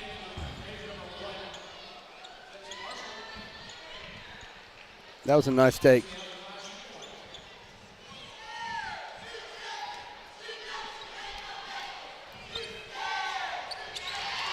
AD with the ladder there for the net cutting.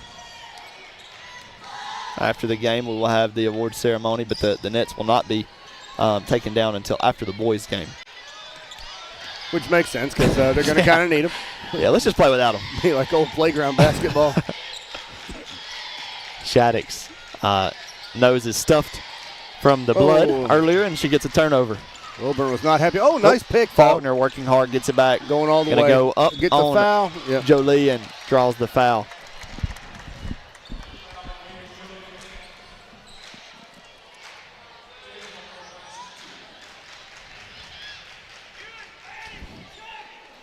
I don't know what was said up there, but there is one fan that was not happy about that. I want to say pathetic. Pathetic was the word that was used there to describe, but I disagree. Yeah, that was a pretty good foul call. It seemed like a pretty obvious one. Faulkner gets it to go. 47-39, 5:51 here in the fourth of the Cullman County Championship, the 76th consecutive Cullman County Championship.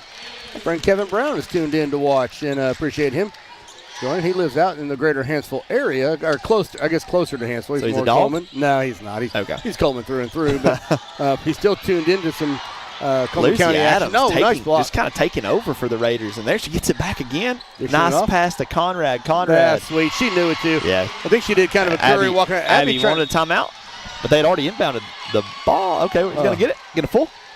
I think Wilburn wanted to take one anyway, so stay with us. We're headed to commercial break, and we'll be right back.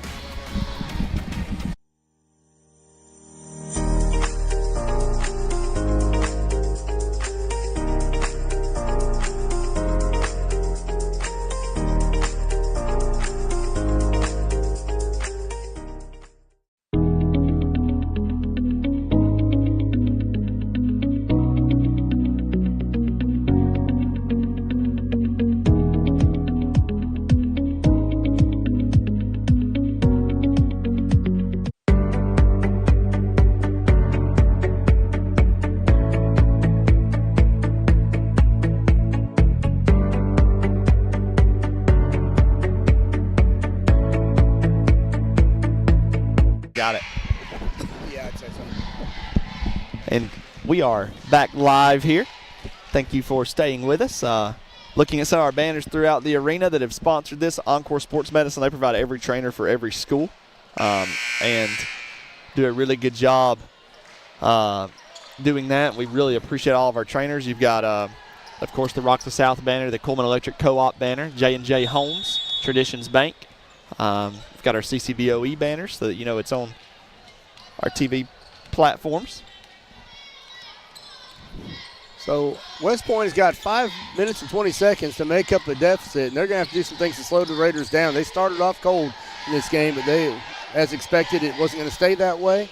Faulkner doing the best he can. Yeah, but and McSwain comes down with it. I would say she has a double-double at this point. Yeah, for sure. And we tick under 5. Conrad, corner, doesn't take it and picks her dribble up.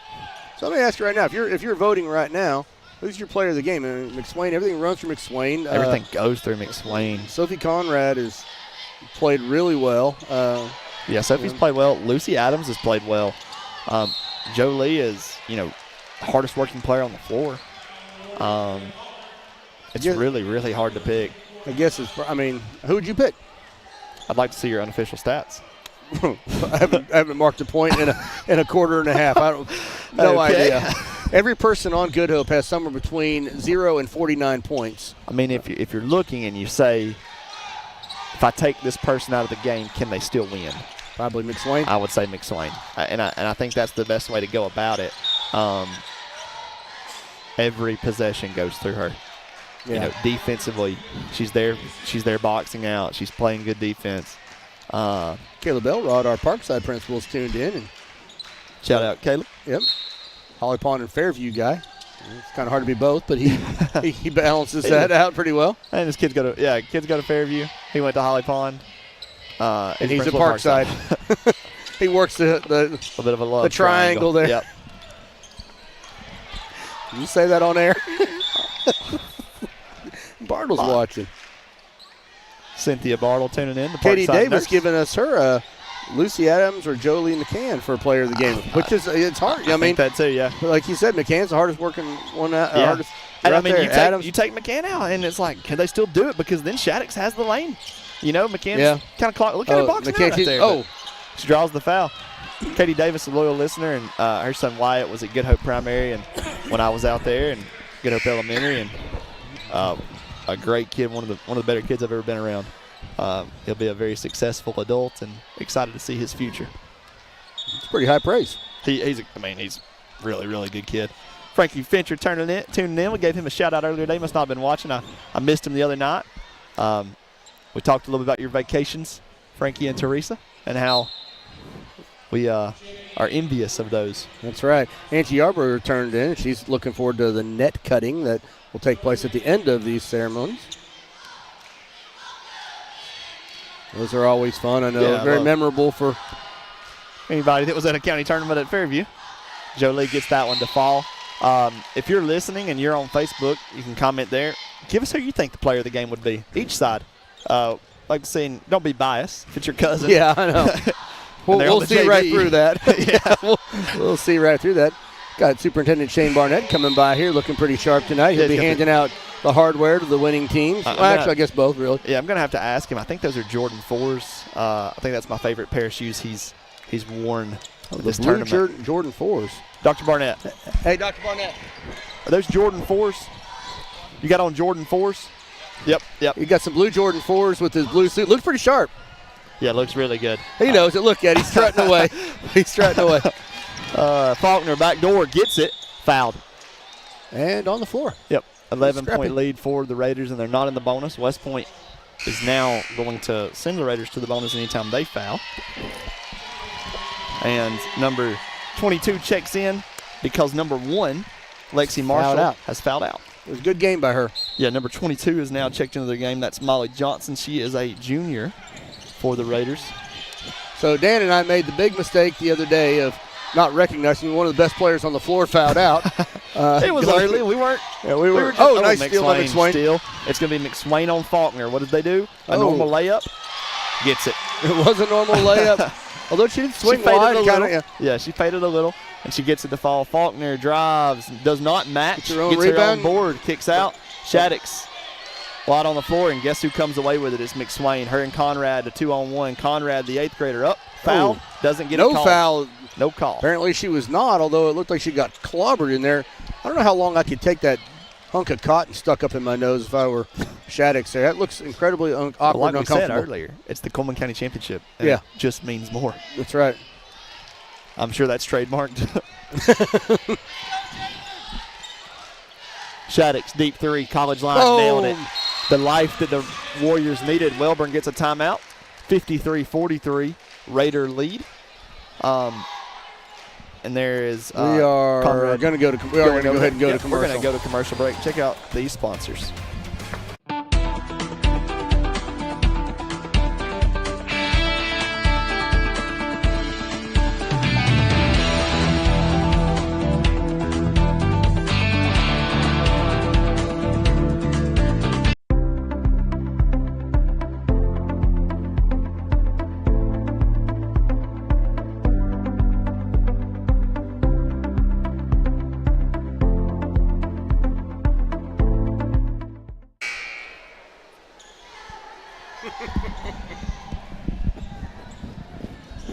We are back with 3 minutes and 3 seconds left.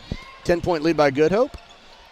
And West Point is going to have to make some things happen right now if they're going to make a comeback. McSwain had a shot at Lucy Adams there, but pulls that back out, and they're going to set it up to kill some time. Kathy Gorham's tuned in watching us now. Hey, Kathy like Gorham, your kindergarten couple of teacher your comments. And Conrad's going to get a toe. It stays with him. Welborn is not happy. I believe she hipped the ball. Yeah. That's what he was indicating by that. Justin, no comment. Yeah, he knows. He stands there. I bet that commercial I had a few years ago where they were in a close game and the kid kicks out like, hey, ref, that was off on me. I touched it, coach. You keep your mouth shut. Yeah. You're on the bench. And they're going to do a little dribble around, and it's how long does Welborn wait to foul? 2:25 go, I would say. He's jumping up. He's saying ease it on out.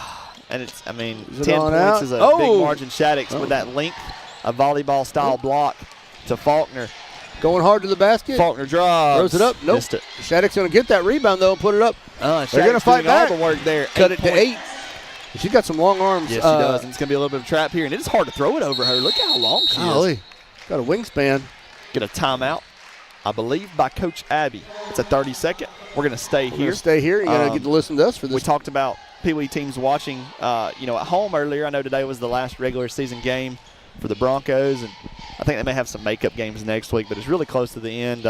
If you haven't made that up, Fairview or Parkside, they had an undefeated third-grade boys team, but they lost today to Vinewood. I know Patrick McDonald, I saw where his third-grade girls team finished their season undefeated. A lot of young talent coming up. I know there's several others that I don't know of, so if you're watching and you've got a youngster that's playing and they've had a good season, we'll give them a shout-out because that is the future of this tournament. Were the championships today? No, they start, I believe, next week, but I think the regular season might have ended today. Like we said, it's the 76th annual, so it won't be very long. We'll be watching those kids play here. That's right. And if you're lucky, we'll still be doing it. A lot more gray hair, but you have none to. This is what kids dream about, being here and being called by us. I have had one, and it's a Bronco, but he was like, "Man, I hope you call my game tonight." And I Did said, he really? Yeah, I said if you'll perform, 5 seconds. Oh, 5 second call. I felt like she was going towards the basket, though. I mean, this is one of the biggest possessions of the game. As we, these last few possessions are going to get big, but this one really matters. 8 points is the deficit, 1:46 to go, and the Warriors, they have to have a basket here.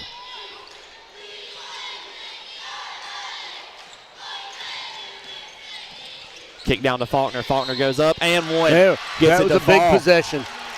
And that one means a lot as the Warriors are now down by 6, 53. Chance to make it 5. And that was a big possession. They've struggled from the line. Faulkner's a baller, though, and okay. Misses that one, and guess who comes down with it? Yeah, it's Ava.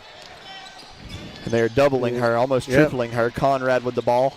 And Shaddix is going to guard her, but she sends Faulkner. He's pulling them all out. They're going to have pull them all out. That's when you want Shaddix to block that right there. She needs to be the one up high to get that pass blocked. I think she kind of traveled there, to be honest. But we're at 1:14, and when do they foul? They're going to have to start fouling, I think, now. Yeah, I think so too. And Wilbur may let it go under a minute. There's Conrad. She's open, but it's a no shot here. It's only layups, and they kick it back out. Faulkner going to double it. Her sister okay. Man, if she wouldn't have jumped, I think she got a little nervous and was going to go off balance there. Got the ball pulled out of her hand. So, here's where I've seen Wilburn obviously probably knows that I've seen Wilburn pull it out of his pocket and look at a sheet and know who every foul shooter, what they shoot. Yeah. And just because he watches so much film and knows statistics and who you want to send, who you don't want to send. I'm just never a fan of pulling all your rebounders away. I know that's a thing. I'm just not a fan of it. When I helped Mary Lauren Hartline, we played Winona, and they were pretty good. They were a decent team. They never rebounded. They went ahead and set up. Their free throw shooter was the front of a 1-2-2 press. Oh, really? Yeah. It was scary. Well, and Winona had a decent team or two in there. Yeah, very good team. Faulkner drives and one. And one, wow. Back-to-back and ones, and they're not going to go quiet. Yeah. For the Warriors there. That makes it 49-55 with the chance to make it 55-50. They will immediately put that press on with Shaddix up front trying to block the pass if this is made. And with her length, it is hard to get around her. And Faulkner does get it to Cut go. it to 5. Here's Shaddix. As close as they've been since half? Before half, maybe? Yeah. They broke that pretty quick. It was 1 point at half, and then it kind of took off. Conrad, it's a no shot, and she's smart enough to know that. And that's who you want to have the ball for the foul if they have to give it. And here they go. Oh. Goes to Adams. Adams looking across court. They're doing a good job stalling. They're moving that ball around. Coming to McSwain here in a second. Okay. Yep. And Wilburn is wanting the foul quicker. Yeah, a little quicker than that. A lot of time went off. I mean, probably close to 25 seconds went off from the time they made that free throw. Got to wait to check in. He's going to talk to her a little bit before Coach Wilburn sends in number 1 for the Warriors. I'm sorry, number 4. Caitlin Simmons has fouled out. Yeah, and that's going to be Katie Beth. I'm going to mess this up. Yavino? I'd go Yavino. Yavino? Okay. Conrad misses an important free throw. And, these are tough free throws to shoot. They're really tough if you're 13 years old. Yeah. Didn't affect her on the second one. Got that one to fall. 6-point lead. It's a 2-possession ball game. Faulkner brings it up. She's had back-to-back and ones. Kicks to Shaddix. She doesn't mind shooting a 3. Yeah, but Shaddix can hit it from there if she needs to. They don't want to waste much time. Versatile. Gets it to Katie Beth, who got away with a walk. And Faulkner all the way drives. And no and one there, but she will head back to the line. They're going to have to make their offensive possessions a little bit quicker, though, if they're going to want to. Yeah. Just earlier this season, this game finished 56-46. We're very close to that again. I believe Conrad has now fouled out for the Raiders. And Coach Justin Abbey is going to send in number 22. Keely Harbison? Nope. Wrong side. Molly Johnson. I would assume there should be a foul coming right away. And the rebound goes to Max Swain. Oh, we got 2 Warriors down. Yeah. And here comes Keepway. They're going to have to. They lost 8 seconds there, though. Yeah, it's 12.8 remain. It's going to take a miracle now. They're going to have to get a really fast foul. They're not doing it. Nope. And there's the foul. It's 10.8, so 2 seconds tick off, and it's going to be tough. And if this holds true, Justin Abbey will win his 4th consecutive Cullman County Championship. Anybody else done Tammy's 4? had 4. Okay. Back in the Georgia Myrick's days. And it looks like she would have had 6, but Regina Jones slid in there on an her. 06 one, yeah. Tyrrell Louie has had 4 for Hanceville when they made their incredible run. So Justin Abbey is in rare air with the Cullman County coaches. Here's the record. Randall Jones, West Point. He won it from 85 to 90, which was 6 straight Cullman County champion. Okay, so not so fast, Justin Abbey. That is the record on the girls' side. Justin's done a great job with these girls. Got to let it fly. 4 seconds, it's off, and that's going to bring us to an end. Your Good Hope Raiders. Well, nope, and now they can't get to the ball. We can go ahead and make the call. Nobody can get it. The Good Hope There Raiders. we go. G-Bolt on the spot. Will be your 2025 76th annual Cullman County champions. Congratulations to the community of Good Hope, Coach Justin Abbey and his slew of assistants, and each girl on that squad. Their JV won it as well, so the future is bright for the Raiders. He's going to be making a run at Randy Jones. he definitely could be. We will stay here for All County. We will stay here for the Bill Shelton Award, along with, let me look here. I don't want to mess this last name up on the other award winner for the girls' side. Is it the Cummins It's Award? Charlotte Cummings, yep. So, I think I saw Steve Cummins somewhere. Hopefully. Yeah, so we'll have the Bill Shelton Award winner, which is a long-standing honor that goes back to 1989, and then Charlotte Cummings Award, which goes back to 2009, and we recognize 2 Cullman County students. Dr. Barnett and AD out there, they're going to take out the trophies and the certificates and things like that. We will stay here for all the action and call it out to you and recognize these very deserving individuals.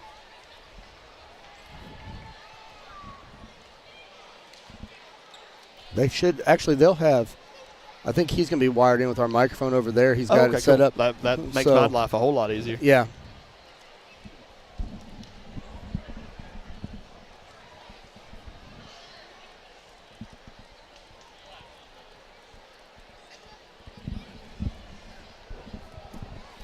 I think the presentation's about to start. We're going to bring the Cummins family over to give out their award. Here we go. On behalf of the Cullman County Senior High Athletic Association, Superintendent Dr. Shane Barnett, and all of our teams, we would like to express our sincere appreciation to Wallace State Community College, President Karlowitz, Athletic Director Paul Bailey, Auxiliary Director Mark Boland, and their staff for hosting our 2025 Cullman County Basketball Tournament. Additionally, we thank all of our student athletes and those that have supported them for a wonderful week of competition and sportsmanship.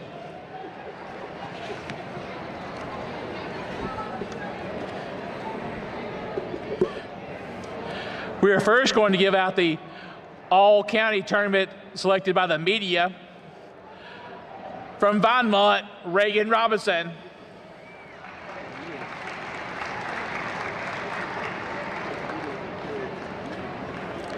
From Vinemont, Veda Yarbrough.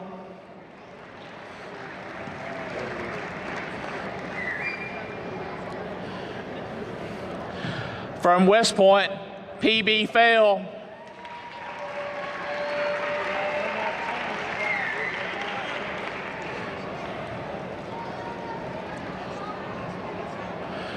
From West Point, Cameron Faulkner.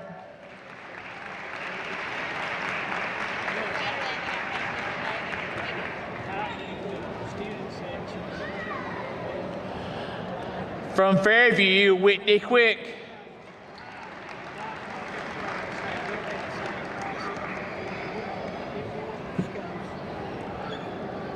Whitney Quick of Fairview.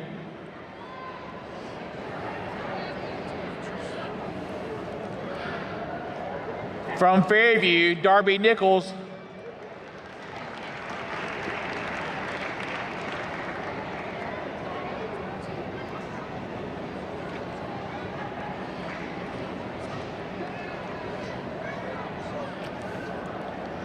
From West Point, Lakeland Shaddix.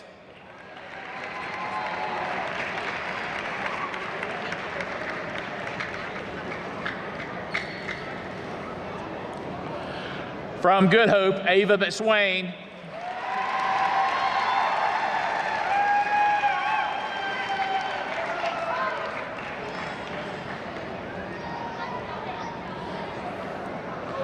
From Good Hope, Ella Gossett.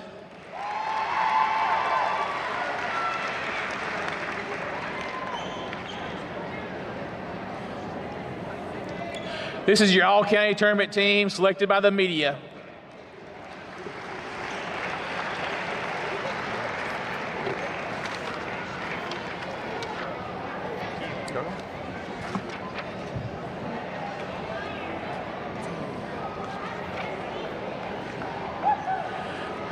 Now we'll do the all-county team, varsity girls division selected by the coaches for all season. I'm good. Ella Dickerson from Cold Springs.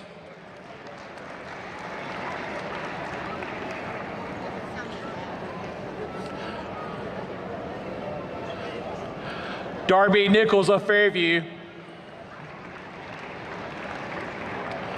Ella Dickerson of Cold Springs.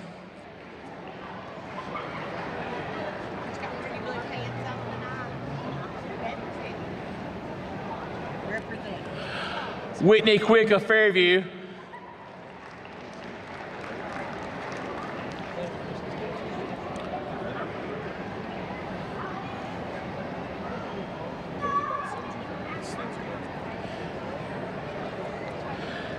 Ava Thomas of Holly Pond.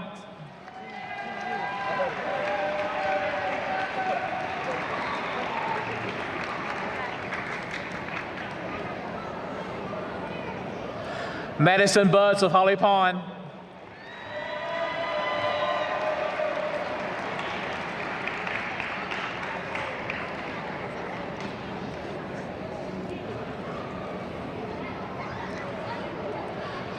Maggie Nell of Holly Pond.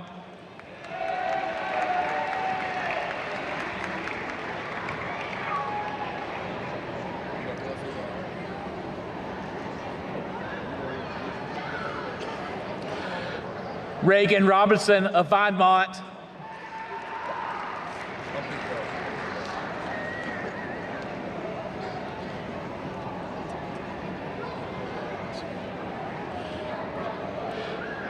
Caroline Miller of Vinemont.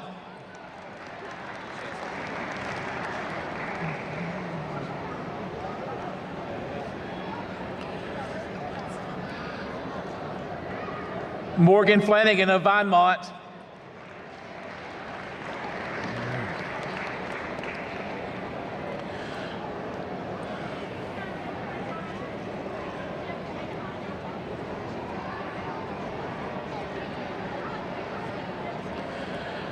Jalen Faulkner from West Point.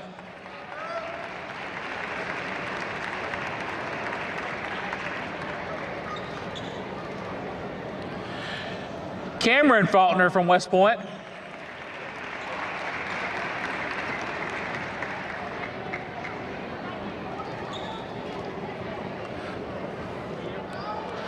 Lakeland Shaddix of West Point.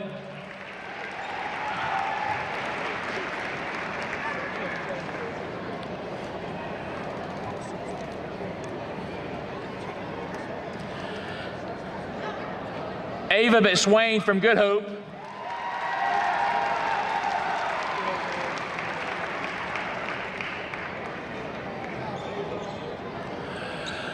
Ella Gossett from Good Hope.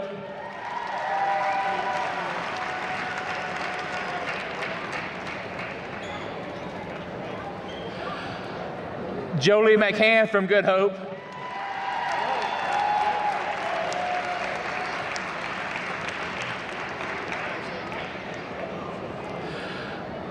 And Sophie Conrad from Good Hope.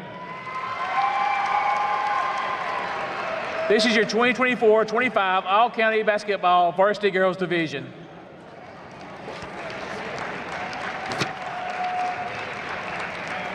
Next will be Cummins. Yes, sir.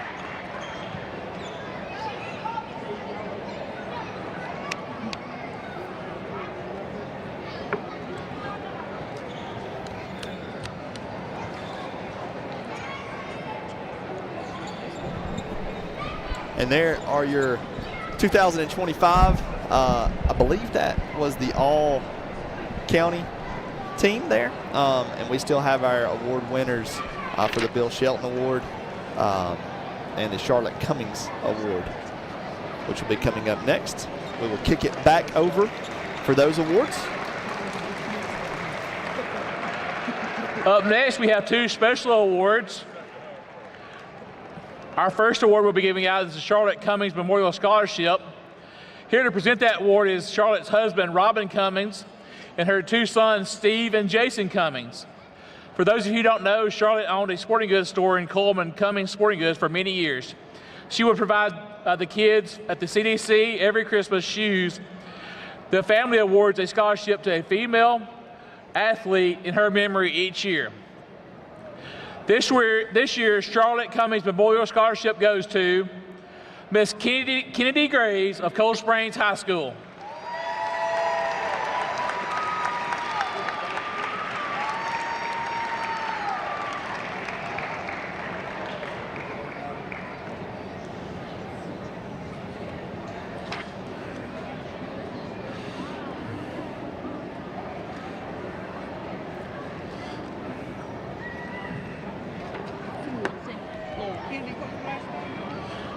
Cold Springs.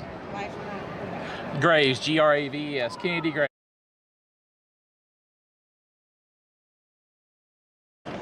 Our next award is the Bill Shelton Award. Bill Shelton was a longtime sports editor at the Cullman Times. Shelton was honored as one of the Alabama Sports Writers Association's 50 legends not long after his passing. He was also the Cullman County Sports Hall of Fame's first inductee, and is duly enshrined in the Alabama High School and the Alabama Sports Writers Hall of Fame. And this year's Bill Shelton Award goes to Ava McSwain from Good Hope.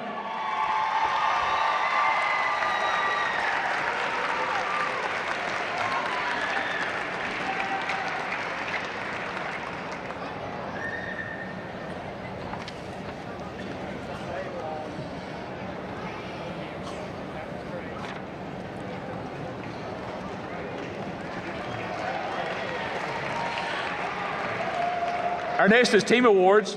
The Varsity Girls Division runner-up, coached by John Welburn, the West Point Lady Warriors.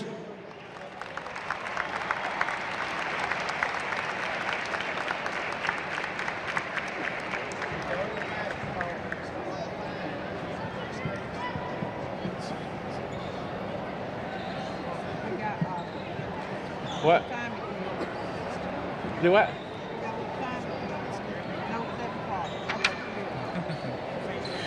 And your 2025 Varsity Girl Division champions, coached by Justin Abbey, the Good Hope Raiders.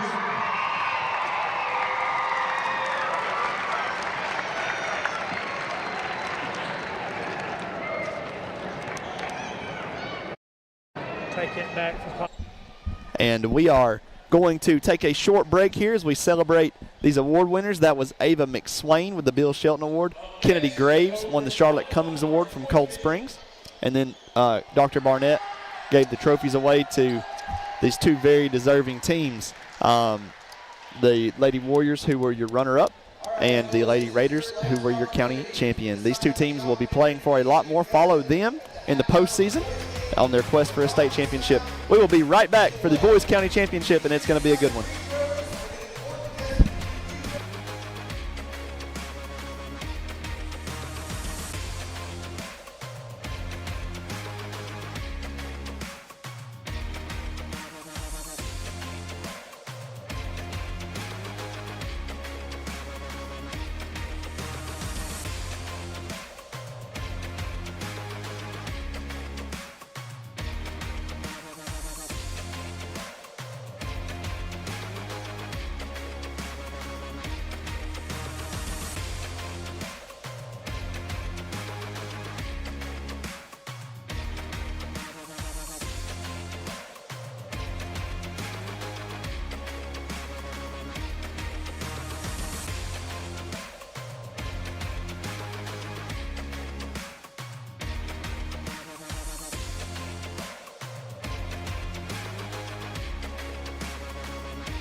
Thank you for watching ccboe.tv, a service of Cullman County Schools. Now, live from Wallace State College in Hanceville, this is the Cullman County Basketball Tournament. And welcome to the 76th annual Cullman County Basketball Tournament as we have the boys championship. And Richard, it's a David versus Goliath. It is. What a story, huh? It's one of those where Rocky's wife says, "You can't win, Rocky." But Willoughby's going to look him in the face and see what they can pull off here as we get the lineups. And it's Sawyer Olinger, number 4. He's a senior. Asher Thrift, he is number 5, and he comes in as a junior. Number 12, Carson Ryan, he's a senior. And it's Ty Dunn, number 20. He's a junior. And to round it out, the big fella with a mustache. That's Kate right. Albright, number 40. He's a junior. And he'd not be surprised if he hugs each ref, but he doesn't. He's a hugger. He's a hugger. And his dad told me, I didn't realize this, but they beat West Point the other night. They were hot clocked by West Point at home just a while back and had the upset the other night. Yeah, and if you saw that right there on the clip, Kate just gave Coach Willoughby a hug before the game. So here we go with, Good Hope starting lineup. Number 5, Tyler Cone. Holly Pond getting them with the boost. That's right. Number 10, the senior Jacob Haynes. Number 15, Gavin Pace. He's a senior. I believe he was our player of the game the other day. He was our player of the game. He was all over the place. Number 20, senior Tucker Malin. So starting 4 seniors. And number 24, freshman Tucker Screws. Yep, their big guy, Tucker Screws there. It'd be fun to see Cade, who's junior, a little more experienced versus Tucker, the freshman there. Holly Pond and Coach Willoughby come in with a 13-12 record.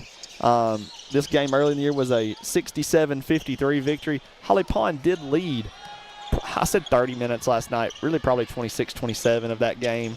Got really out of hand at the end there, really big push from the Raiders, but it was a good ball game through and through. Coach Adams comes in with a 19-6 record.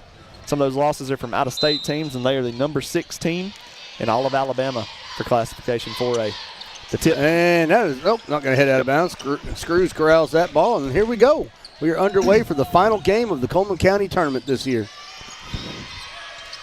Holly Pond coming out and a man, but I believe it may be. Oh, that's a good way to start. Number 20 for the Raiders, Malin with a 3 to start off with. Every coach on the Good Hope bench is a Holly Pond grad.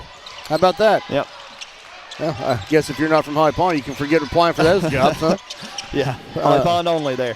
Olinger being guarded by Tyler Cohn. Quarterback on quarterback action. He really did a good job the other night. Really kind of took control of things. 3F pulls up and draws the foul there. And it'll be a baseline inbound. Number 22, that is foul on Turner. No, 24 on Screws. I guess Turner's not even in the game.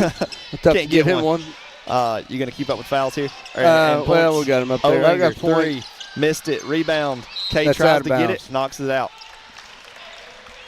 We've played for a minute and only 2 possessions. 3-0, but Good Hope's on pace to give a shutout. Holly Pond wants to keep it very, very slow. They don't want to get to running with that. Malin deep again. That's going to be off. Malin's going to miss that. Cade's going to come down with it. Down. He got those arms up there high. Yeah, he's strong. He's very strong. Tight end on football. Just a strong kid. Only with the 3. Oh, good block out. That's going to be going back the other way. Yep. Malin's come out ready. He's firing.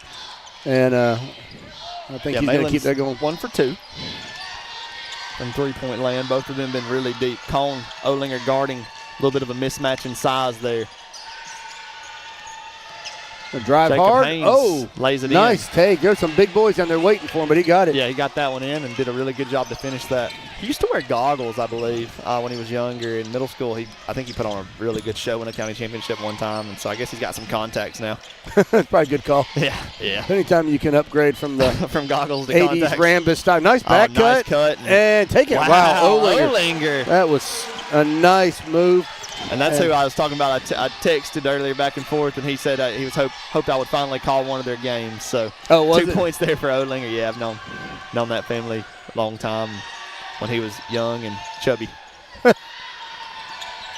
He's a great athlete. Yes, he is. Three-pointer Malin. Malin He's again, 2 for 3. Got a little, I don't know about the celebration. I've never seen that one. What did he do? Pointed his eyes and then kind of pointed at the ground. I don't really know. Well, eyes locked down. Maybe that's it. Lockdown shooter.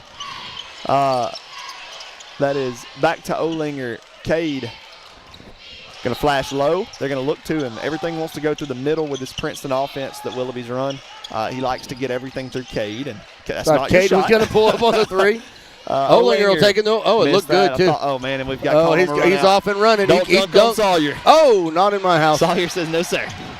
I don't think he fouled him either. I think he punched the ball up. I think being a little bit short on that gave him that advantage. Screws. Passes that to Allison. Allison nice getting in on the action. Allison. Nice job. Allison, our camera girl, she grabbed that rebound or that loose ball away from Tucker Screws. She is the social worker at Holly Pond. Comes out to us once a week, and we appreciate her. Great catch, Allison. Got a foul down low, and that's Cade's trying to front, and Malin gets the foul, which is big. You know, if that's the matchup Coach Adams is going to go with, and he can't, Cade's ceiling like that, get a couple quick fouls, be good for the Broncos. It's 8 too early, though. Kind of got the March Madness feel before this game. That was a foul on Dunn, not Albright. Oh, okay. Kind of got the March Madness feel before this game where it's like a Cinderella type. They're off and running. Olinger makes the wrong choice to guard there. That was a nice pass off at the last second. Coach Willoughby gets a timeout quickly. 4:50 to go. It's 10-2. Stay with us. Check out these sponsors.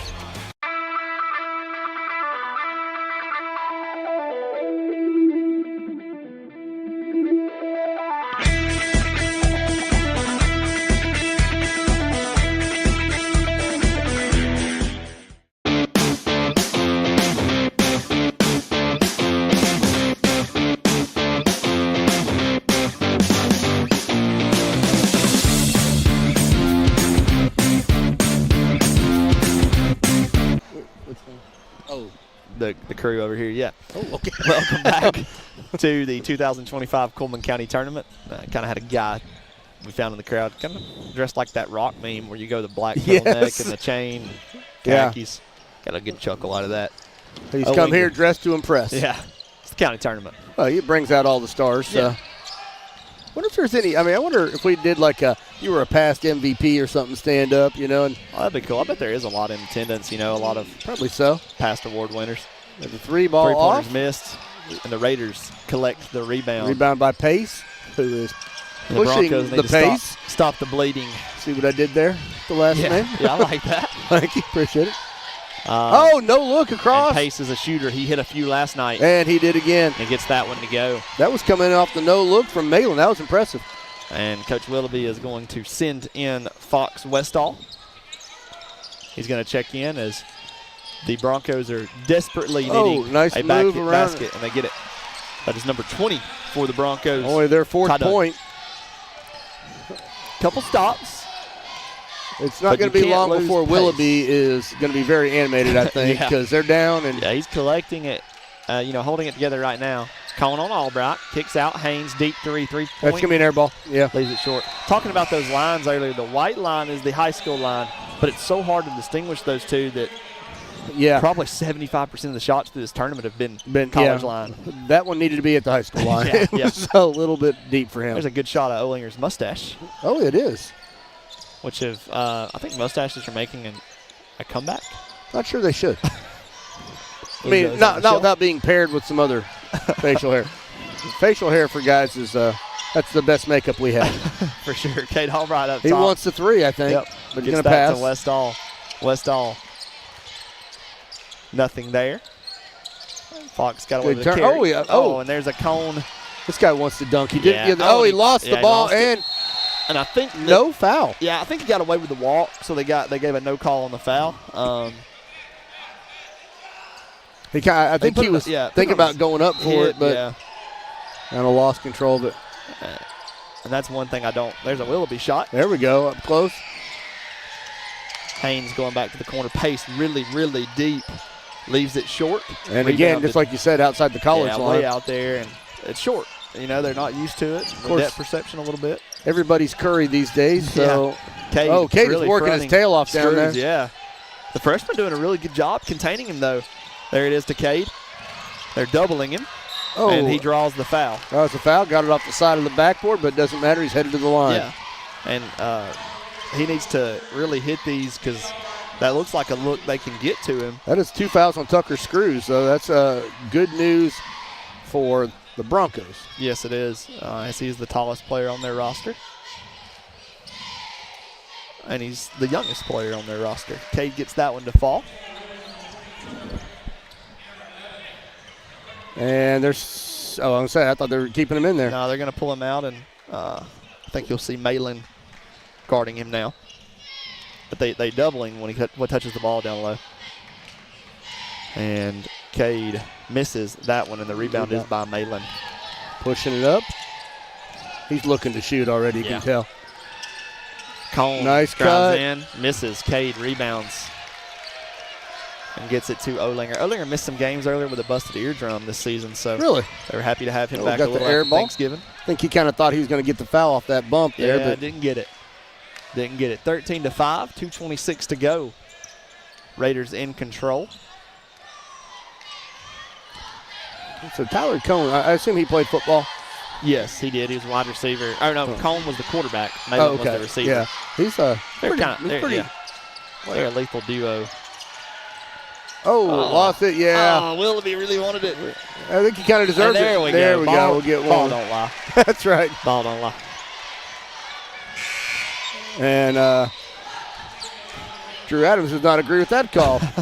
both shot of some of the Bronco cheerleaders there. Coach Adams, a 2010 Holly Pond grad. Griffin Morris, I think he was a 16 grad. What year did you graduate? I was 12. 12, okay. Yep, and then Scott Adams, I'm not sure, I would say 88-ish, 89, something around there. Around there. Olinger goes strong, got him blocked a little bit. Nice recovery to block that shot by Cone, I think.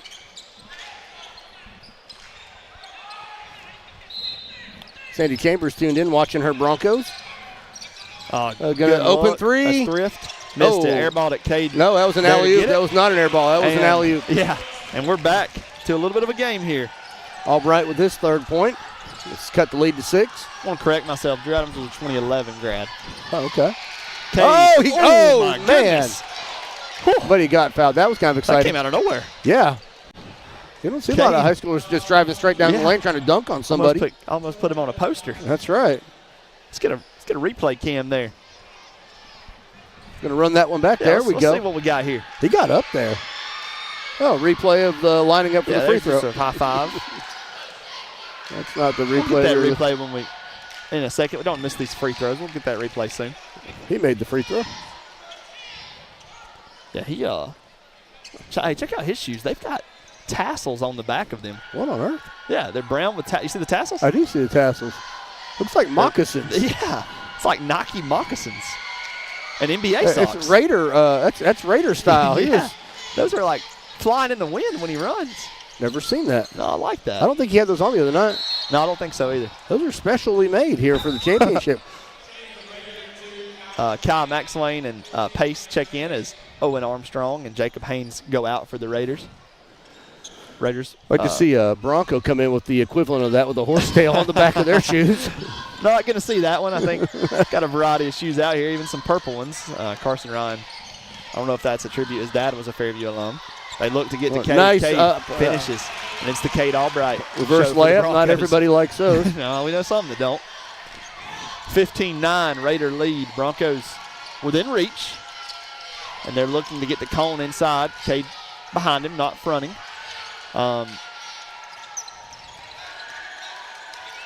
And Malin open in the corner, and Cone doesn't find him. McSwain, three, missed, rebounds. Sawyer bumps it down. It's loose rolled ball. around, and there's Malin with a two-hander. Oh, he's still going to try to. Yeah, still almost tried to he's dunk wanting that dunk, but but didn't get it. The moccasins were waving in the wind. And I'm going to step away to go across and announce who our Rock the South shooters are going to be. We pulled our winners for Rock the South, so if you submitted that and you're not here, You will not be able to do that at halftime. We have 4 winners, and he will get those. We'll announce them to you shortly. Going to make sure they're here, confirm that before we make our announcement. 3-pointer there by Tucker Malin. It's a 20-11 Raider lead. Replay cam there brought to you by Rock the South.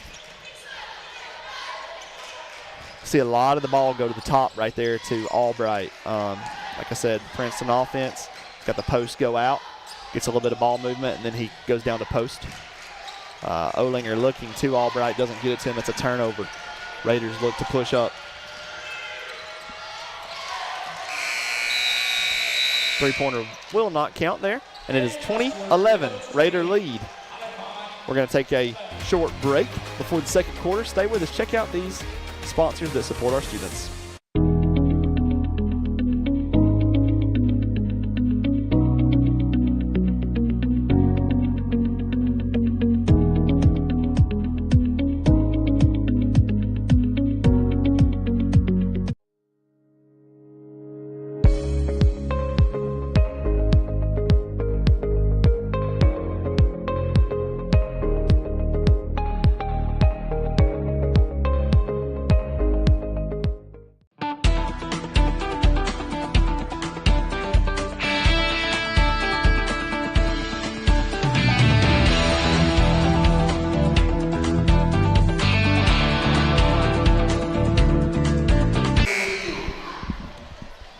And our Rock the South contestants will be Bob Cuz, Brett Williams, Ashley Granger, and I missed the 4th.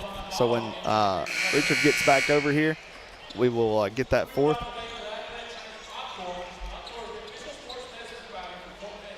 And we have those numbers too. We used random.org to draw that, and it selected us 4 numbers. And that was the way they were submitted, the timestamp on those Google Forms. So congratulations to those 4 winners. Bring a rebounder with you. Olinger looking. He's in a land of giants. Doesn't fall. Cade there to rebound. Puts it back in. So I told him it was Brett Williams, Bob Cuz, Ashley Granger, and Colton Strickland. You must be 21. So if you know one of those is not 21, they're not eligible. If you know they're not here, they're also not eligible. They better get here. Oh, man. 3-pointer, Kai McSwain. His sister, Ava, just got the Bill Shelton Award in the county championship. The threes are falling for them. I saw that Malin hit another 3 as I was walking across. He did, and it's getting tough for the Broncos. Pace kicks to McSwain with a hot hand, and it's doubled in the corner. Colin's going to be left open in the corner there. It's him and Albright. Albright comes out. 3 off. And challenges that shot a little bit. And Willoughby yelling something. Hey, Joey Orr has tuned in now. Hey, Joey. Glad to see her.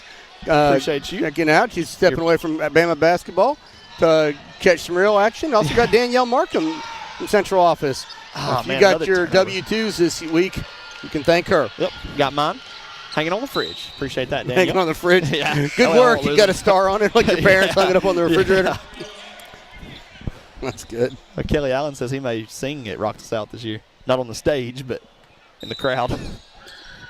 Sandy told us that tell Danny that Scott was not an 89 or 90 graduate. Okay. He's a lot older, 84, 85. Okay, I gave Scott some grace there. Yeah. So I missed Drew by 1 year and Scott by several. Yeah.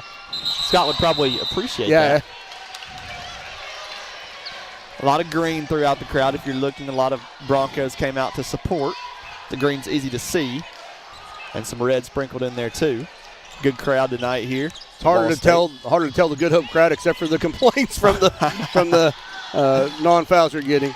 Macy Orr is watching. My daughter Macy decided to tune in. Brindley Mountain Lion, correct? Yeah, she's Brindley Mountain Lion cheerleading coach. Maybe she's scouting some cheer stuff. There you go, looking for some cheer stuff. We've got some good squads, Macy, that you can tune in and watch. Both talked about the Raiders. Here we go. We got some booing going on. Yeah.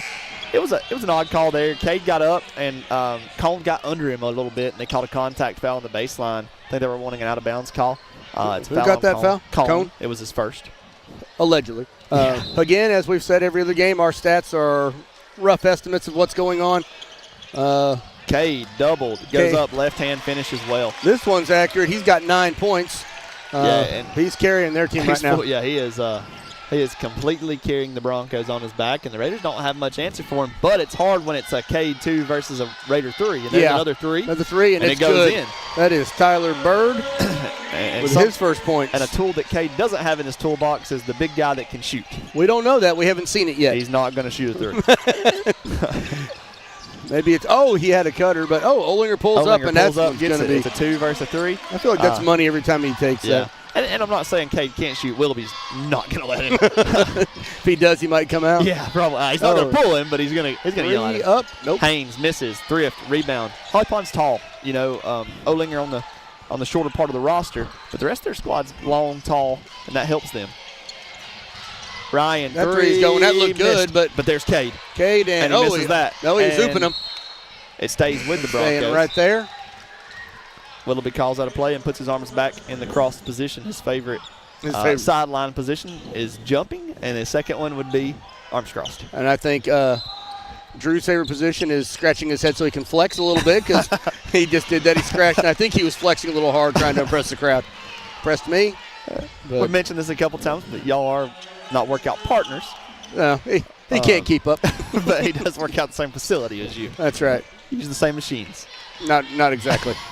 You got to be 50 and older to get on the machines. Carson gets that one to fall. That's his first point of the night, I think. He could have anything that's not claimed by Olinger and Albrecht though right now, so who knows. And Ryan misses. Thrifts there to board it. Yeah, gets the ball back. I thought Olinger was going to let it go. Kicks it to Dunn. 3 short. Flat. Yep. And Cade flies in out of nowhere in there. But he's not going to be able to get back on defense quickly. Unless he swings behind. Raiders deep 3. Deep, that's good. Dang. Wow. That's 15 for him right now. Yeah, and I think. Is it 5 threes? Well, no, he had that almost. He had a free throw because he almost dunked it, and then he almost dunked it again. Cade wide open on the backside. Cone slides down to help. Doubled in the corner. Ryan up top. Broncos need a bucket. They trail by 11 with 4:34. And the pace is not in the favor of the Broncos. Olinger let's fly. Short. Gets his own board. Own rebound. He's Olinger in the trees. Back there with, no good. Good Hope having 29 this early is not favorable for the Broncos. They're not a team that puts up 70 points. They want to contain you and keep you low. Air moccasins flying from downtown. Gosh, that was deep. Well, he's in range from the time he got out of his car, though, so he might as well let it fly. He's had the hot hand. There he is on Albright, and Albright loses the ball and just kind of lets that one go. I've kind of watched him over the last few games. Really beats himself up when something goes wrong offensively. He mouths at himself quite a bit on the way down. Yeah, he does. Haynes wide open, lays it in. Willoughby Strickland looking to get someone in. Yeah, he's going to send Westall. Jeremy Crow tuning in, youth minister at Cullman Church of Christ, and my brother-in-law. Appreciate you watching. Haynes gets it. It's Haynes versus 2, and Olinger quick hand, and backside foul. It's going to be a baseline throw-in. I'm not sure if he called that on Olinger. So I'm not sure who Brittany Judkins is. She's watching, but she's giving heads up to some of our names that were pulled for the thing. Ashley Granger, I hope you're there.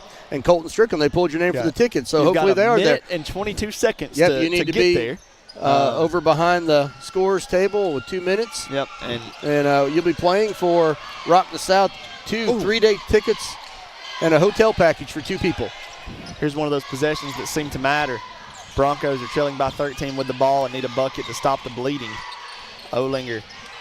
It's going to turn it over. And he just got his head sat on. Goodness. And he gave a little shove in the Still action. falling. And Armstrong brings bodies it up. everywhere. And there's swinging. Albright. Okay, not on my watch. And there we go. He got the jump ball. Look at that. He ran from the baseline to the three-point line to call that one. It looked like there was 14 bodies on the ground. There didn't have any people on the floor. He really excited about that call, and we're excited too. It's the Cullman County Tournament. Getting a chuckle from Gary over here on the sideline. Owen open in the corner, but they can't get it to him. They get it to Pace. Cone is got it shuffled like crazy. Didn't miss that one. He said I had the ball, but you picked it up. Unfortunately, you had the ball. No one was disputing that. Drew's going to get a 30-second here. Here's the deal. You're not talking Kenny Brockman out of a call. No way. No. Looks like we're headed to commercial, so enjoy these words from our sponsor.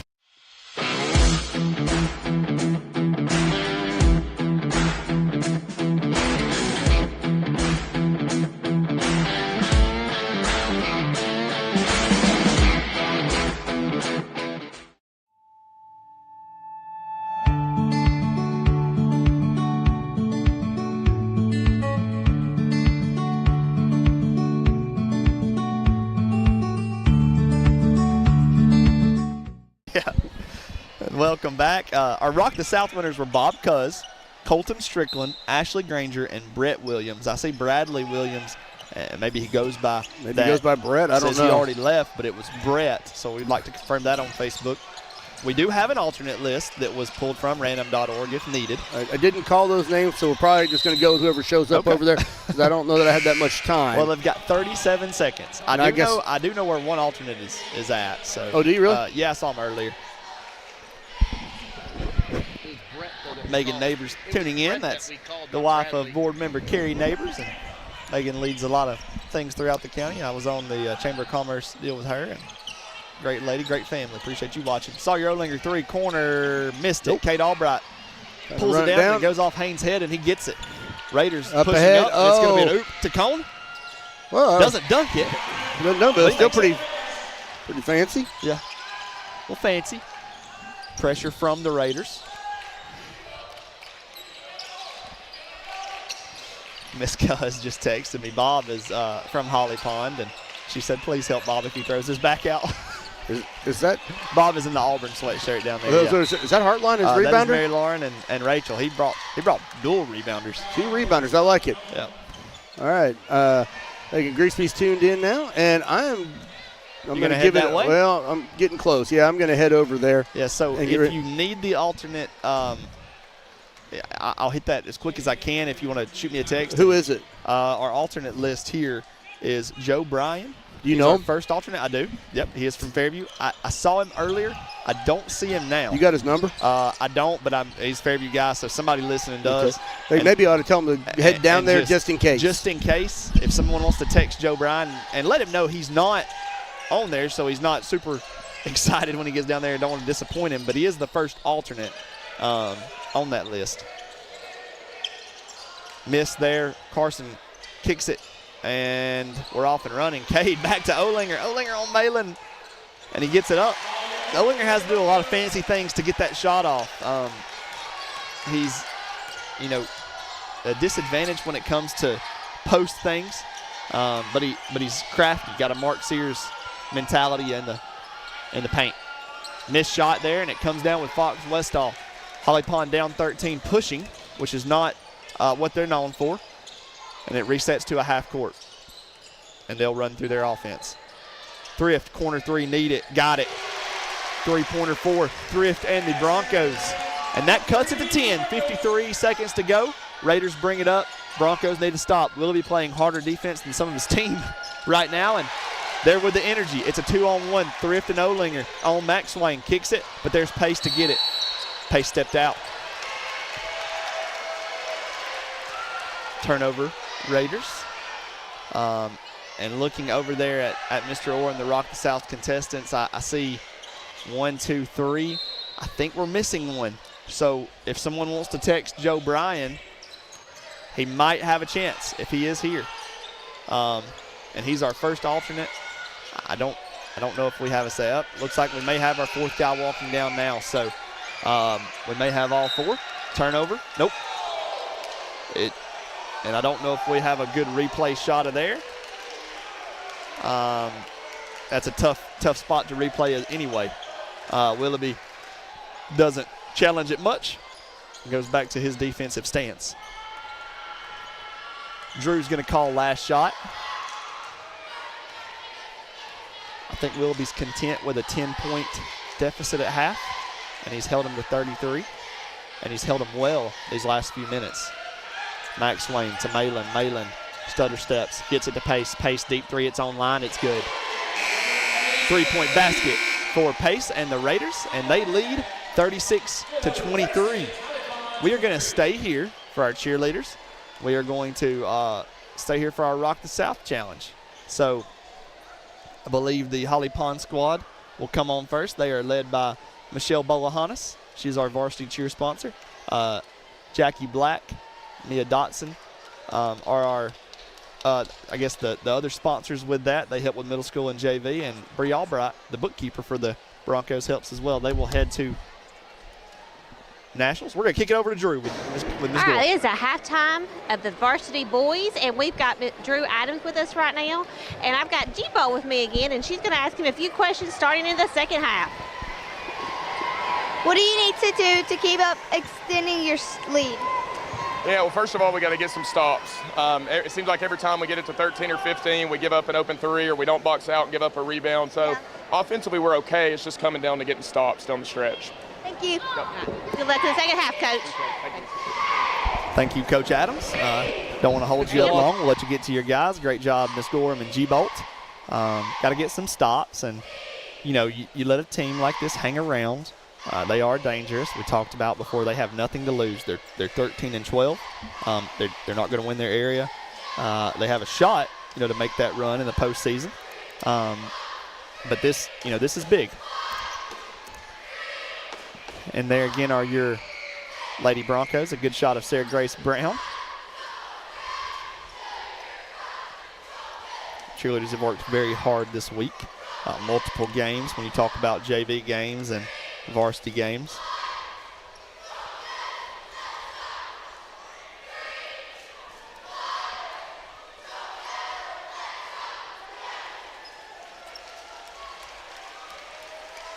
Ava Claire Faust there to end the Bronco cheer squad.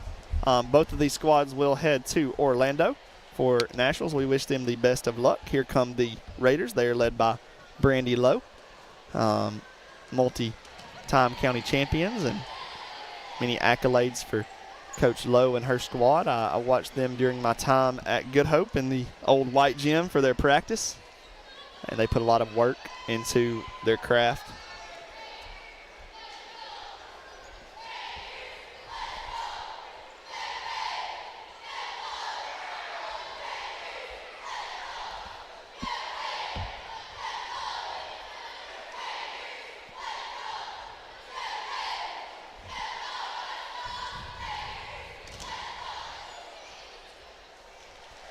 Great job, Lady Raiders cheer squad.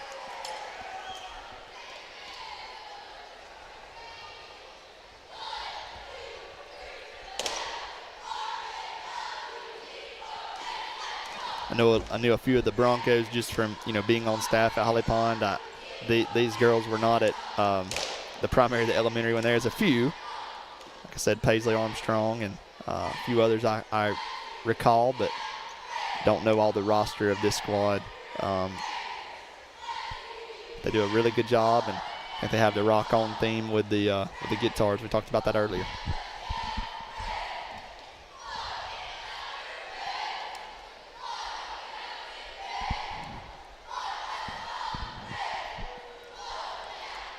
In just a second, we will kick it over to Richard Orr, and he will do the Rock the South Grand Prize Challenge.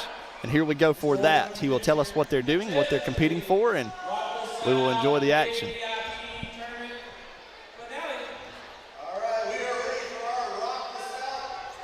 Halftime shootout. We have our 4 contestants. Let me have them introduce you and what community they're from. Cold Springs. What's your name? Oh, Brett Williams. Brett Williams, Cold Springs. Let's hear it for him. Colton Strickland, Vinemont. Colton Strickland from Vinemont. Ashley Granger, Good Hope. Ashley Granger at Good Hope, and Bob Cuz from Holly Pond. Got the homecoming favorite. All right, Ashley and Bob, take your side. Y'all can just wait right here. Just wait right here. We need your rebounders with you also. Holly Pond. All right, 45 seconds on the clock. Winner from the first round will face off against the winner from the second round for a finals. All right, most free throws made. Here we go. 3, 2, 1, go. Here we go. Got to bend those knees. We will see who can get this. This is the community of Holly Pond versus the community of Vinemont. Looks like we got one. Bob hits one and Ashley hits one. We are tied. Bob hits 2. Oh, Bob's got Ashley 2 now. Rims that out. Oh, she's taking the lead, I think. I think we're tied. We got 20 seconds left, 20 seconds. Bob with 3, Ashley with 2, I believe. 15. Now Got we're another tied one again. down on there with Ashley. Bob at 4. Oh, Ashley she's at got 4. she's gotten hot now. Bob at 5, Ashley at 4. So is he. We got 5 seconds. 4, 3, 2, Bob with 6. 1. I think Ashley with 4. Bob hits that one. It counts. How many we got down here? 4. 7. How many you got? 4. All right. And Bob is Coe advanced. And Holly Pond advanced to the finals. His rebounder is our first grade teacher at Holly Pond K8, Rachel Daugherty. Bob, stay right here with your rebounder, Bob. All right, we ready? 3, 2, 1, go! Now we Oh, have it came Good out Hope hot down here. and Hey, come on, Bob, come on back up. We go. Cold Springs competing. We go. We got Colton and 35 Brett. seconds left. 35 seconds. Both are shooting well. And I have completely lost track here. So we'll Got have to another wait one down for- on the far end here. For the official winner at the end. Here we go. We are at 20 seconds. 20 seconds. He's got a good rhythm down there. Colton's got a good rhythm. How many we got? Oh, got an air ball. 10 seconds left. 10 seconds. Let's hear it for him. Let him finish strong. We got 5, 4, 3, 2, 1. Time. And let's get our winners here. Oh. Great job. All right, by how both. many down here? 9. How many over here? Okay, we're going to go with 9. It's a record high. All right, we are ready for our championship. Yeah, he got you. All right, he's going down. Bob's going down in front of his student section. We're 45 seconds on the clock. I'm going to step away and just Bob's watch got the this home one. crowd in Call it. front of Here him we here. go. This is for 2 tickets, 3-day passes, and a hotel stay for Rock the South and Shane Quick. You're ready. 3, 2, 1, go!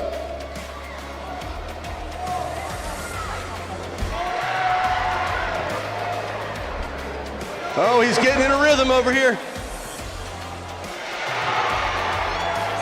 There we go. He's finding the net now.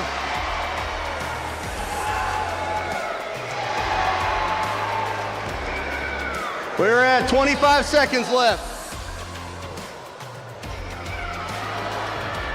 There we go. We're getting back on. We got a few fans up in the crowd. Oh, we got 2 in a row down here. 2 in a row. 15 seconds left. There we go. Bob's got another one. He's got another one down here. It's going to be a tight battle. He's hitting a rhythm. 3, 2, 1. That one's good. All right. How many we got? 8. That's a solid showing.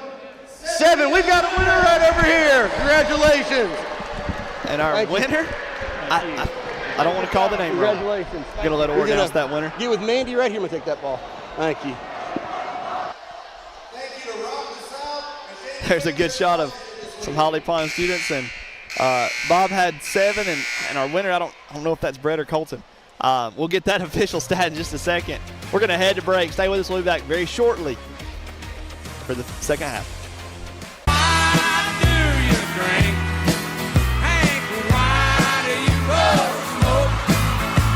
If I get stoned and sing all night long, and trying different things, and you were smoking funny things, show me what it's like to be the last one standing. Teach me wrong from right, and I'll show you what I can be.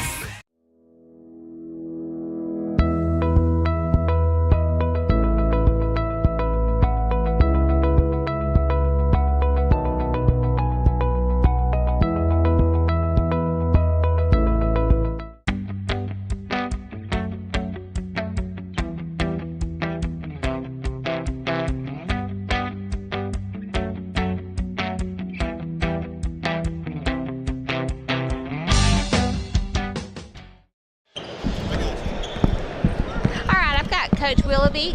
We're going into the second half of the boys varsity game. So Coach Willoughby, what are you going to do this next half? How have you got the boys ready to go?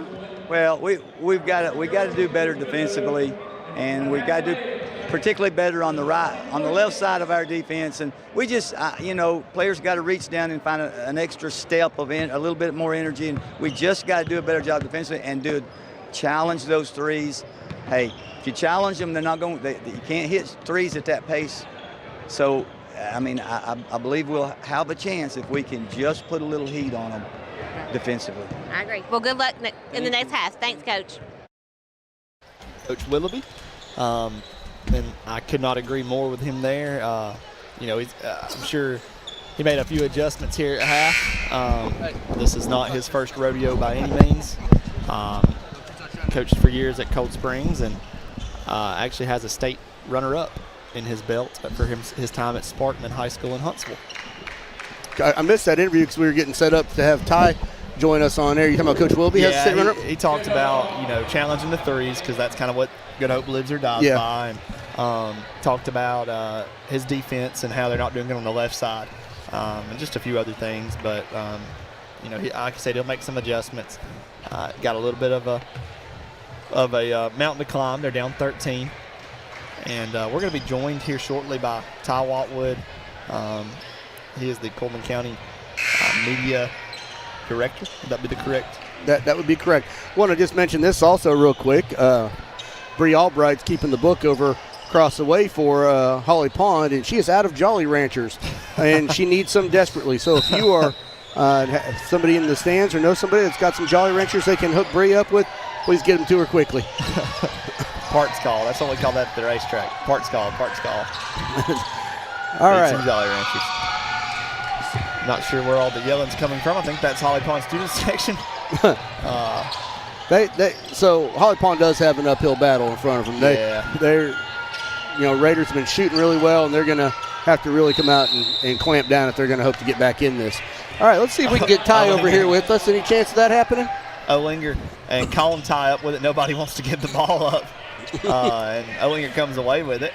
That's always a little bit of a psych, just a mental nod to you when you're able to hang on, fight for it. Holly Pond does get the ball off the jump there, and they're going to look to push it up. There that is, that high post with Cade, and he drives. Going in strong, and makes a good move, but doesn't use the glass, and Willoughby runs his hands through his hair on that one. At least he's got hair to run it through. Not the same here. All right, we have Haynes baseline drive over Cade Albright, doesn't get it to fall. And he corrals that. And we are joined by the man, the myth, the legend, Ty Watwood. Ty? What a surprise to be in between two legends. The legends of the broadcasting game. Well, Ty, we know, those of us that are doing this, we kind of know this wouldn't be happening without you. Why don't you tell us about kind of your vision for Cullman County, TV, the media, and how it's kind of taken off? Well, when I started up the central office so that would have been about 2020, right around COVID time, I just wanted a way to showcase our kids better, This is something that we have built year after year. If you go back on our app or YouTube and look at games from 21 or 22, they're not as good a quality as these are. So we just, Dr. Barnett's allowed this and our board, and we've just grown it over the years. Our advertisers have sponsored it to where we've been able to purchase good equipment. And I hope the folks at home know how much goes into it, and I hope they continue to tell their board members and tell the superintendent how much they appreciate it so we can keep this thing going.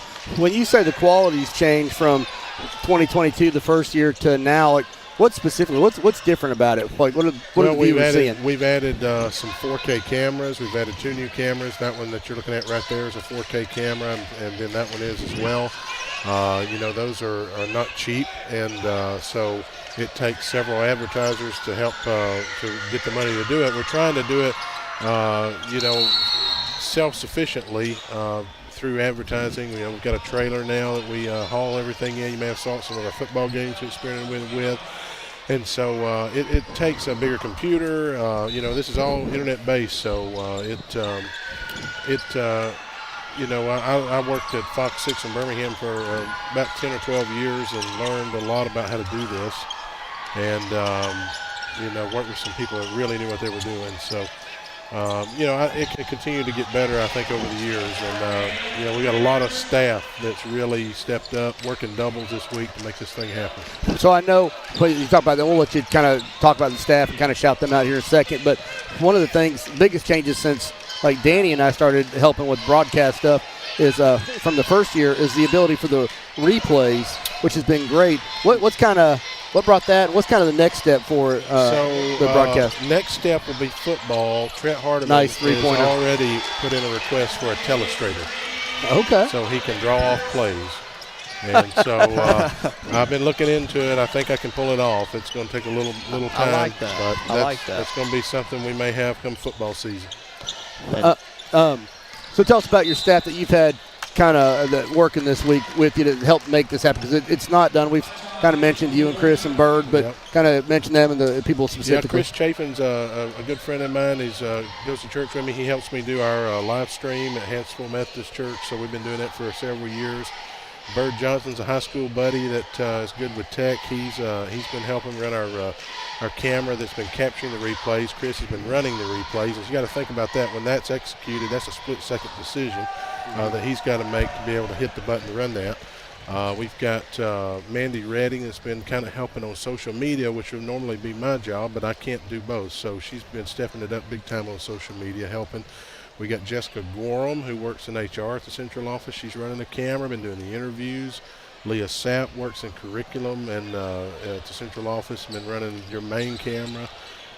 You've got Allison Waldrop, who's one of our counselors, who stepped up this year to help us after some other folks, Courtney and Anna, transferred to some other jobs. But I think that's it. We got Chandler Nunn, who's a fantastic photographer as well. That's been helping us out. And Brittany Gorham, who's Garmin. Jessica Gorham. Sorry, Garmin. Too many. There's a lot. There's a lot of G's. And Brittany, I actually know as you shout out Brittany, her boss, Kim Lindsay, is actually tuned in watching.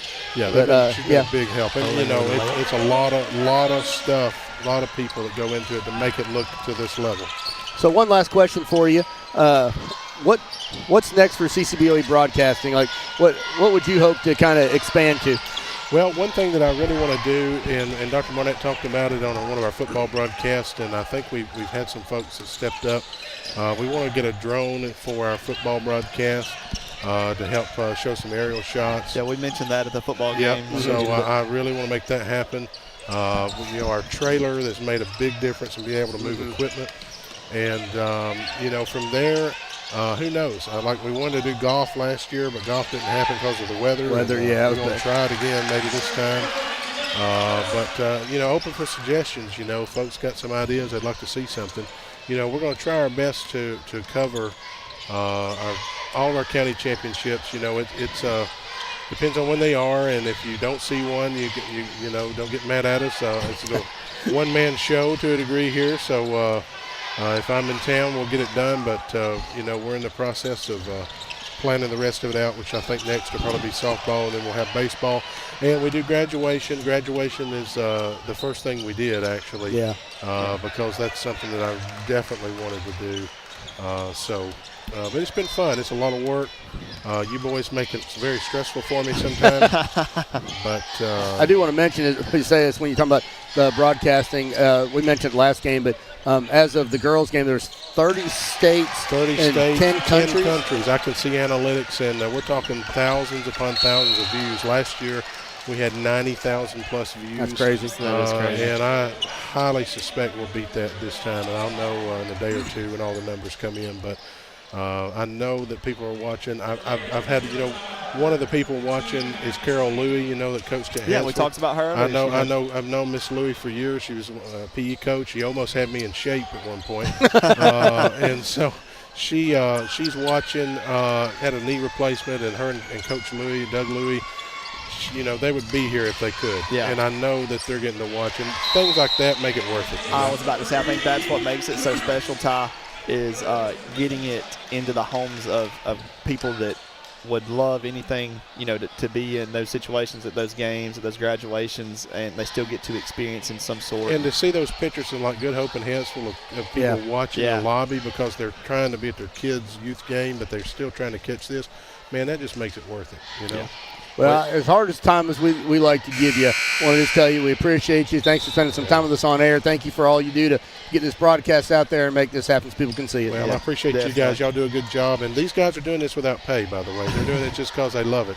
And I want to bring it to you. It's a lot of fun. And Wait, we don't get – no. And it would be, and I don't think it would be as much fun if it wasn't for the crew you put together and get a lot of laughs throughout the tournament and just love kids and enjoy, showcasing them. So appreciate you, Ty. You're welcome. And while Bird's doing a good job learning how to punch, I can't pay any bills or roll any commercials till I go back. So all right. I'll go appreciate back. You, Ty. Thank you, Ty. See you. And we missed some action there, but we got to see it with the camera, and it looks a lot of the same. Okay. It's Raiders up now by 18. Holly Pond's able to match a few of those buckets, but the lead has grown, and the Raiders are up 47-29 with 2:13 to go. One thing I like, here comes deep three. Nope, that's going to be short. The Holly Pond faithful, the younger kids there are carrying the Holly Pond student section a little bit more than the older ones, but they're still hanging in there supporting their team. Yeah, Holly Pond brought a good crowd and got a few students still, some younger ones. I see Walker Ayers, the son of Dr. Ayers. He's a 5th grader there at the school I'm at. By the way, did you see the picture that he posted yesterday of him playing high school basketball? Yeah, he had hair. Yeah, he did. That's been gone for a while. Yeah, that was a few days ago. Yeah. Colin looking, nice move. Nice, kicks it to Haynes, 3 uncontested, bang. 50-29 Raider lead, and they nice move by the ref. By the ref there to get the all in motion too. He jumped up there and got it. That's impressive. Olinger kind of tied up but gets it kicked out. They covered him up quick. Swinging wide. Could have. Olinger deep corner. Lays it up. No good. Haynes rebound. Haynes pushing. It's a 1-on-3. McSwain goes corner where he should. Open 3. Got it. Ty McSwain for another 3. Starting to kept the single stat this half, so I'm not sure where he's at, but starting to get ugly. 53-29. Raiders keep pushing. Malin looking to check in, and Holly Pond is a slow-paced, methodical team, and when you get a team up 53, with 53 points early, not what you want. Nice take, but that's going to go out of bounds. It's going to be Good Hope's ball. And very proud of the Broncos for getting here for sure and their season so far. Looking forward to them in 3A. I think they're area 12. I'm not 100% on that. Locust Fort, Vinemont, Pennington, and Hanceville are in their area, so they'll battle that out for the road to a state championship, and it starts with area. He went down hard. That's Tyler Bird went down hard. He's shaking off. I know they're kind of disappointed about how this game's going, but I don't think anybody expected him to be in it. Outside of anyone's locker room, I think other people would not have, and so the fact that they're here has been big. All right, we are probably going to go to commercial. Yes, we're going to head to commercial. It's 53-31. Stay with us. Check out these sponsors.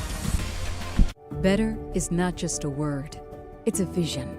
And our vision is clear and focused on you. We're helping you get better by being better every day, by seeing what's possible and making it a reality. Investing in facilities because we are fully invested in you. Updating our technology for the better and welcoming exceptional new physicians to our team. Because you get better when we get better.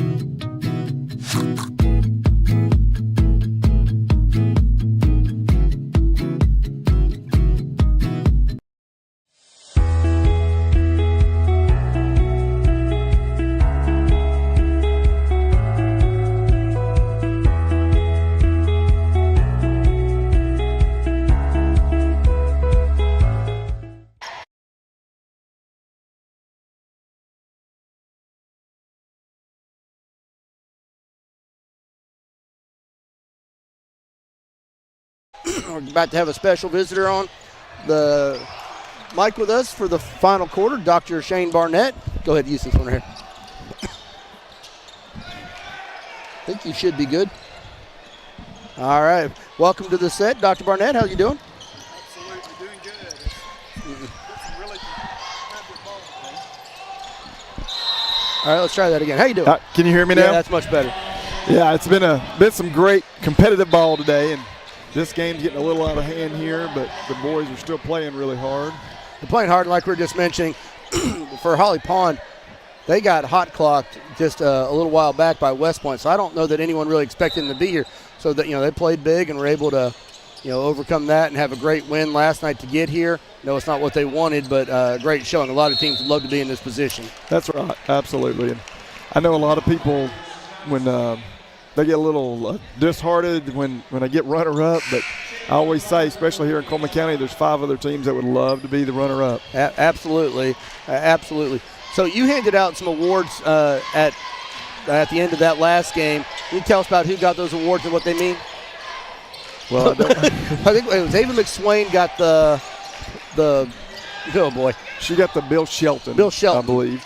Which is it's a longtime coach and rider in Cullman County, and he was the first inductee into the Hall of Fame here in Cullman County. And okay. Every year they select one of the top athletes, and a lot of things go into that, not just athletic ability, character, and I think they consider academics and everything as well. And she's a great kid. She part of that state championship team last year and was an excellent player. And we noticed everything on their team went through her. Yeah, I believe she's going to UAH. She's already signed with them to play for them next year, I believe. I heard that. We mentioned that the other day. I found that out. Jenny Wilhite, our assistant principal at Vinemont Elementary, is her aunt. Oh, really? I didn't know that. Yeah, I found that out from her the other day. What about the other award, the Cummings Award? Yeah, Charlotte Cummings. People that don't know, Charlotte Cummings has led she owned and ran a sporting good store here in Cullman County. And really, I remember when I first started teaching and coaching, she supplied all of the athletic equipment to West Point and our teams and stuff. And she always gave us a great deal and just supported Cullman County sports incredibly. So Robin Cummins and his boys have kind of picked up where she left off, and they established that award in her honor, and every year pick kind of the same format. They're looking for quality character, young ladies, good athletic ability, and we're excited that they present that every year as well. And that's that gives them a scholarship. It does. And as both of us have had kids go through college, every little bit counts when you're trying to pay for school, because it's not cheap. Absolutely. It's not cheap at all. I'm really excited about this Holly Pond team that's playing. I told somebody before this game, because they upset a team last night to be here today. But a team that's coached by Coach Willoughby, you can't ever count them out. And boy, he's a tournament coach. And he knows his X's and O's for sure. Danny talked about just the amount of film study he does. I think he really dedicates himself to kind of knowing and given a little bit of time, there's probably no one that's going to out-study him and plan him. That's right. So we got ourselves a timeout. We're not going to go to commercial, but we're going to kick it over to Danny.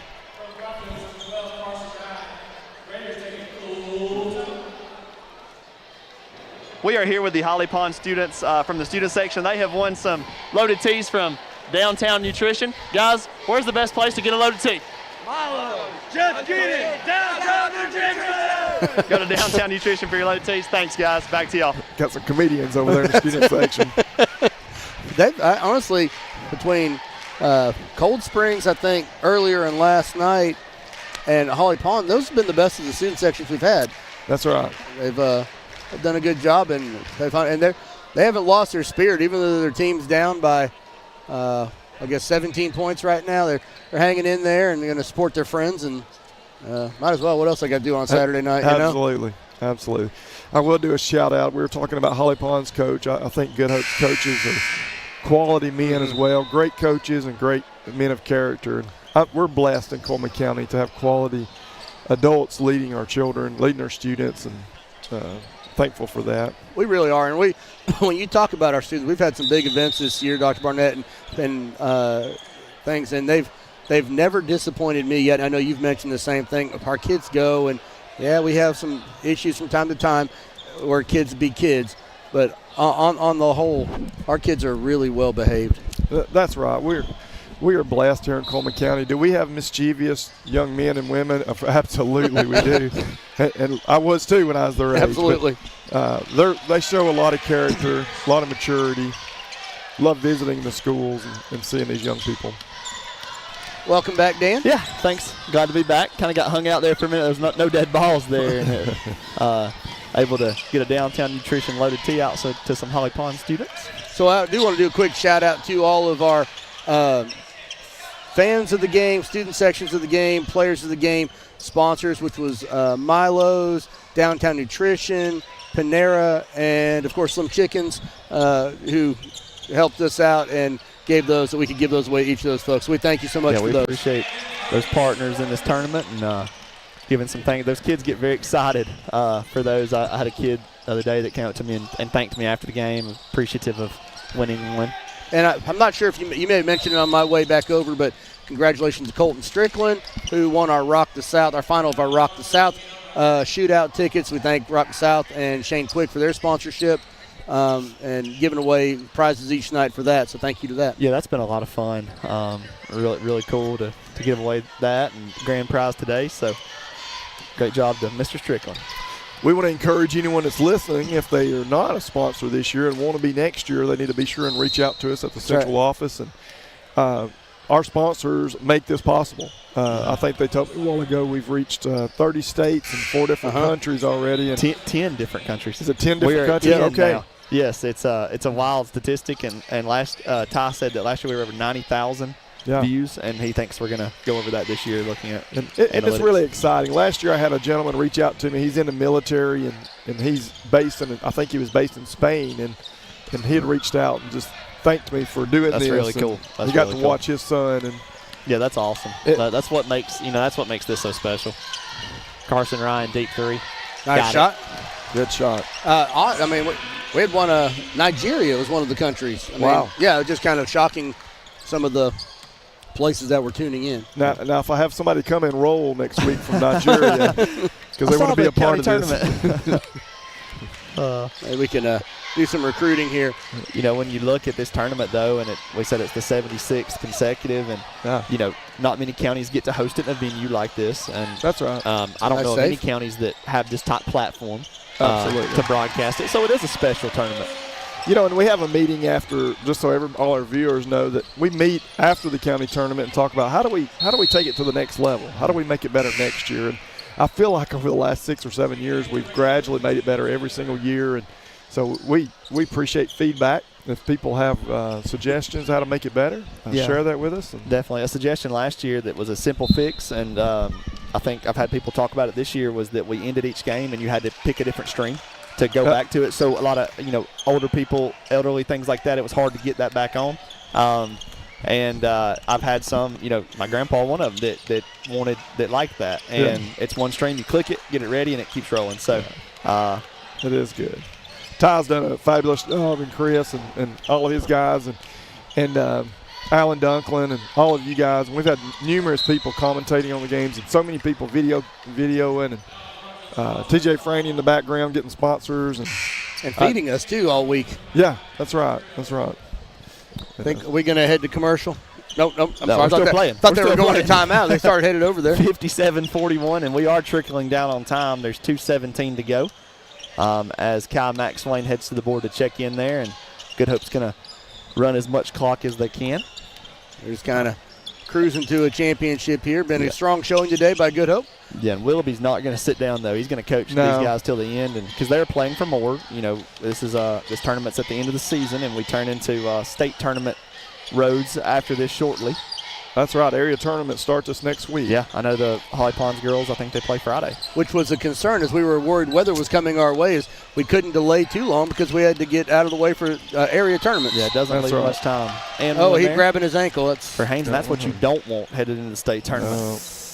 Did he step on a foot? We got to replay that? I think so. Well, with a minute 40 left, I'm going to sign off, head over guys, there and get ready to hand out the last we trophies of the night. We appreciate you making this happen for our definitely. viewers. Thank you for allowing us to expand. All that you do for us at school. Appreciate Everybody you. have a great night. Yes, sir. So we are going to take a break here on the floor, and we're going to take a break with our stream as they attend to Asher Thrift.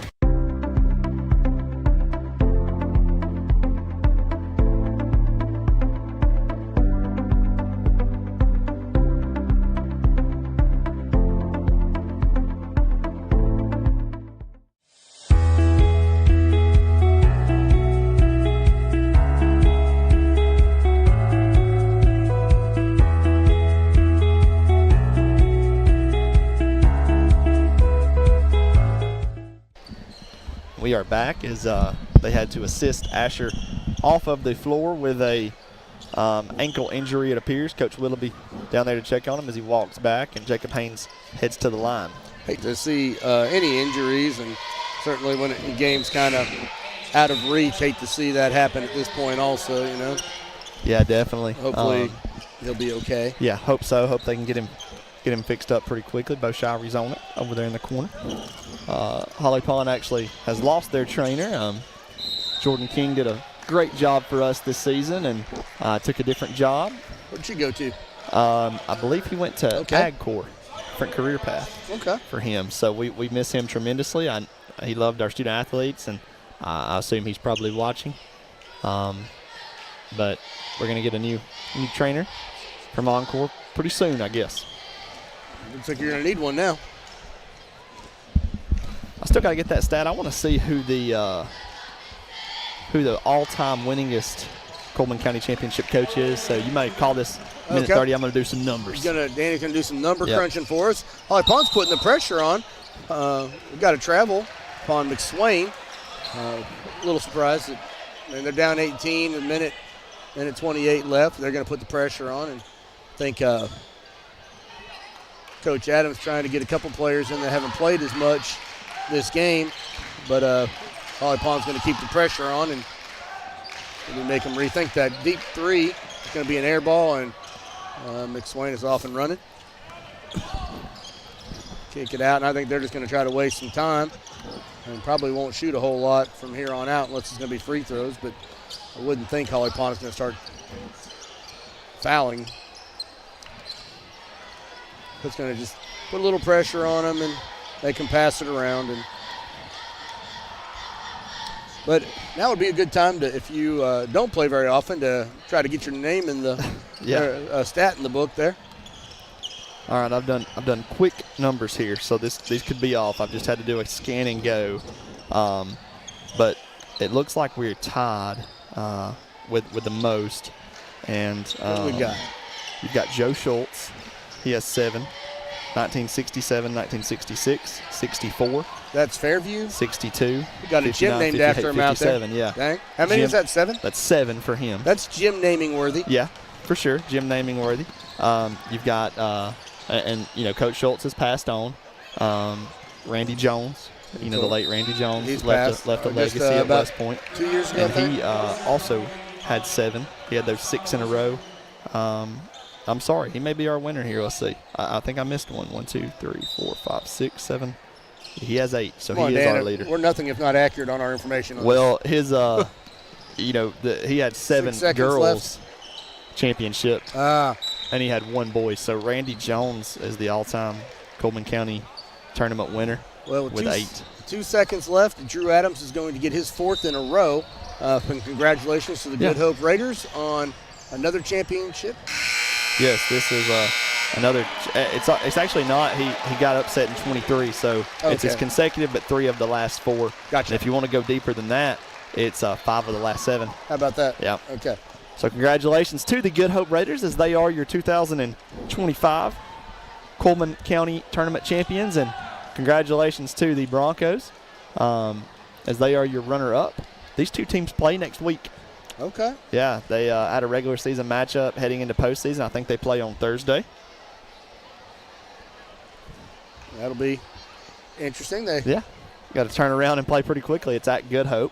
They played earlier this year and did a home and home. So Getting very familiar with each other. yeah, It's hard to beat someone 3 times. And it is. You're, And Coach Willoughby will strategize for that regular season game just like it was this tournament. Yep.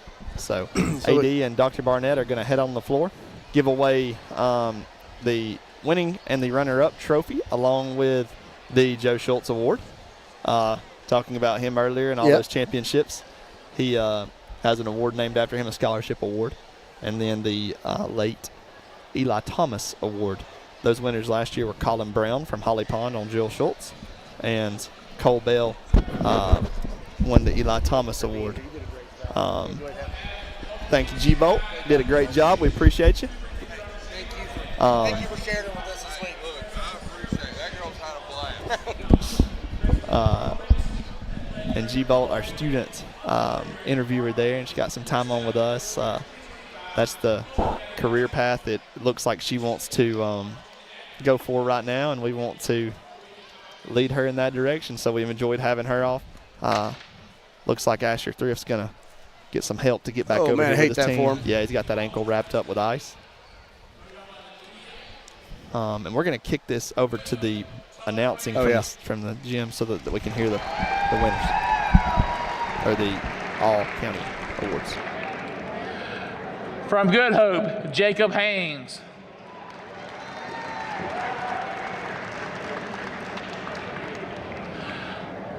From Holly Pond, Carson Ryan.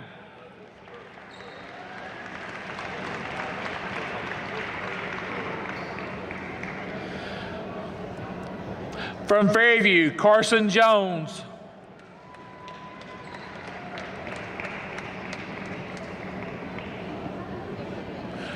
From Fairview, Landon Smith.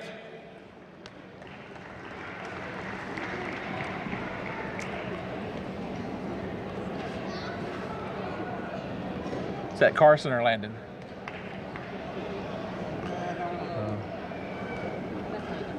That was Landon Smith. From Good Hope, Tyler Cone.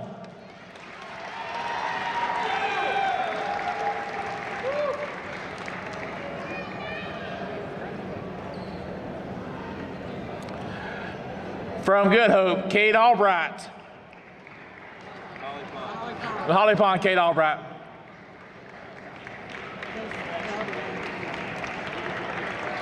It's Carson Jones of Fairview. Kate Albright of Holly Pond.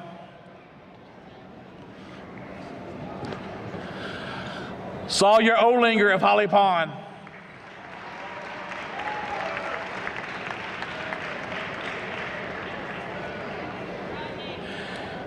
And Maddox Chapman of West Point. Who?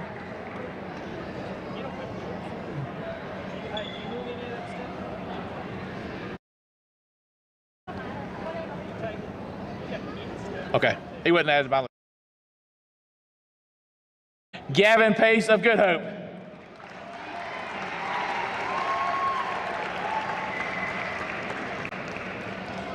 That's where I messed up, said Holly Pond and Good Hope, the same person, because it was right there. I'm at West Point.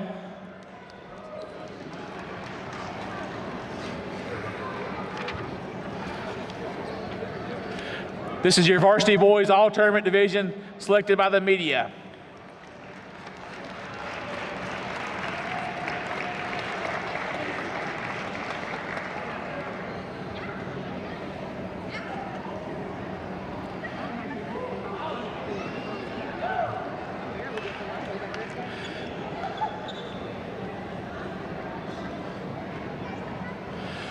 Now your 2024-25 All-County Basketball Varsity Boys Division selected by the coaches. Ethan Day of Cold Springs.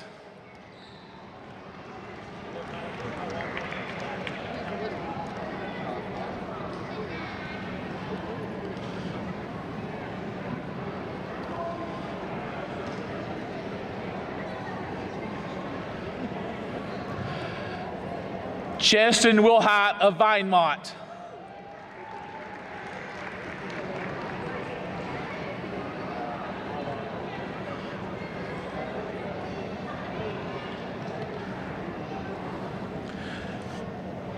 Peyton Twilley of Hansville.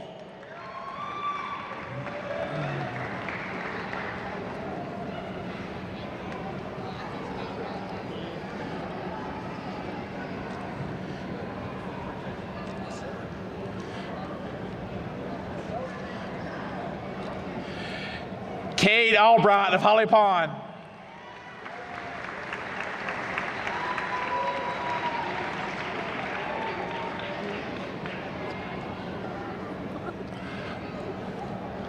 Sawyer Olinger of Holly Pond.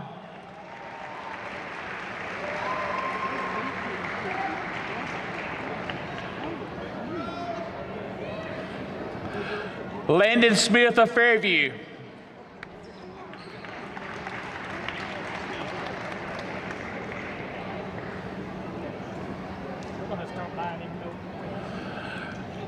Blake Rickard of Fairview.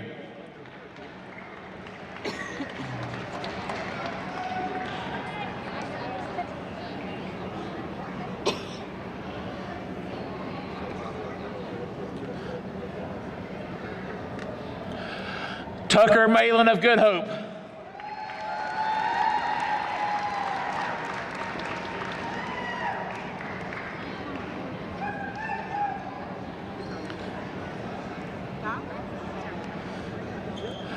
Tyler Cone of Good Hope.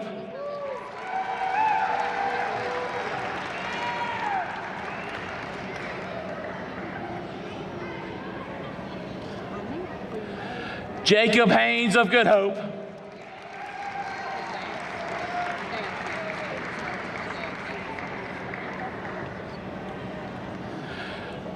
Jay Lamar of West Point.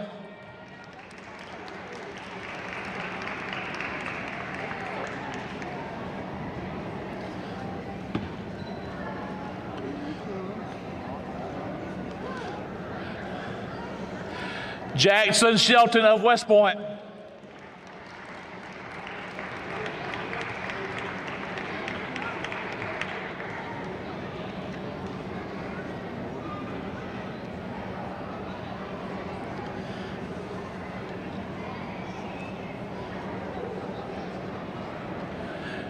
Maddox Chapman of West Point.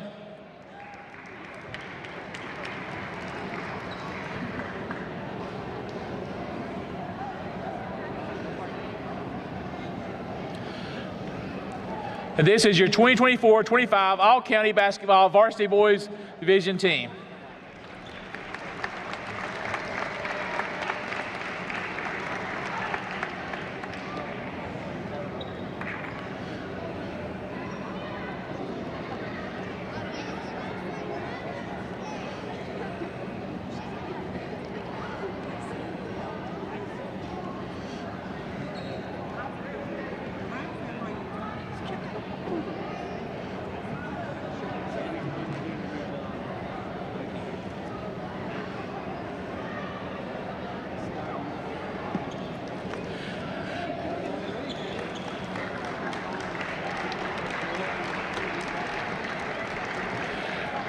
Now we have two special awards in our Varsity Boys Division. First is the Eli Thomas Memorial Scholarship. Eli Thomas was a student athlete from Hansville High School who was taken from us way too early. And the winner of the Eli Thomas Memorial Scholarship goes to Jacob Haynes of Good Hope.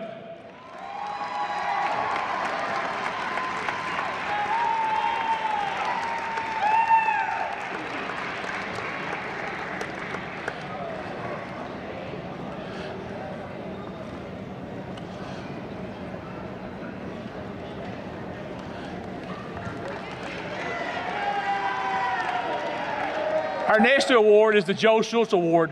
Joe Schultz was a longtime coach at Fairview High School and a member of the inaugural class of the Cullman County High School Hall of Fame. And the Joe Schultz Award this year goes to Jay Lamar of West Point.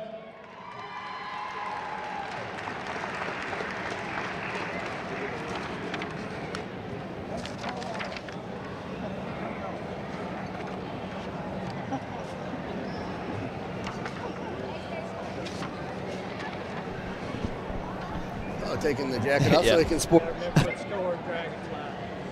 I hadn't wrote. Yeah, okay.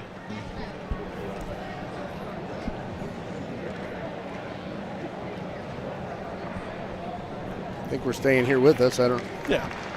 Guess here comes the trophy presentation. Runner-up. Yeah, Holly Pond. Winners there. Now the team awards. The runner-up in the varsity boys division, coached by Tim Willoughby, the Holly Pond Broncos. Congratulations to Holly Pond, the 4 seed, upsetting the 1 last night. They will start their area journey next week. I was wrong on the rematch. It's Tuesday when Good Hope and Holly Pond play. Well, again, like most of our other stats. Yeah, just a little off. Really close, but a little off. Congratulations to Jay Lamar, who was the Joe Schultz Award winner and added his name to a list of some deserving seniors along with Jacob Knight. And the winners of the varsity boys division, coached by Drew Adams, the Good Hope Raiders. There are your Raiders, the Cullman County champions, 76th annual, and 5 of the last 7. They really kind of took that in stride. The girls ran out to get that trophy. The boys just wanted to look a little cooler than that. So congratulations to Coach Adams and his crew. Jacob Knight, like we said, was the Eli Thomas Award winner from that team. They will start their journey for state as well, as they are ranked number 6 in 4A. And Shane Martin shot me a text earlier and just talked about how many good athletes in Cullman County there are right now. And, looking at football, looking at basketball, there is a tremendous amount of talent. There's a guy that helps them. They're going to need to get him up a little bit closer. He cannot be seen behind all. Pooh? Yeah. Who's in there now? Yeah, he's there by Coach Adams. Okay, there we go. Coach Adams. He's been a Raider for as long as I can remember. Well, I knew that. He's standing there behind. I think they ended up naming the softball field after him, I believe. Who field? I don't know. I think it's his real name. I think it's his real name, and I may be wrong if it's softball, baseball, but he did get a field named after him, which is really cool. And so we are going to wrap it up here. It's been a incredible week, and braved the ice, snow scare that really didn't happen, but made it through that, and made it through the tournament. It was cold, though. It was cold. That was a brisk walk across the parking lot each day. Yes, it was, and had some issues there. Got us out of school a couple days, but got those fixed and back in the classrooms, and it's been a good week. It has, and I guess we're going to wrap it up. Thank you for tuning in from all over the place. We enjoyed it, and thank you to everyone that helped out, and congratulations to our champions. Yep, join us for the baseball, softball county championships coming up soon. Have a great night.